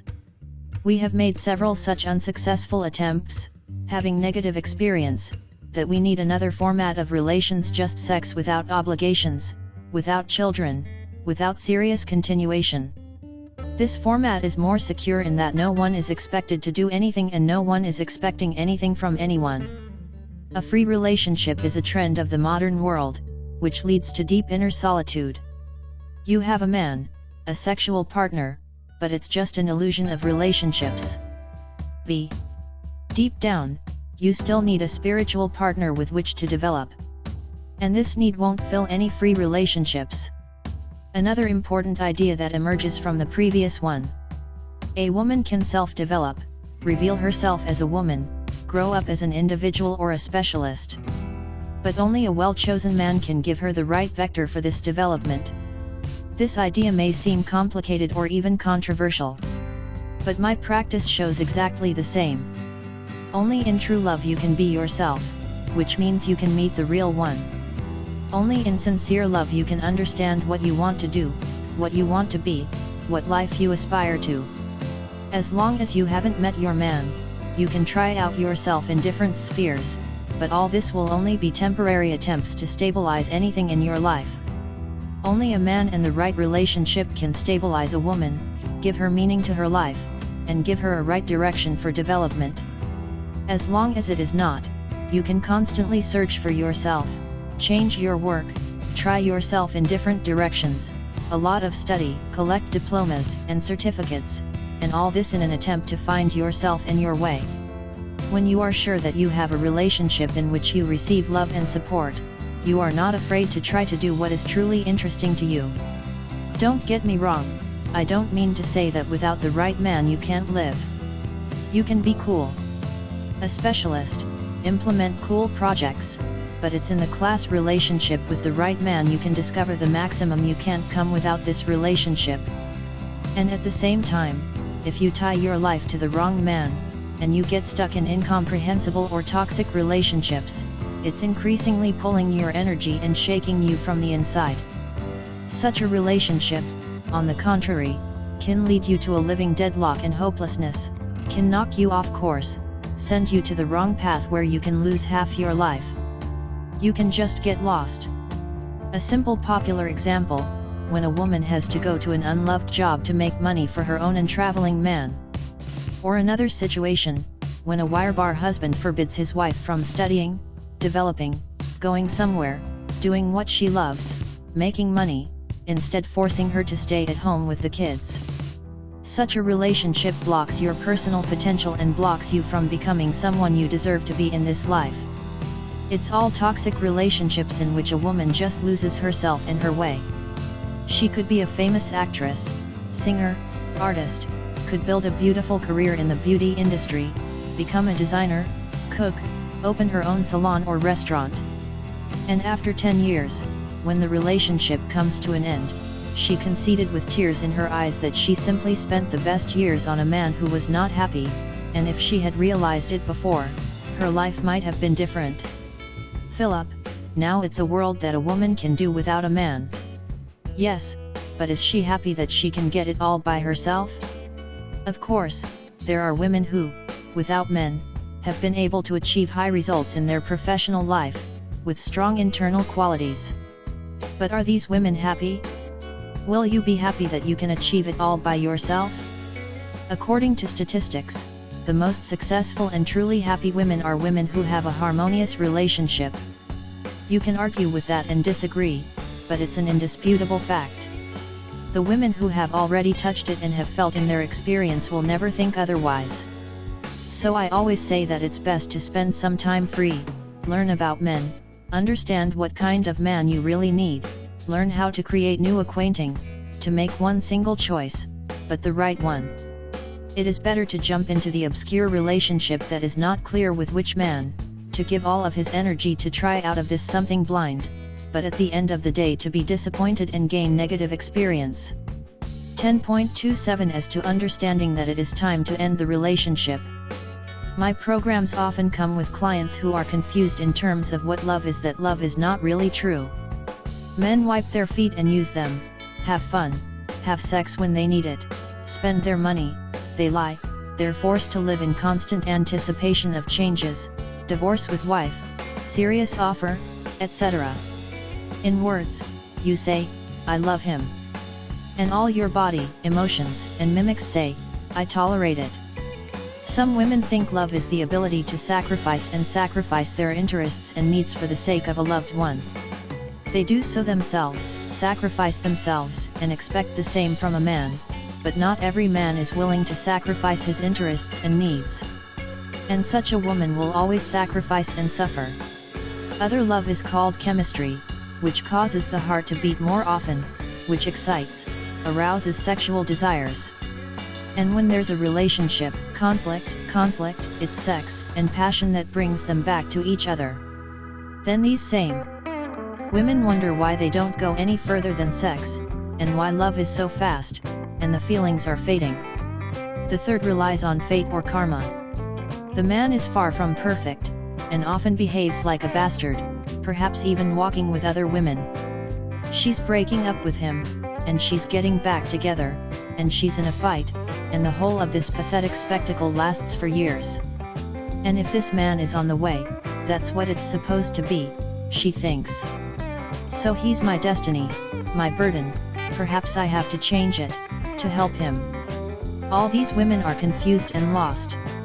They come to our programs to save this relationship, to bring them to a new level, to do something for the man to change, and their relationship is getting better. But sometimes you have to be honest with yourself that it's a long time to finish, because this relationship is already destroying you as a woman. Many of my program participants are women who have been in a destructive relationship for a long time, and only through the program they were able to realize it, make the right choice, and finally feel a heavy load of emotions, guilt, responsibility, and grievance. How do you know you're in a destructive relationship? There are a number of signs I'm about to tell you about. The more symptoms you find in your relationship, the more difficult your situation is, the faster you need to take decisive action in your life, and soon you will understand why. Symptom 1: You have a low self-esteem. You clearly remember that before, perhaps, before meeting your man, you felt more confident about yourself. And now there are complexes, you like yourself less, constantly find some flaws, compare yourself with other women. Unfortunately, this is the influence of a man on you. Most likely he often criticizes you, is often not satisfied with some of your behavior or the way you look.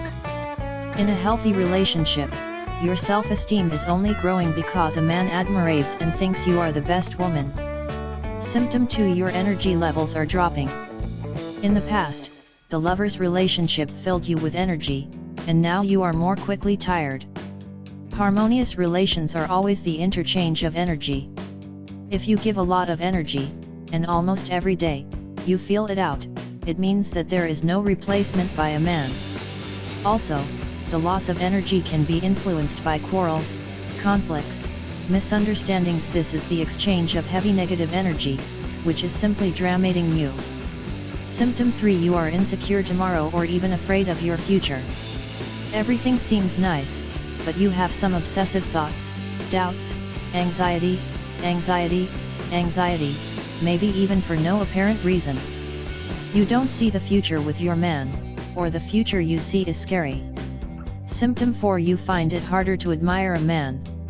Many psychological training courses teach that a woman must admire her man to make him more successful. But you don't know how to do that. In the past, you have seen many positive qualities and sides, but now you see far more shortcomings, and those qualities that used to be positive are no longer the same. Symptom 5. You don't have much joy in your leisure time.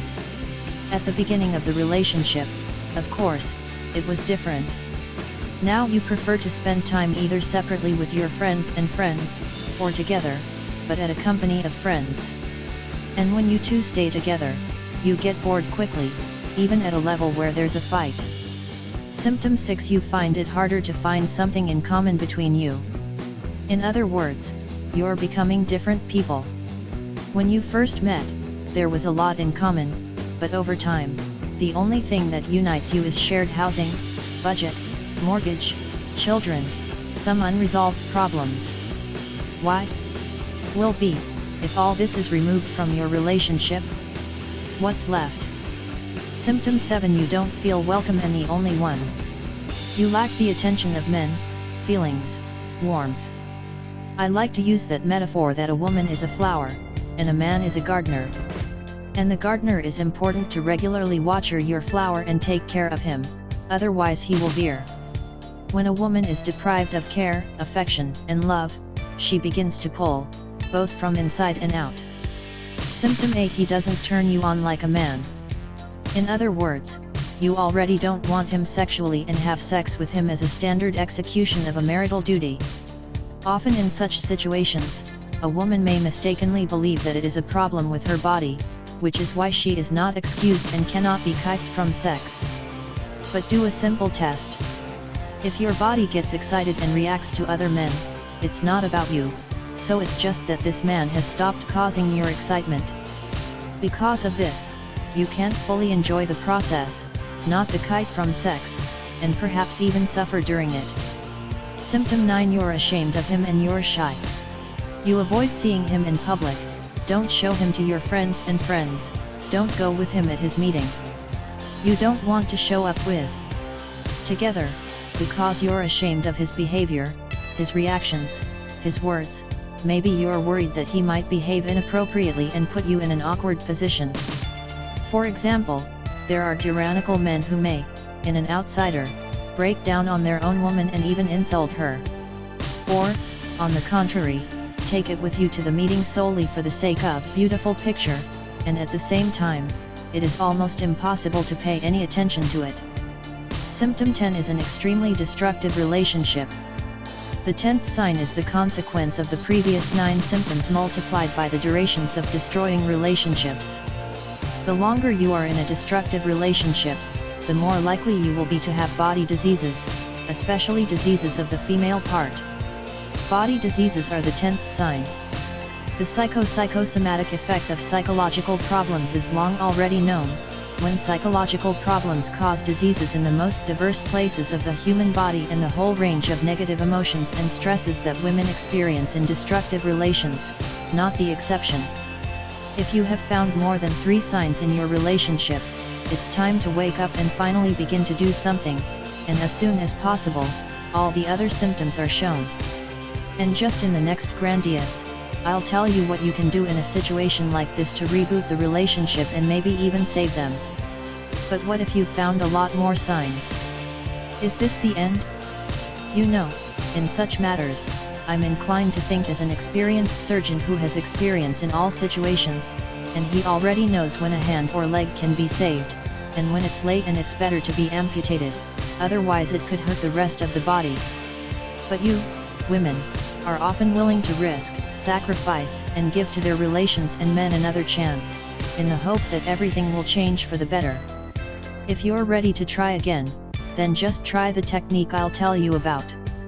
Reload the relationships, or how to start from scratch. Any end is the start of something new. The previous chapter might have made you uncomfortable, but I'm sure it's better to know about these signs than when it's too late, right?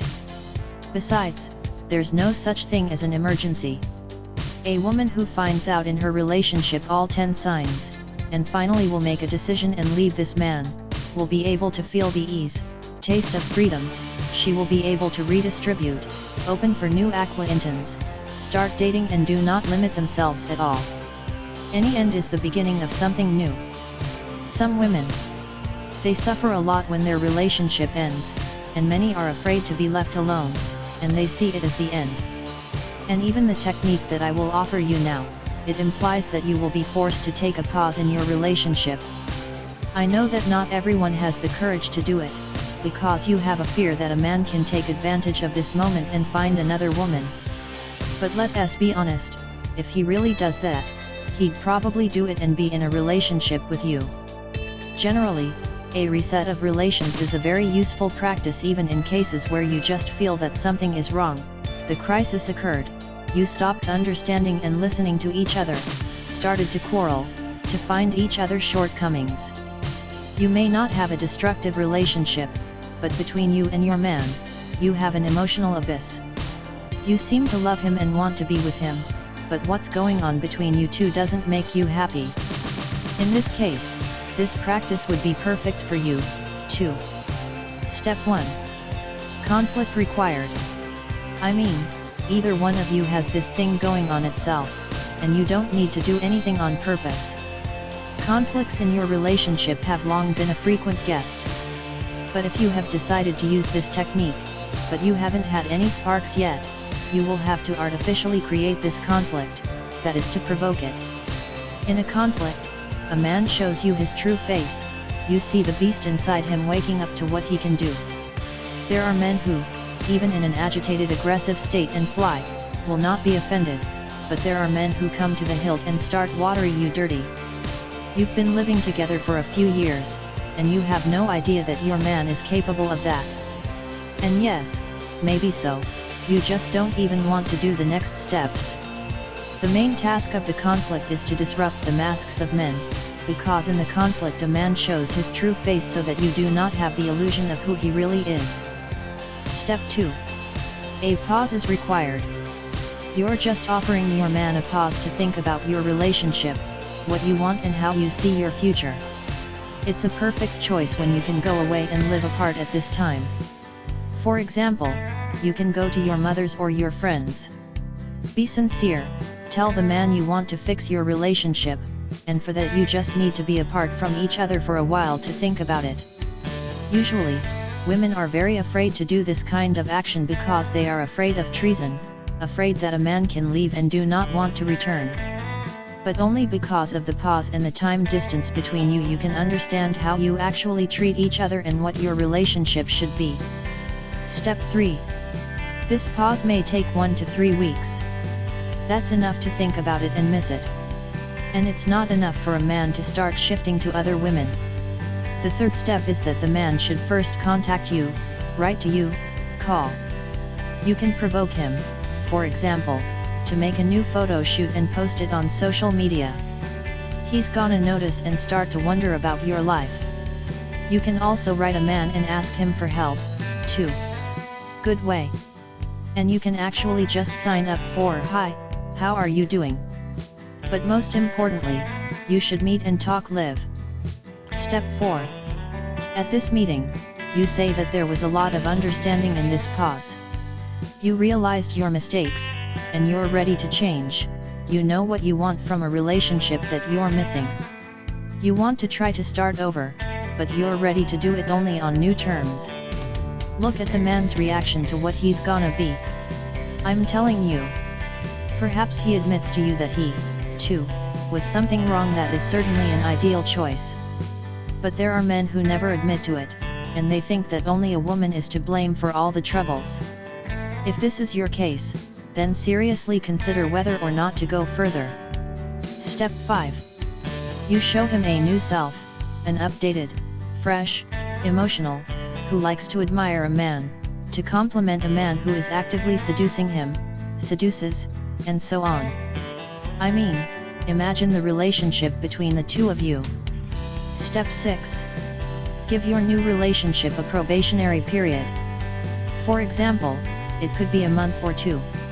During this time, you will be able to determine exactly how much you really have changed for the better. When performing this technique, you can have a lot of temptation to disrupt and do everything wrong. For example, you might not be able to wait for the required time. You want to have sex, you write to your man, send him your nude photo, and he'll come to have sex with you and put an end to this stupid bab idea. Or you won't be able to do anything in the 5th step. You will begin to remember all your grudges and roll back to your usual behavior, which was before the pause. And the 4th step is the risk of turning your meeting into a regular relationship, because you're just going to start putting forward your claims about the fact that you weren't comfortable with it. All this could turn into a dispute and a scandal. You often forget about the probationary period. We are together, and thank God, we are all well, but often in a month the other goes back to where it started. Don't lose consciousness in the. Be careful, and do not allow yourself or a man to violate the new conditions that you agreed upon, otherwise it makes no sense. On the experience of my students, I can tell you that this technique can help you start a relationship with a clean slate and completely in other colors.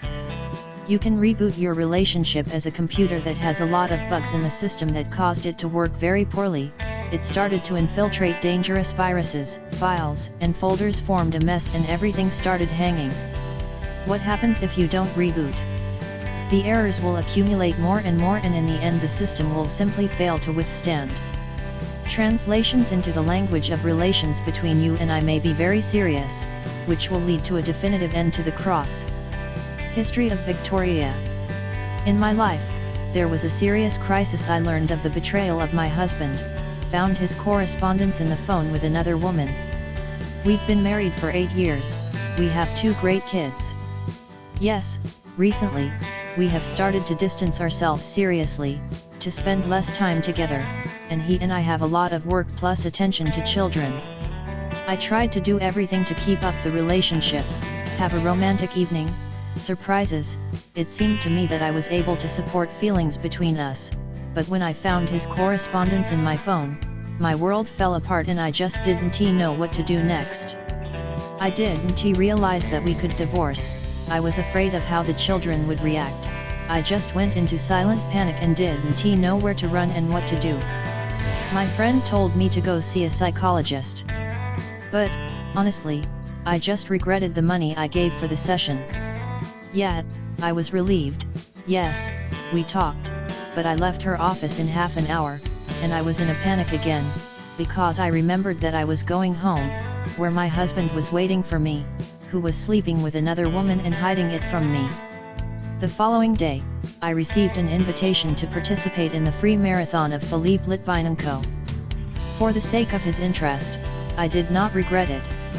He raised such deep things about relationships I didn't know before. And then he sent me the video story of a woman who told her how she saved her marriage from divorce. And I had a ray of hope. I went to Alpha Woman's program, signed up for it, and I was immersed in my head. I was so excited. I was doing all the tasks. I got a new friend among the participants. One of us lived in the same town, and now every weekend we meet. I remember my feeling when, after a month of the program, I looked at myself in the mirror and saw another woman, a new, fresh, updated, bright, light woman who has no problems. And then there was a change in my relationship with my husband. I've done all the recommendations on the reset of the relationship, and we started all over again. To be honest, I was even prepared for my husband not to keep our family. I was no longer afraid that I would be alone, and I felt confident that I would be happy, either with him or without him. But of course my purpose was to save the family. And I did it. The most interesting thing, after everything I did, my husband decided to tell me about his mistress. He opened up to me, and, you know, I heard him. We never spoke to him so sincerely. I cried with happiness and gratitude that this test in our relations was passed. And now we have new emotions, new experiences, we started all over again, and now my husband treats me as if it was a tender thing. Sometimes I wonder, and I could have done a different thing, and my relationship would either become hell, or we'd be separated. I thank Philip and all those who participate in the Alpha Women program. I have received tremendous support, invaluable knowledge, and coloss-making experience. Answers to frequently asked questions. In this final section, I decided to answer the most frequently asked questions from my signatory. And also show how, thanks to the Alpha Woman system, you can easily achieve your goals, in whatever situation you have been and no matter how many years you have been. If I have children, can it prevent me from meeting a decent man and building a happy relationship? Many women who have children from a previous marriage experience that this could be an obstacle to the creation of new relationships. Moreover, such women often put a cross at their personal life even without trying to change something, just because there is a belief that I don't want anyone with a child. But this is a false conviction that has remained since the last century. In another generation of our moms and baboons, to remain a single woman with a child on their hands was a huge shame, and shame. It's not gonna be a big deal, but the guy's not gonna be an alcoholic or a party, but the main thing is not to be alone. Now, that conviction has no weight. The world has changed, and women, too, are changing. They can provide themselves and their children, they look well and remain attractive to men in 30 and 40 and 50 years. And if you follow the Alpha Woman system, you understand men and know what they want, your value grows even more. As for children, there are men for whom children are tents. These are men who do not like to take responsibility, and most likely, they simply do not have the financial stability, in which it is easy to maintain a foreign child and to give birth. Such men avoid women with children. I also want to warn you that in many men's pick-up training, men learn to seduce single women who have children because they are faster and easier to accept sex without obligations. That's the statistics. But in fact, your chances of going through a picket or a free treatment guy are exactly the same as any other woman. So it's important to know how to deal with men so you don't get burned and do something stupid. But at the same time, there are men who love children and can take responsibility for your child. And when a man like that meets a beautiful alpha woman who fits all the parameters, perfectly suits him, he shouldn't be embarrassed by the fact that you have a child. The age of your child is very important. When he's very young and you need 24 hours of care, you don't even have enough time for a relationship. And any man needs attention, and while your baby doesn't go to school, the attention will be in a large deficit as if you were enough. But the older kids are a different question. And, of course, let us not forget that there are a lot of divorced men who also have children from the previous marriage. He has a child, you have a child, you don't have to start a family for the sake of children, you can have a family for yourself, and it's beautiful. Try to think about it like that. A decent man in the first place is looking for a classy woman for a relationship. And if you're an alpha woman with a set of posh qualities and skills, and the man is confident in his abilities, and there's no sick prejudice in his head, then what difference does it make if you have a baby or not? It seems to me that having children is a very good filter from irresponsible and greedy men. Besides, you're not looking for a sponsor for your child, are you? You're looking for a man who could take part in his upbringing. Children are never a hindrance in the relationship between healthy and mature adults. If the kids are going to be a nuisance in your relationship, you run away from that man right away. You can't do anything about it. The members of the Alpha Woman program have 3 and 4 children, and this does not prevent them from getting acquainted with decent men and developing relations. The main thing is to know how to do it. All of these steps are taken apart in our system. If I'm 50 years old, do I have a chance I'll meet a man of dreams? I have a few videos of interviews with women 60 and 70 years old. For example, I remember one 60-year-old program participant named Galina. Before the program, she had a stroke, couldn't stand up for a long time, and it seems like men are there. And she probably came to a greater degree of support in the program. I also remember that, during the program, she stopped her health education, and then returned to finish it in a few months. And only in an interview she told me how she met a man who regularly went to her hospital, brought fruit and presents, and just to be with her and help her. You know what happened next? He proposed to her, gave her a ring and a vacation. And when young, beautiful, and full of energy women begin to fondly and complain about an unjust world, to a harsh fate, to men who do not have a relationship, I feel sad and even a little ashamed of them. I remember Galina. She was 60 years old, and she never complained about the whole program, and did not whine, though her situation was more complicated than most of the other participants. Your age has no meaning. Only your qualities and skills are relevant. If you doubt yourself, the problem is only in your head. A big difference in age between me and a man can prevent a happy relationship. Big difference in age, I think, is when the gap between partners is over 10 years old. What I'm seeing in practice. In today's world, it is not so much about the actual age of people, the age in which they feel. For example, my boxing coach for 50 years, but his lifestyle, his energy, and his condition say he's not more than 35 years old. He's young inside. I don't feel any age gap. Many modern men for 40 do not look at their age at all, nor do they fit in. In fact, there are women like that. And I'd say there's a mental age. I don't want to go into that term in depth, I'll just say how it feels.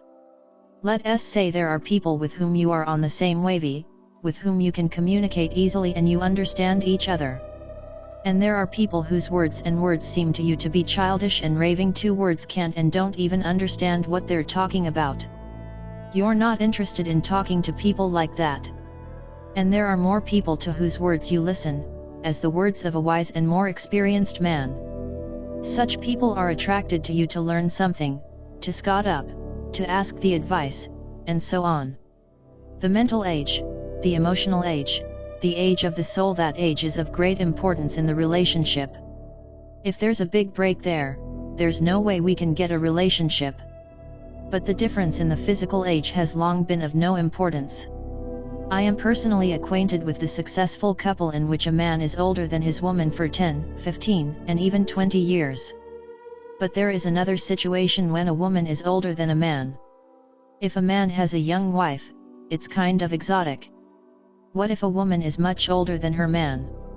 Again, if you are an alpha woman, you hold yourself in a beautiful form, you have a lot of valuable skills and qualities, you as no one else understand your man and represent a great value to him, he will be with you. Believe me, no young girl, unless she went through the Alpha Woman program, he can't give him everything you can give him. Yes, you have risks. But everybody has them. There is a risk that a man will eventually decide to find a younger woman. No one is immune to this.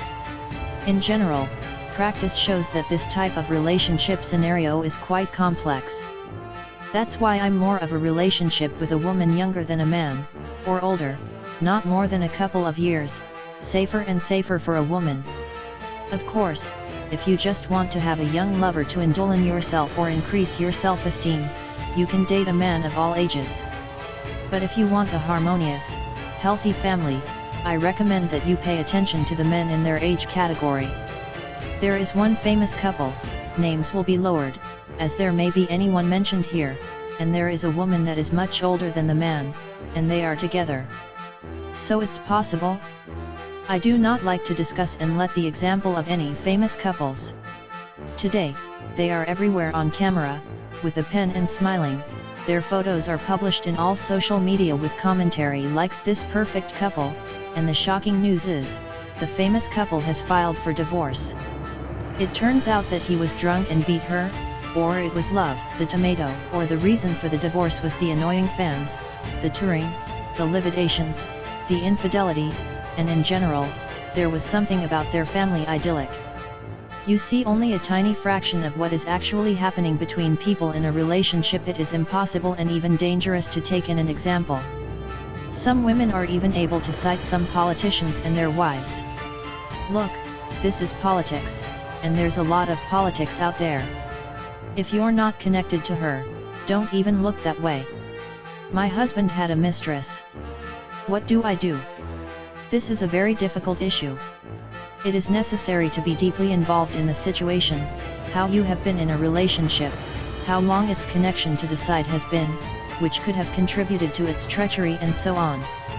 It's very painful to know about betrayals, so women often fall into extreme emotional states.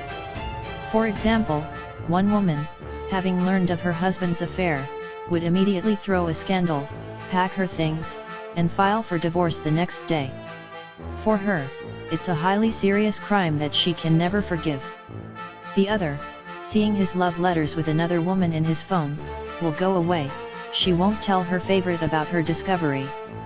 Will be silent and think what to do next. Whether to divorce or try to save a relationship or kill a mistress.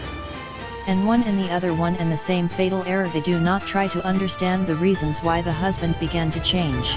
They suffer, panic, hysterics, make sharp and hasty actions, or do nothing at all and do nothing. What did he miss? I've done everything for him. Most likely you did what you thought was important to him, but in fact it was important to him that something else was important to him that you didn't know. It happens all the time. You cook, you wash, your shirts are ironing, and you don't get emotions and impressions. The other one did. I can't believe it. And who? She's not at all. Well, something else she hooked him up with. Maybe she admired them, kept giving him compliments, and said she'd follow him to the end of the world.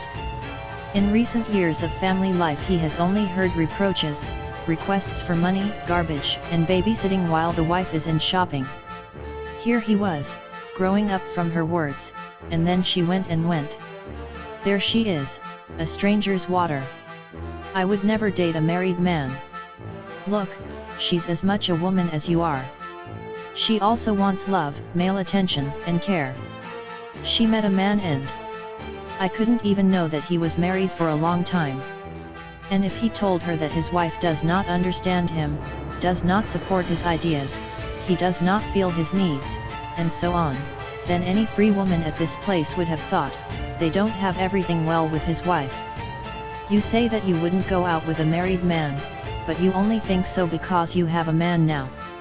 If you were alone for a very long time, if there were no eligible free candidates around you, and all of a sudden you would meet a cool man who's a little married, but there's not everything in the family, you would think, and you would have done differently. Only when they find the real reasons for his treason, you can determine what the next step should be. I emphasize the words in the present, not those that you yourself invented or that your friends imposed on you. The next steps may vary depending on whether you want to save the relationship or the situation requires you to separate and start a new life. After all, the mistress could have been simply a spontaneous mistake, which could be corrected, and could have been more compatible for him in many parameters. In these situations, I recommend that you address the relationship specialist immediately, come to the consultation, and elaborate on the whole situation. Again, I emphasize the words specialist in relations, not a psychologist, or a coach, or a friend who studies a psychologist or a coach. They will work with you, with your identity, with your grievances, offer you a set of goals and do as you want, in general will work with your own head. But in your mind, there's no right scheme to fix this, no one has invested it in your head. But you've got a lot of cliques removed from the show or the parents. It is necessary to address the subject matter expert in relation to relations. I have a man and we love each other, but the man is married. He's planning a divorce, and he wants to live with me. But time is going on and nothing changes yet. What do I do to make him leave his wife? And here's the same question on the other side of the barricade. I have worked with women over the years and on the other side. Believe me, your motives and desires don't make any difference. Everyone wants to be loved, wanted, and protected, that is to be with a man. It's just that my wife is trying to preserve this status, and the mistress is trying to win this status. The man in such a situation, on the one hand, is beneficial to be he has two goals. Women who create comfort for him, give you care and emotion. On the other hand, the more difficult it is, because the wife is already beginning to suspect the affair, and the mistress is already beginning to demand something more serious than just short-term periodic meetings. So he's married and says he loves you. Many of the participants in my programs came with a similar request in a relationship and, unfortunately, the big half of them were immediately disappointed in their male. It turned out that it was just a tremor to keep up the relationship, keep having sex with them just like that. How long has this been going on? How long have you been waiting for him to do real things? The most obvious sign that a man is just stalling and enjoying your feelings is a long wait. For example, you've been dating for 6 months or more, and he hasn't gotten divorced yet, though he's often talking about it. Look, if he wants to divorce, why doesn't he? More convincing? The practice shows that if after 6 months a man has not taken concrete steps on the way to your joint happiness, it is highly unlikely that anything will change. You'll be much better off if you get out of these weird relationships. And you will open for new acquaintance with free men, who are more than enough to be around you. But don't get upset. There may be a happy ending in this story.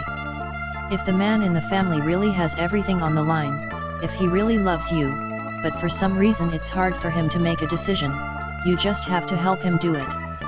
There are special methods for this.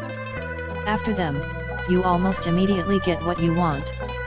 Now, I guess married girls and women are a little tense. What kind of methods are these after which a man leaves his family? You have absolutely nothing to fear.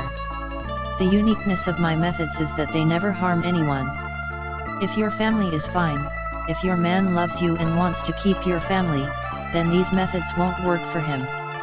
But if it's not perfect, if the marriage is on the edge of a huge precipice and it can't be saved, then nothing can be done.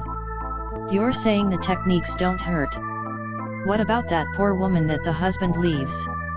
So she was hurt? Okay, let me explain to you on the other hand. Imagine another situation. The man respects and values his wife, thanks her for years of living together, for the children, but objectively their relations are already over. They do not get enough emotion in these relations, they no longer admire each other, do not seek to spend time together or become too different. Yet, it happens, because nobody signs a life contract for love in the registry. What then? If love has passed and you have done everything to get it back in your relationship, here I emphasize you've done everything to save the relationship, but you did not succeed, then the relationship simply needs to be ended and to allow everyone to find their new love and be happy. Do you think this woman is suffering? If she's an alpha woman, she'll look at it differently. Now I am a free woman, I can live for myself, enjoy myself, only do myself, the whole world is open to me, there are plenty of opportunities. Yes, ordinary women suffer because they simply do not see the lives abroad of their marriage. And it is terrible, because it is the fear of one, fear that everything will fall apart, and the man will leave you, provoke most women's problems and fail in their relations. This topic is fairly complex and voluminous, so I'll have to analyze it in the next book. I've been living with my man in a civil marriage for 5 years, and he's still not offering me a proposal. What do you do to make it happen? 5 years in common law marriage is too long. For good, this format should last for a maximum of 3 years, and this is already the case. Ceiling. It is important to understand that a common law marriage is a test drive in family life, and 3 years more than enough to understand that you want to stay together and build joint plans for life. Well, if a man hasn't made you an offer after so much time, there's a chance he's gonna be out of it. What for? It is both convenient and profitable to him. He doesn't have to take full responsibility for you, you just live together, you make money together, You don't tie a stamp in a passport, kids, plans for the future. At any point during a quarrel, you can just get your things together and go home to your parents, and if he gets in love, he'll just go away, and that's all. There's no commitment and no problem.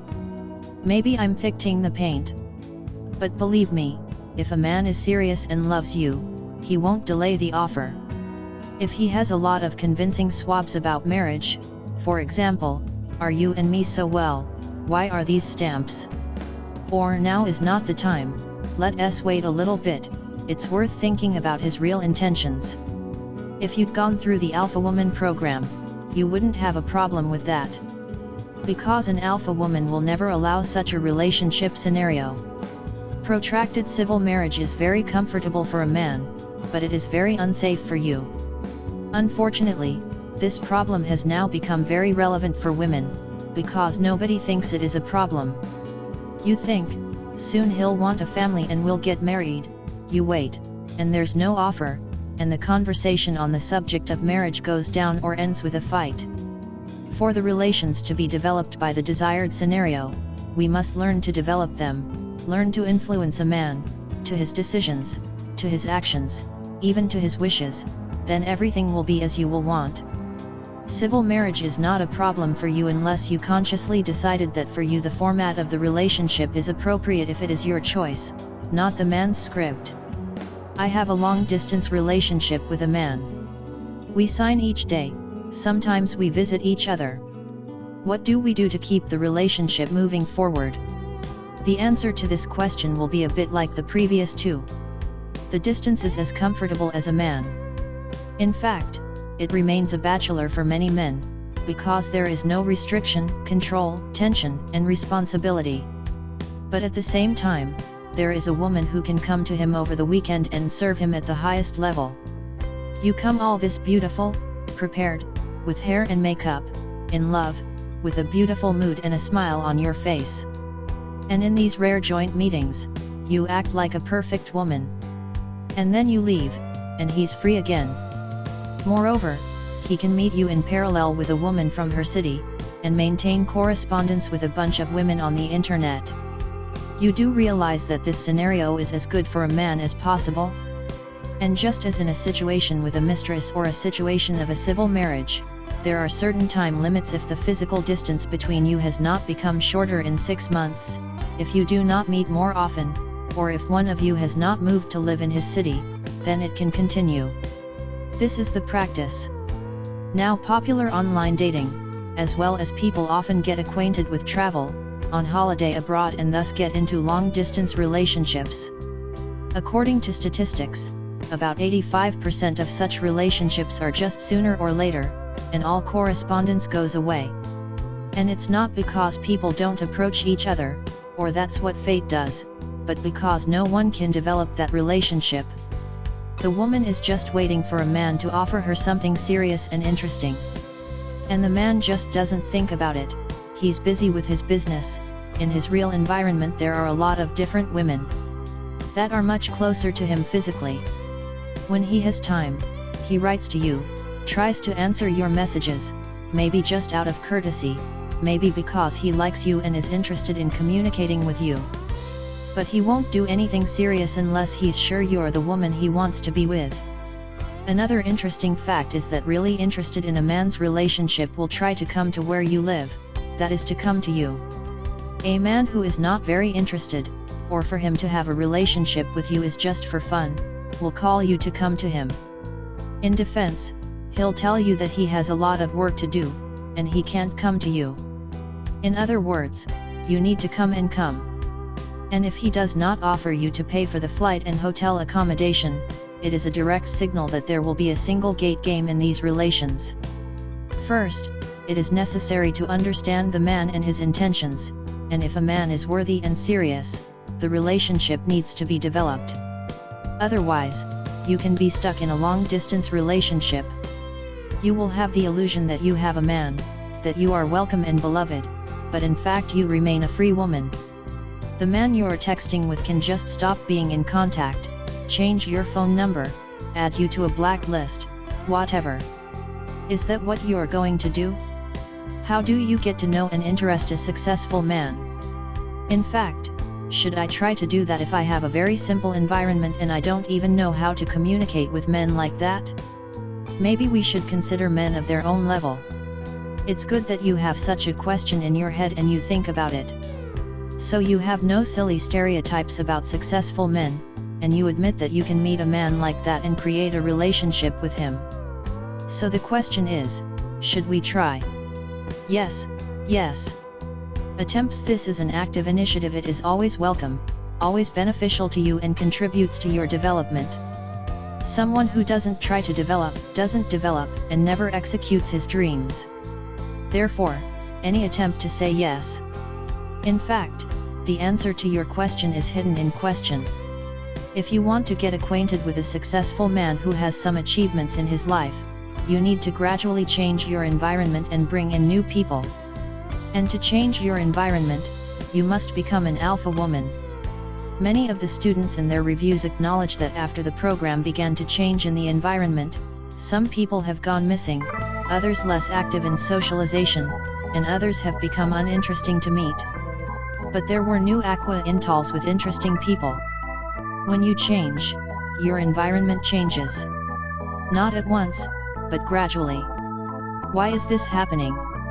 Because you start to find yourself, discover new things, discover hidden talents and interests. All this provokes you new actions. For example, you are deliberately beginning to attend the training events on the topics of interest to you, and new people are familiar. Changes within you trigger the change process in your environment. And changes in the environment are making changes within you. These are two very tightly coupled processes. People who get too attached to the old environment do not want to change it, often remain at the same level of development, both personal and material. If you start changing, changes in the environment are inevitable. Fear of communication with successful men is linked only to the lack of positive experience. Once you start to get this experience, you become more confident and all the fears disappear. But do you want to see the men of your own level? What's your level? How objectively you assess it and what kind of criteria? Very often women are simply undervalued. They do not consider themselves sufficiently beautiful or interesting enough. They are not sure themselves. They do not allow themselves to want something more, so they choose between beggars. I always notice such women. She is beautiful, and a clever girl, but married to whom she is not quite sure who she is, and she is holding on to these relations. She is afraid of losing him, and he is not worthy of her. Or another situation where a woman begins to work actively and only a year later realizes that she can no longer be with her man because they have become too different. The level of the man you choose for the relationship directly reflects the level of your female self-esteem. So what's your level? If you want a successful man, that's fine, so you have a good self-esteem. Do you want to do it and don't agree to anything less? Conclusion. Usually, when the alpha woman comes to an end, things get a little sad, because if you like something very much, you don't want it to end. And then I say, nothing ends, it's just starting. Because after the acquired knowledge, new skills, internal discoveries, you start to live differently, the ship rises, the map of the new route appears, the fair wind starts to blow. When you start thinking like an alpha woman, feel like an alpha woman and act like an alpha woman for you to discover new opportunities and new horizons. You start to allow yourself more willing, more active, and more effective, and as a result you get what you want. You reveal yourself and find new qualities that have been sleeping in you for a long time, and now they are living in you and making you a more unique woman. The participants in the program not only improve their relations and meet men. Very often they even change the scope of activity, change jobs, start their women's business, because the program wakes up their internal potential and shows not only the motivation, but also the resource for real action and change. Transformations are beginning to take place at all levels of life, in relations with men, in work, in business, in communication with friends, in relations with children and parents. Your life is leaving you with all the things you need to get away from your life and stop you from enjoying your life. You get more confident in yourself and you get attracted to other men, which in turn enhances your self-esteem. And when you apply all the knowledge you have gained in relations with your loved one, he begins to look at you with the other eyes and reign you in love. In this book, I've only introduced you to a small part of a huge system that already trains thousands of women. And I will. I'm very happy if you are one of them. On the last pages of this book I have prepared useful links and pleasant bonuses for you. Make sure you use them. I want to end up with a very important idea. It has become so, that the success and the degree of achievement of women are measured by their status in relations. You can become a super successful lady business and you will be respected for that, but if, with all of your financial viability, you are without a relationship with your back, you will be condemned. How so? Money can make money, and men, families, no children? It wasn't my idea of a collective mind. For example, no one will ever judge a married woman for not working, but sitting at home and raising children. On the contrary, she would be considered a woman. But the men have the exact opposite. The status and success of a man is measured by his success in his affairs. He may be a fine family man, but if there are no men's achievements in his life, he will be judged for it and considered untenable. But if a man has accomplishments, his business, or he's at the top of the career ladder, no one will blame him for it. Lack of serious relationships. Everyone will think, he probably just hasn't found his one and favorite woman yet, but he's got everything in front of him. What's this all about? A woman was born to give love and be loved. Work, money, career, unhealthy relationships, or relationships just for sex will never give you, and you will feel the lack of something very important in your life. In an effort to build a successful career and start earning good money, do not forget that a woman is primarily sold as a woman, but only as a second person in her accomplishments. The key to happiness and internal harmony is hidden in the balance between the first and the second. Dream on, develop yourselves, explore yourself and remember that you are worthy of all the best.